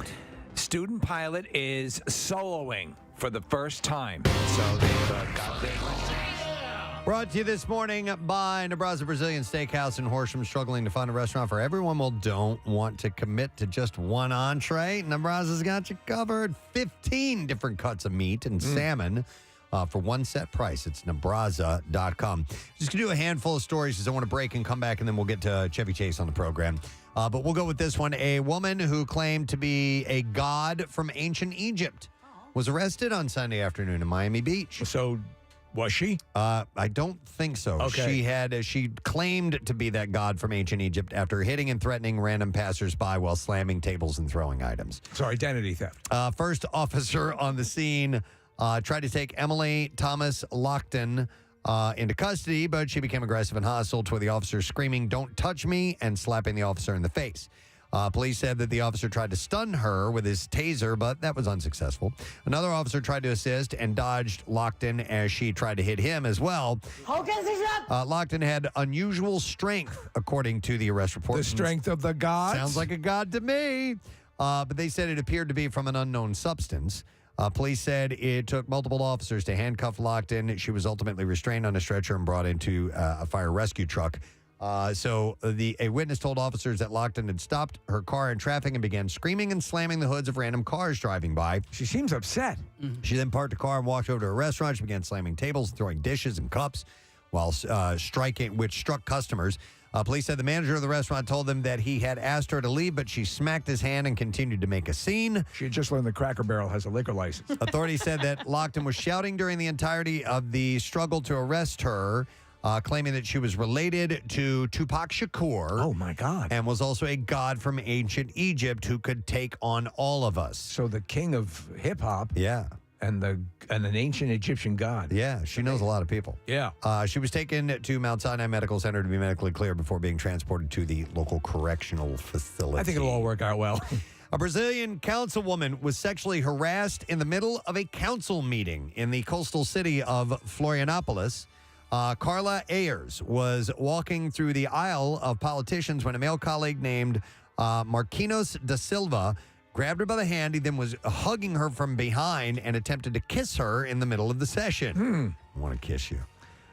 Video of the unwanted advances sparked outrage through Brazil, especially after Ayers posted it to her Twitter, calling it another scene of harassment that we need to fight so that it does not occur in the streets and in the parliaments of our country. Yeah, there's a lot of eyes on you there. Yeah, Ayers, a progressive politician for the Workers' Party and an open member of the LGBTQ community, also noted that it happened on the same day that the city council approved a public official focused on women's issues. And Da Silva later released a statement saying, "I sincerely apologize to her and to all the women who feel offended by my act." So they are she's going to try and see if she can get this guy impeached on an article of the Code of Ethics. Hey, we're looking at the pictures. Yeah, he's right up on her. Yeah, he's all over. He's groping her. Yeah. A fire hit a poultry farm in Lebanon County, Pennsylvania on Tuesday afternoon, and the fire caused $12 million in damage and killed an estimated 250,000 chickens. Lonnie. Chester. I can't believe it. Again. I cannot believe it. I know. When will this end? You're going to be at this for a good 20 years. These are the darkest days for chickens. Fire officials say the fire began in the middle of a poultry barn row. The middle barn became fully inflamed, but crews were able to keep the fire neutralized to one building. No injuries were reported. Is it the chemicals or the things, the sort of compounds that they use to keep these things? Are they particularly flammable? Because there's a lot of these things happening. Yeah. Hey, June, don't you think you should put the chickens' names in alphabetical order? Wouldn't that make it easier? It would be an insult. That would be hard to do. You wouldn't know you're not a chicken man. You'd have to start with numbers first, because I'm sure a few of them have a number. It's like when we do the A to Z weekend. Yeah. There's no winning. No, there's no winning on that one. All right, let's see. A pack of dogs chased a deer in India into getting trapped inside of an ATM vestibule. Ooh, that's tight quarters. Yeah, it is. Witnesses saw the Fortunately, deer. there was a bear already in there. Taking out money for the weekend. Witnesses saw that the deer was fleeing from a group of dogs when it ran into the ATM vestibule. One of the witnesses captured the deer struggling to find an exit. Thankfully, the local forest department was informed and able to rescue the deer safely. Got out with a ton of dough. The animal was nice, kid. Yeah. Was transported. There were a couple bucks in there. The animal was transported Penis. to a wooded area for its release, by the way. Oh, we're looking at it. Yeah, it's very tight quarters. Yeah. Aw. That's why they don't set up animal, reserves that look like this. Mm-hmm. Students marching in a small-town Christmas parade in Jackson, North Carolina, were harassed on Saturday, according to the town's chief of police. The chief, John Young, said that students performing in the parade reported that a man with a shotgun threatened them as they marched on Saturday. The kids just love when the man with the shotgun comes by. According to Young, the man uttering the threats was not in the crowd, but on the porch of a house that lined the parade route. No suspect had been arrested and no warrants have been issued. The investigation is ongoing. The band director who leads the group posted on Facebook the group was in the middle of a school dance team and drum line. He said the man was complaining that the group was too noisy. You're too noisy. You're on the parade route. You're man. on the parade route. The police chief said that Jackson's mayor and other elected officials have been notified. But apparently nothing has happened yet. They haven't issued a warrant. They haven't gone after this guy for... I wonder if he's on his own property and he didn't discharge it. I don't know. I don't know. Once you aim, if he aimed it at them, it might be a different story. But I'm not really sure what happened. So it's like a prince. Yep. All right. And then finally, animal care and control officials have issued a young girl an advanced license to keep a pet unicorn. The pre-approved license was granted to the little girl after she sent the L.A. County officer That'll be $500. a letter asking for permission to keep a unicorn in her backyard if she could find one. Officers were gleeful to see the child's motivation to be a responsible pet owner. So they sent over a license and a stuffed unicorn for her to look after, seeing that finding such magical creatures in the wild can be difficult. So, of course, she'd be devastated when she can't find one. That was nice. And there you go. That's what I have in the bizarre file. All right, great news, man. Isn't this awesome? Chevy Chase canceled. Are you serious? He postponed. I just got off the phone with his assistant, and he's just Postponed? Postponed. Hopefully, we can reschedule it for tomorrow. All right, good, because the event is on Saturday. Yeah, and believe me, Eric, Simon, and I were working up until late last night. We got meet and greet passes to give away for this weekend's event and some tickets. So my guess is was it's all not happening. But as Preston pointed out, I mean, do you think it's going to happen? Make it happen. I think, he's 79 years old, so it takes a few more days to bounce back from, shows this Well, weekend and stuff. Well, so. okay, yeah, he did that. He does that heavy metal tour. Yeah, Steve, you did your research. You found out about that. Hey, this was Marissa. Pull that story son back of a up. bitch. This was sad news, but I feel it's kind of breaking news. The DJ on Ellen DeGeneres show, Twitch, passed away. Oh my God, I love him. He's a lot of fun, or Oh my was a lot of God. fun. He's 40 years old. When did he pass away? I follow him and his wife. It was this morning. He took his own life. Oh, my goodness. This guy was the most upbeat guy you could possibly imagine. that guy. Oh my God, he has 3 beautiful babies. Oh, that's horrible. Oh my God. I did not know that part of it. Yeah, 14, 6, and 3. And it's definitely suicide, Marissa? That's what Steve, TMZ it says or self-inflicted gunshot wound. Awful. That's terrible. Well, you know what? Let that be a reminder, too, that, keep an eye out. Oh, my God. Because People, people can they can appear that they're completely fine, but there's nothing wrong with really, reaching out and just asking legitimately how you doing if you have any concerns. Because if any guy, to me, epitomized a guy who was upbeat, Right? happy. Him and his wife would all the time, every week, they posted videos together. They're both dancers, and they would post videos together. They did videos with their kids, dance videos. I mean, he obviously would dance on Ellen's show. That's how they met. He was on So You Think You Can Dance, and he did one of the probably one of the best performances on that show, or at least when I was watching it. And Ellen saw it, and she had him on, and her and him recreated that dance together on her show, and that's how they started their relationship. And he ended up working with her for all those years. That's God, horrible. It is awful. Horrible. By the way, I do want to pass this along. The National Suicide Prevention Lifeline is 800-273-TALK. And I assume that you can call that as well as if you feel that somebody. Yes. I don't know if you know, if you're having thoughts, obviously you can call them. Maybe if you know someone you think might be having thoughts, maybe they can help you out there too. And it's okay to make a mistake and err on the side of caution. Oh, yeah. Yeah, Because most definitely. the other option, once it happens, it's too late. The reason I thought maybe it was a few days ago was she just posted a video of their wedding anniversary, but I just looked at it. She posted it because it was their anniversary. It was their 9th anniversry. You can also dial 988. That's the new number that they instituted this year. So that's terrible news. I hate to end on that, guys. But that story just came along. So sorry to pass that along. But we do have to do something else because we're going to take a break and come back in a moment. But we need a secret text word winner. So Kathy, muster up a number for me. 13. All right, we'll take 13th caller, 215-263-WMMR. If you know the secret text word, we have those Steel Panther tickets for you to win. We'll come back and get a winner. Lesson question, trash, music news coming up next. Preston and Steve on 93.3 WMMR. The aircraft. We have the audio of this, and I haven't heard it yet. Maggie, this is John. How you doing? I'm okay. Okay, you're doing a great job flying the airplane. Keep doing what you're doing. We got plenty of time. You got plenty of fuel. We got plenty of daylight. So just try to relax. And you always heard me say go back to basics. So we're going to work the basics here as much as possible, okay? Keep everything as normal as you can. All right. Okay. Oh, my God. I'm all choked up listening to this. Seriously, I'm tearing up. He's a calming voice, though. That's somebody I would want to speak to on the other end. Beautiful job, Maggie. You got a whole bunch of people clapping for you up here. She landed. Great work. Thank you. Good job, Maggie. Excellent job. Oh, man. Oh, my God. I was nervous. Listen, I love flying in those small aircraft. It's really exciting. It's awesome. There's no way. And I have flown one. I told you my wife's uncle let me fly over Sweden, and I held the, I took control of the plane for at least an hour by myself. He was right next to me and had controls as well. But the idea of landing or taking off or anything like that, no, here's what I would do, okay? What you did, I would have the Fisher-priced wheel. Oh, just to protect? Sit there like Maggie does with the dry.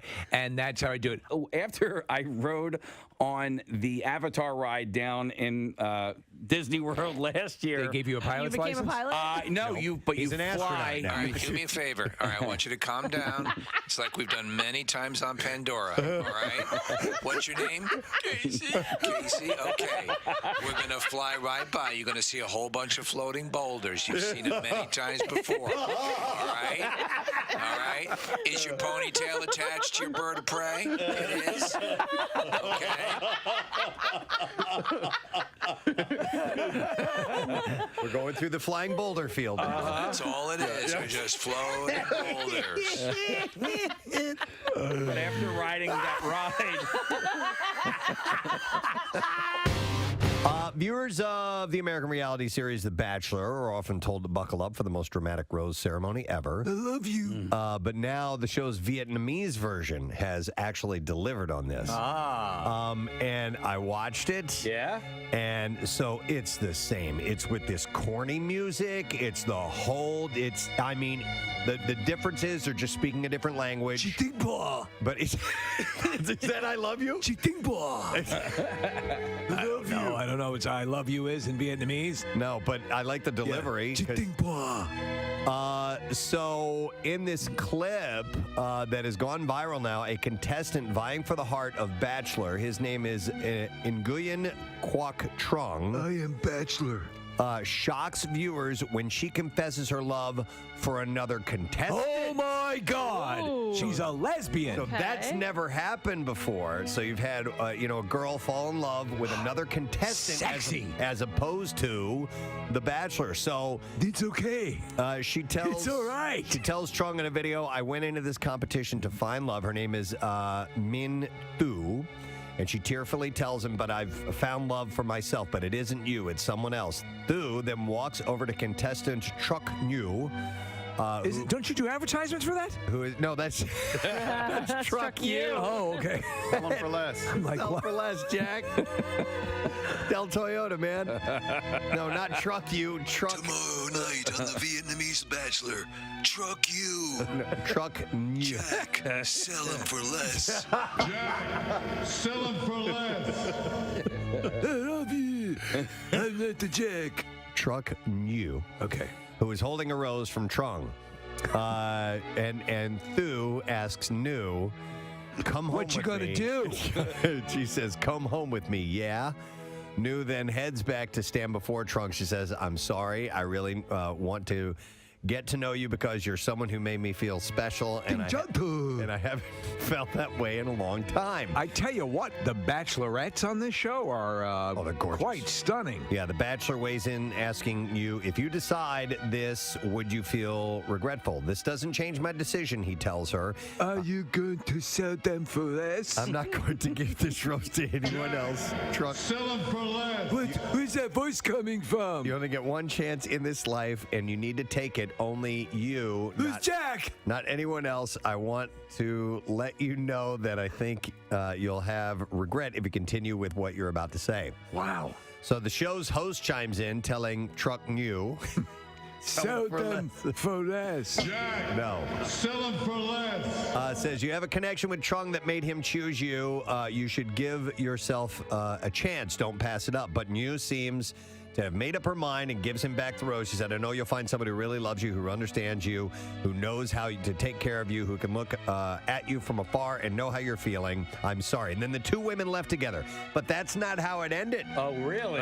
Oh, what happened? Truck New decided to return after... I can never sell them for less. My heart is broken, and I have no inventory at this time.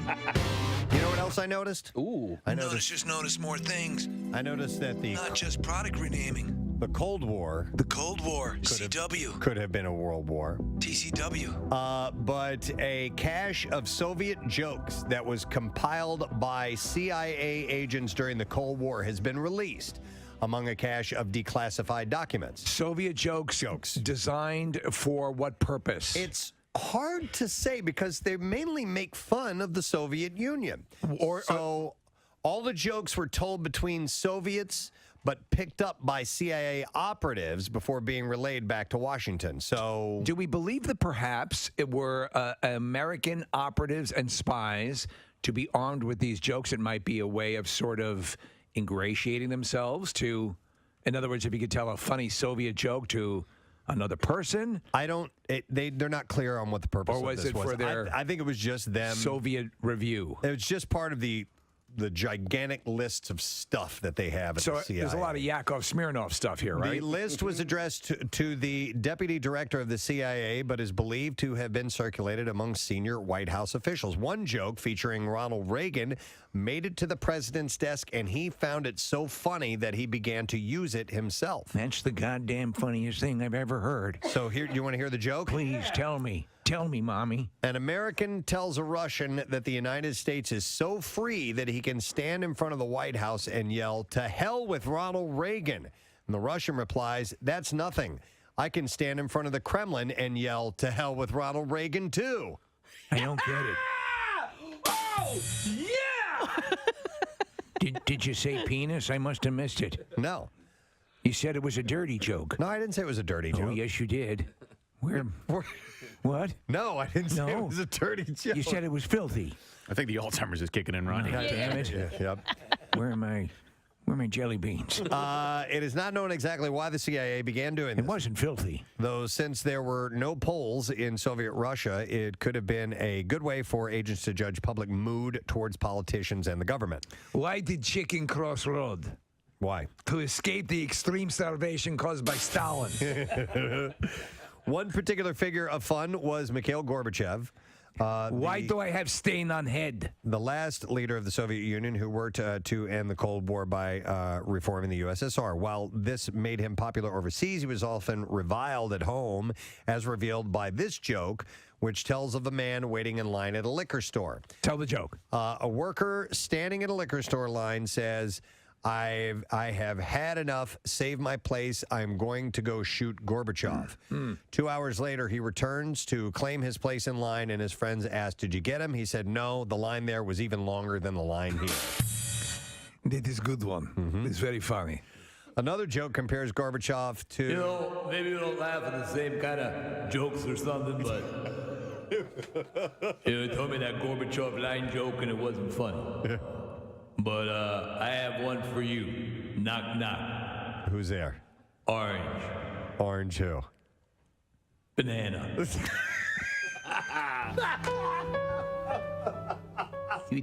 don't think you told that correctly.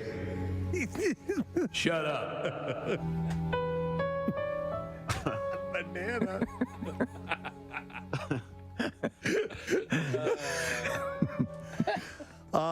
So Stalin. I'm going home. Stalin was also. Knock, knock. Who's there? Stay in your seats or you'll all be shot. It's funny, yes?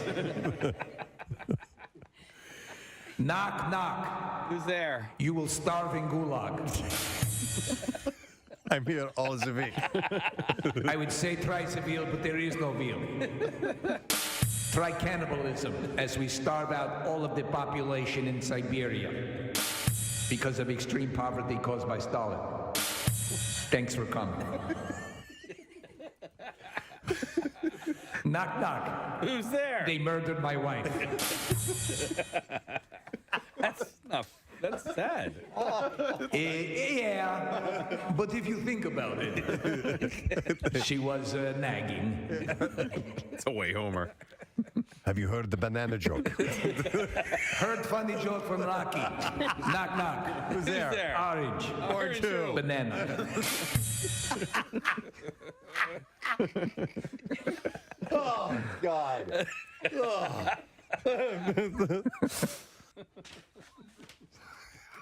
These are CIA files. Hey, I am having literally to hold stomach from pain of laughing. Yes, exactly. Okay, I noticed that, and I figured we might have Notice the Soviet humor. Para-Olympian Danielle Umstead. She's blind, right? I don't know. I believe she's a blind skier, Preston. No, that's impossible. That's what they said. Shut up. Check it out. Okay, Nick. you got to look this up. Danielle, spelled Danelle, Umstead. I think, unless I miss my guess, she has no torso. Oh, okay. Well, that might be it. Just her head. Everything on is her connected hips? with pipe cleaners. A blind skier? Is that what it says? Am I right? Well, I don't know. Nick's looking it up. I'm just curious. Is there a Wikipedia page? Oh, she's a deaf gurner. She makes the ugly faces, but can't hear anybody laughing. Oh, that's sad. Yeah. Chevy Chase has been postponed. We found out. Son of a bitch. Unfortunately, we're hoping to get him on tomorrow. It'd be nice tomorrow or Friday before the end of the week. We'll find out what the story is on that. But yeah, I've been teasing that all morning long. Well, it's a big deal. We love Chevy. Unfortunately, yeah, we do. Does he know how much we love him? Maybe we need to tell him how much we love him. Maybe we'll send him some Omaha steaks. All right, we need to get a winner. We were looking for a secret text word caller, and Kathy called out number 13. So we are going to go to Rick on the lines because he's caller 13. Hey, Rick, good morning, sir. Hey, Jose. Hey, Jose, nice. All right, so I need to know, Rick, do you know what the secret text word is? I hope I read it right. Metal. Metal. That is correct, sir. Rick, hang on. We are going to give you a pair of tickets to see this band that you're listening to right now, Steel Panther, the On the Prowl World Tour on St. Patrick's Day, Friday, March 17th, Keswick Theater in Glenside. And It will also feature Crowbot and Tragedy, a heavy metal Bee Gees tribute band. Tickets are on sale now. In fact, you can text the word Panther to 39333 and we'll send you all the details.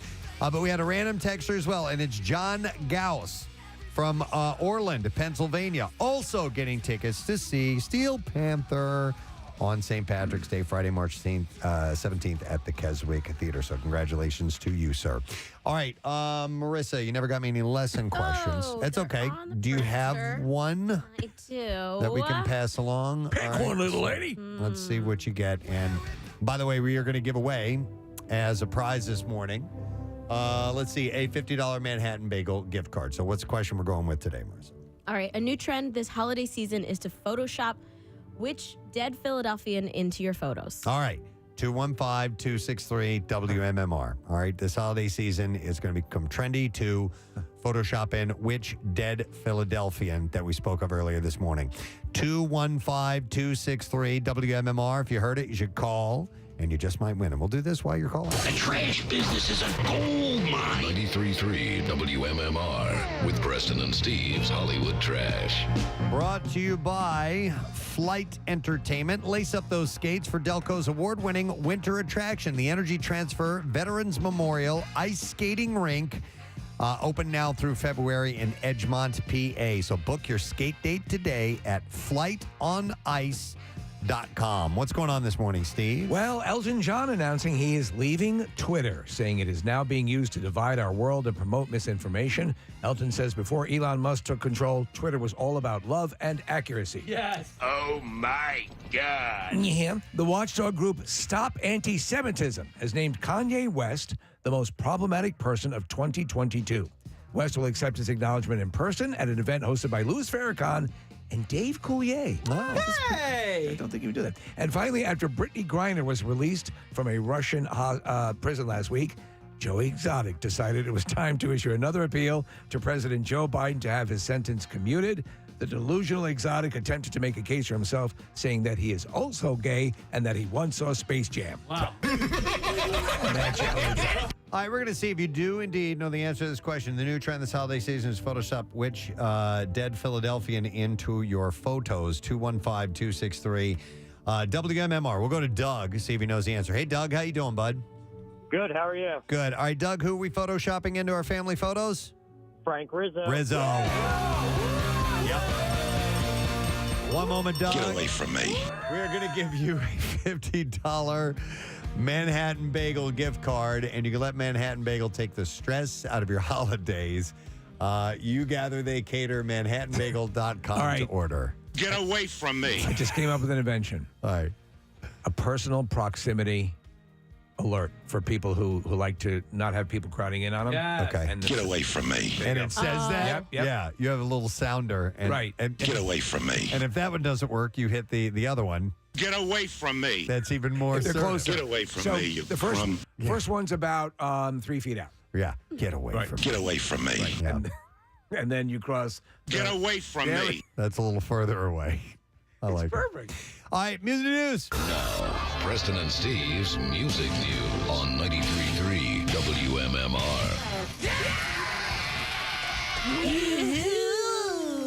All right, brought to you by Horizon Services. They have technicians ready to service or replace your old water heater or install garbage disposals, sump pumps, plumbing fixture, and more. Horizon will do it all. Today, what?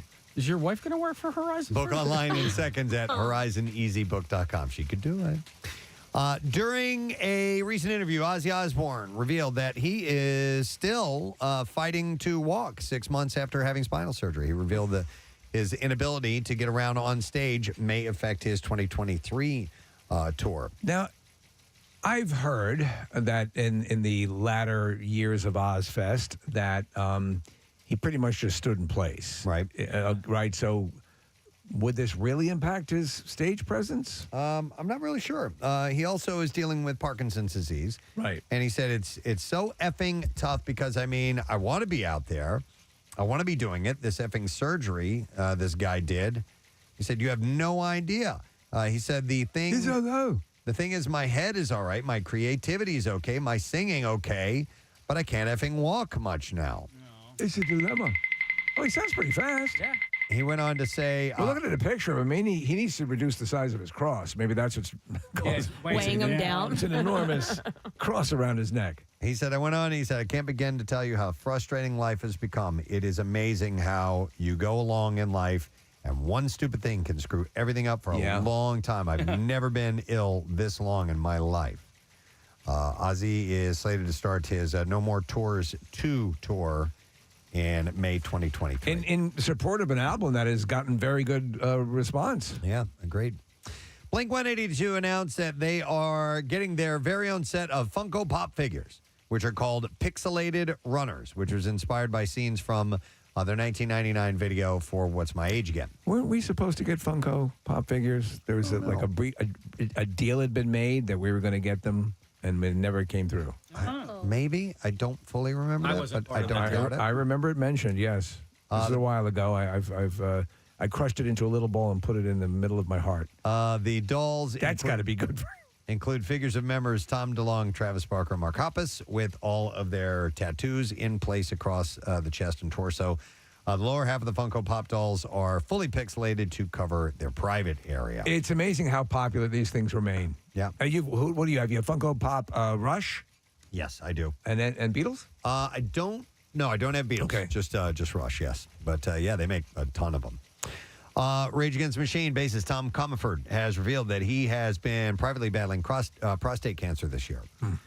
During an interview with Spin Magazine, Tim revealed that he underwent surgery to remove his prostate 2 months before the band reunited on tour. And he said, I've been dealing with some pretty serious right before I was about to go on tour with Rage. I had my prostate removed, and I have prostate cancer. I've been someone that's taken a lot of pride in being in shape and taking care of myself, but it's something where you're either lucky or not. He said, you can find yourself in a situation like I'm in where it's like, man, my whole life changed. With everything that happens to me now, I wonder, am I feeling this way because I have cancer? Am I losing hair because I have cancer? Whatever it is, it makes me wonder if it's happening because I have cancer. He went on to discuss the surgery. He said the suffering part of it, the physical suffering after the surgery, he said, I've never felt pain quite like that. He said, I have metal plates in my head and cadaver parts in my body. I've done a lot of damage through sports and mountain biking and this sort of thing, and I've always felt like I had a really high tolerance for pain. He said, that S brought me to my knees.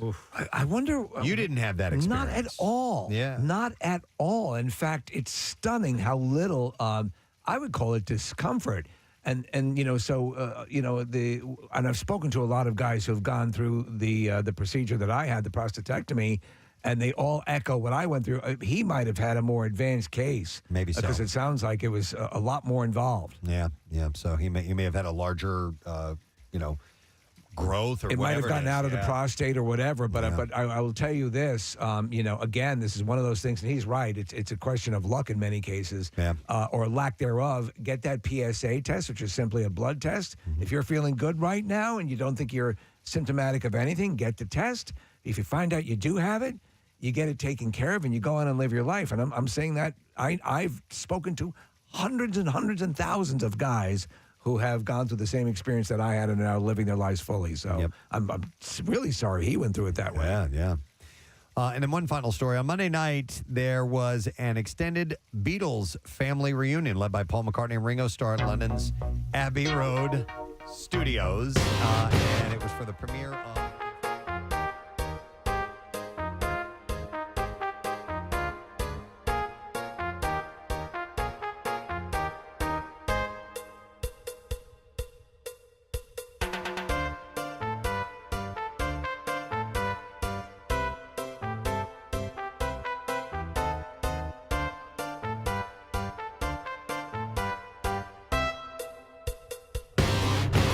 Yeah. Also in attendance were McCartney and Ringo's respective... I already said that. Were their wives there? Paul's other children, Stella and James McCartney, along with Elton John and husband David Furnish. Spice Girl Melanie C. was there. And George Martin's son and current Beatles archival producer Giles Martin, too. Stella! So it's out this week. So I'm interested in seeing that. What were you laughing at? The Stella? Oh, okay. Who, me? Yeah. No, I was laughing. Stella! Oh, I thought he walked across the room, and I thought you were giggling. No, Okay. Did you fart? No. This is so dumb. He would never walk across the room to get away Not from me true. to pass Not gas. true. Yeah. That's it in went- music news, by the way. I went into the other room during a break yesterday. And I love you. I did. Thank you. No, I got an alert that the somebody was on my Ring camera. Oh, okay. So I clicked on it, and it's the lady who cleans our house. Casey, are you home? Oh, no, he found me. I need a lift. So you can talk to them, Like, I just said, "Hey, Cheryl." Cheryl's a huge fan of the show, by the way. Yeah, the first time I ever talked to her, she was talking. She's on it now. She was talking to me about Flocky. She's been listening for that All the way long. back to Flocky, who was a cashier at the gas station that used to be right next to Y100 in Media. Yeah. And she was a sweetheart, but she passed She sadly. passed away. Yeah. Cancer, yeah. But so anyway, hi, Cheryl. Okay. Who's on All my right. front. I thought I heard you laughing, so I was like, what is going on? Well, I did play the Stella thing, and we got a little bit of a giggle out of Steve. Yeah. All right. We have one more break to take. We're going to do that very thing now. And you know what, Casey, give me some of those comedy passes to give away. Because we do have a show coming up with Jack Whitehall. It's called the Jack Arse Tour. And it is going to be February 16th at the Miller Theater. And if you're interested in going, we'll take call number 11 at 215-263-WMMR. Tickets don't go on sale until Friday at 10 a.m. through kimmelculturalcampus.org. So caller 11, we'll give you those tickets. And if you are interested for a link and a second chance to win, just text the word Jack Arse to 39333. That's spelled Jackarse. And you might win that way, too. So Nice. Be back in a moment. Stay with us.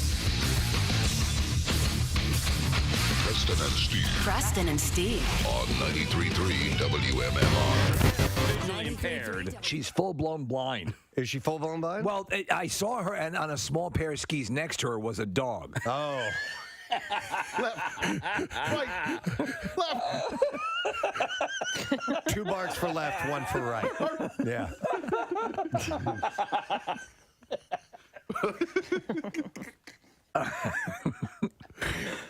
That's not fair to That the is dog. not fair to the dog. No. And I mean, he's got to bark fast, and you never know if they're right next to each other. He also can't really tell you that he doesn't want to do this. No, he's actually just being dragged along. Just put him on skis. I don't want to do this. Did we even say the words skiing eye Nick- dog? Nick just oh, said you it. did? Yeah, I'm yeah, sorry. yeah. I missed. They may not be married, but Jennifer Gardner and Ben Affleck are still family, according to Ben's brother Casey. During an interview with E.T. on Saturday. Well, you still family? No, entertainment television. Do you all get together for the holidays? What am I talking? What am I talking to here? I'm E.T. He walks in. He's like, "Are you serious? I have to do this." Pulling himself up on the chair. Thanks for talking with me. Could you get my agent in here, please? I'm talking to a turtle. Yeah. Not a turtle. Turtle.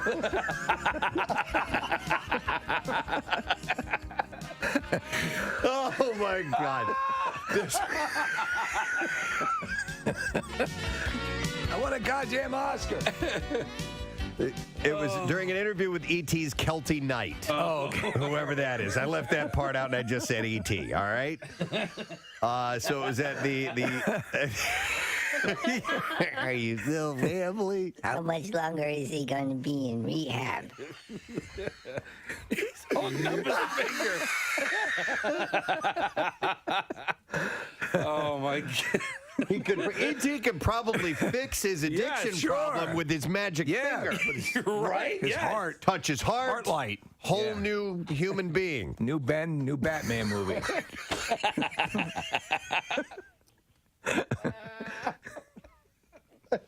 So stupid. It's so dumb. All right, TMZ reports that Davy Chase. Now, I looked her up, and it says she started the ring. She was Samara. She's the psycho. Yes. The scary girl. The girl in the well. And by the way, turns out she's gorgeous. Yes, she is. She was arrested, and she was arrested on a drug possession charge and spent some time behind bars. Yeah. But she escaped through the television, didn't she? She did. She managed to get out of I there knew we were through the going that TV. way. But she's had some run-ins. Last year, she was locked up after cops pulled her over for joyriding in an allegedly stolen car. She was locked up for 7 days. Is the phone rings after Right. 7 days or something like In that? 7 days. Yeah, that's when you die. You have 7 days to get your affairs in order before you're. 7 days. It's been a while since I've seen that movie. 6.5. 7 business days. Business days? So that means I get the weekend too? Well, it's Monday's Labor Day, so about 8 days. All right, just stay there. I'm going to come over and kill you now. Yeah, if you could be more specific, it might help in planning. So, What if I go across the international date line? Let me get back to you. coming up soon, we'll be addressing Halloween. But Yes. it's a favorite costume for Halloween parties and haunted houses. Which is the one where you go to where they have a girl who really does the full, clicking and the whole body gesticulation. Penhurst? No, it's there's probably one there, but there's one, maybe it's one it's the one way out where we always get lost going to. It's in Bucks County. Yeah. I know exactly the one you're talking about. the girl who does Fear? Nah, might be Valley of Fear. It's out kind of in a woodsy area. It's Grotto of Consternation is the name of it.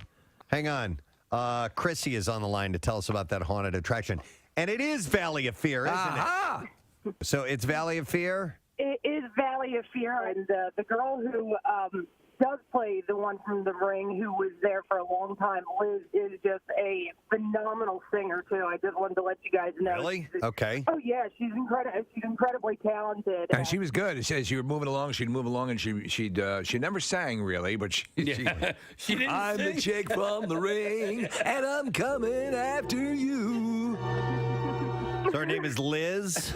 Yes, Liz. All right, cool. Thank you, Chrissy. Appreciate it. No problem. Cause in 7 days See ya. you're through. Choppa-da-ba. All right. It's not that scary. I know, it's not scary when you sing it. Yeah, right? Wouldn't it be a little less if it were a musical? I live in a well and my life's kinda hell and I'm coming after you. My life's kind of hell.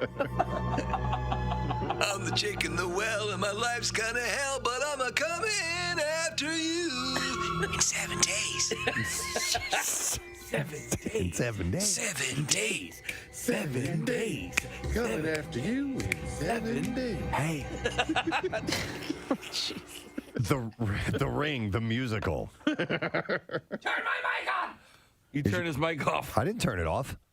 I think you might have hit the button yourself there, dude. Uh-oh. No, there we go. I just hit that button. All right. Wait a second. What's going on? Wait a What second. just happened here? Your mic will turn off in 7 seconds. Your mic will turn off in 7 seconds. What? I don't have a mic.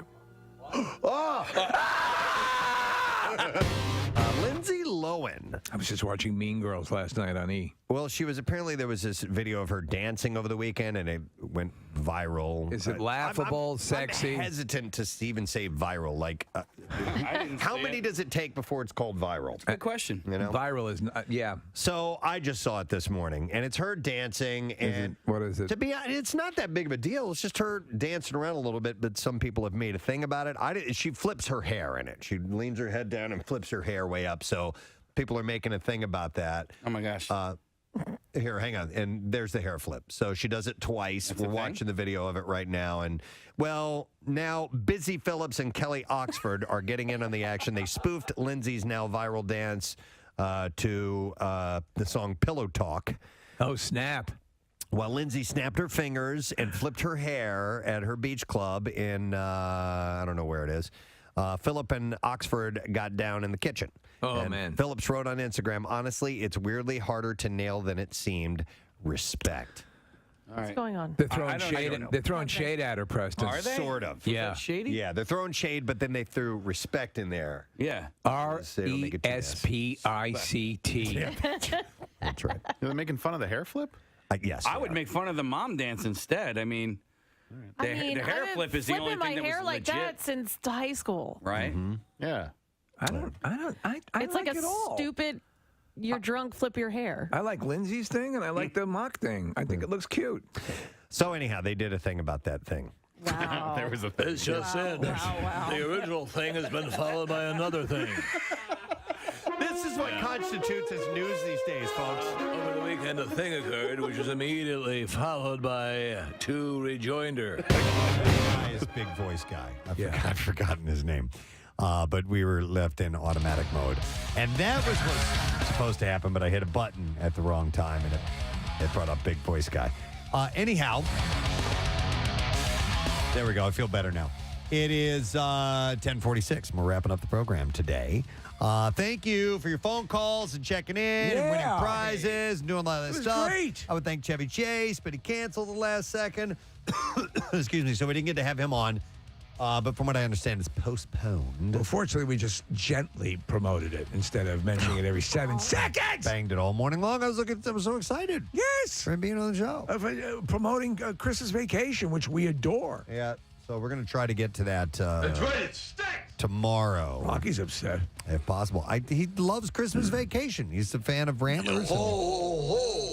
Yeah, he loves all that stuff. I want to kiss you. What? Sit on my lap.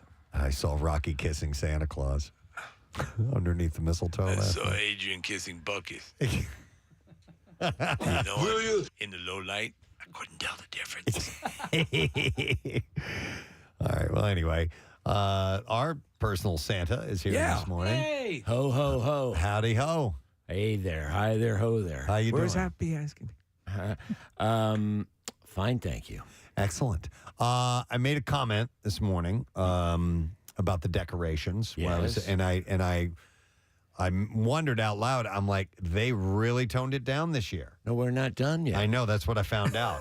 I said that today's another day. So I'm like, okay, well, now we get it into gear. That was just day one. Yeah, that's just the beginning of I have to say, your crew seems a little bit more committed to presentation this year. Like Yes. there's less of a decoration factory exploded and more of a cheap and gaudy presentation. Yes. Yeah, which I Yes. appreciate. Cheap and gaudy is good. I saw something new, or at least looked new, or I've missed over the past couple of years if they've been around, and I loved are the tractor lights. The tractor lights. You didn't see those? I don't know. Well, Okay, so they're tractors. They're little tractors on a string. Okay. They're lights, and each one of you know how you have the shotgun shells. How Yeah, each one yeah. of those is a light. This is each one light is a tractor. Those are great. Little John Deere tractor. What we did last year, we waited till after Christmas and then got in on some sales. All the of- stuff nobody wanted. Yeah, of horrible stuff. Because who wants tractor lights? Yeah, you know. I love And it. you have a classic Victorian tree, an inverted tree, which used to be the way they did it, where they Really? would put the tree upside down in the corner. Wow. So we have an upside down Christmas tree, which is all black. Yeah. But I did not know that was a tradition from olden times. That was actually getting ahead of steam, like 2018, 2019. And you didn't hear much about it, but it is still a thing that people do. Yeah, at some point in history, it became a trend way back when, and like the hula hoop, and it comes in and out of fashion. All right, I saw it and I had to have it. Then we have a pink tree. We have a tie-dyed tree. I love the tie-dye tree. It's awesome. Yeah.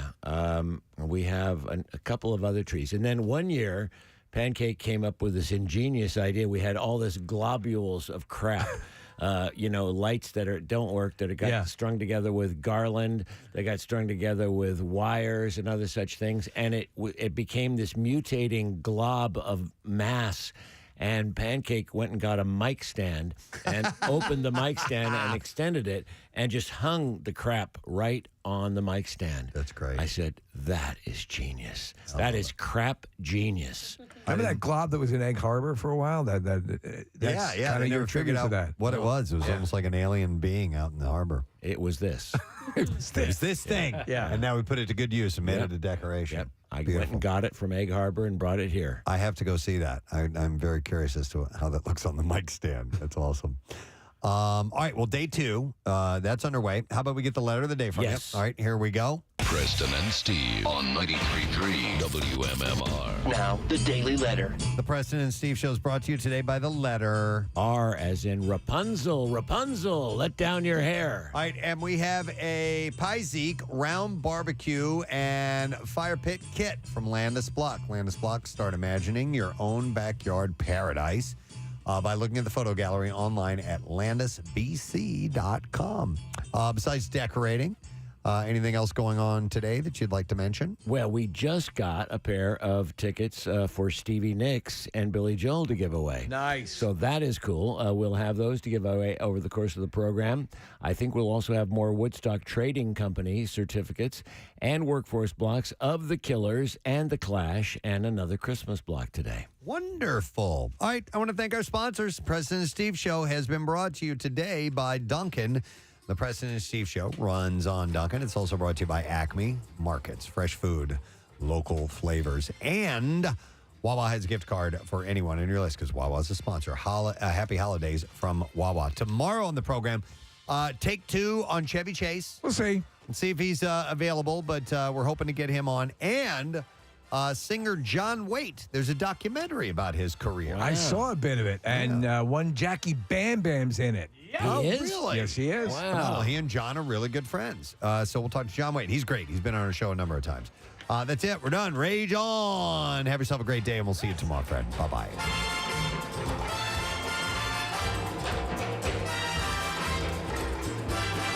Preston and Steve.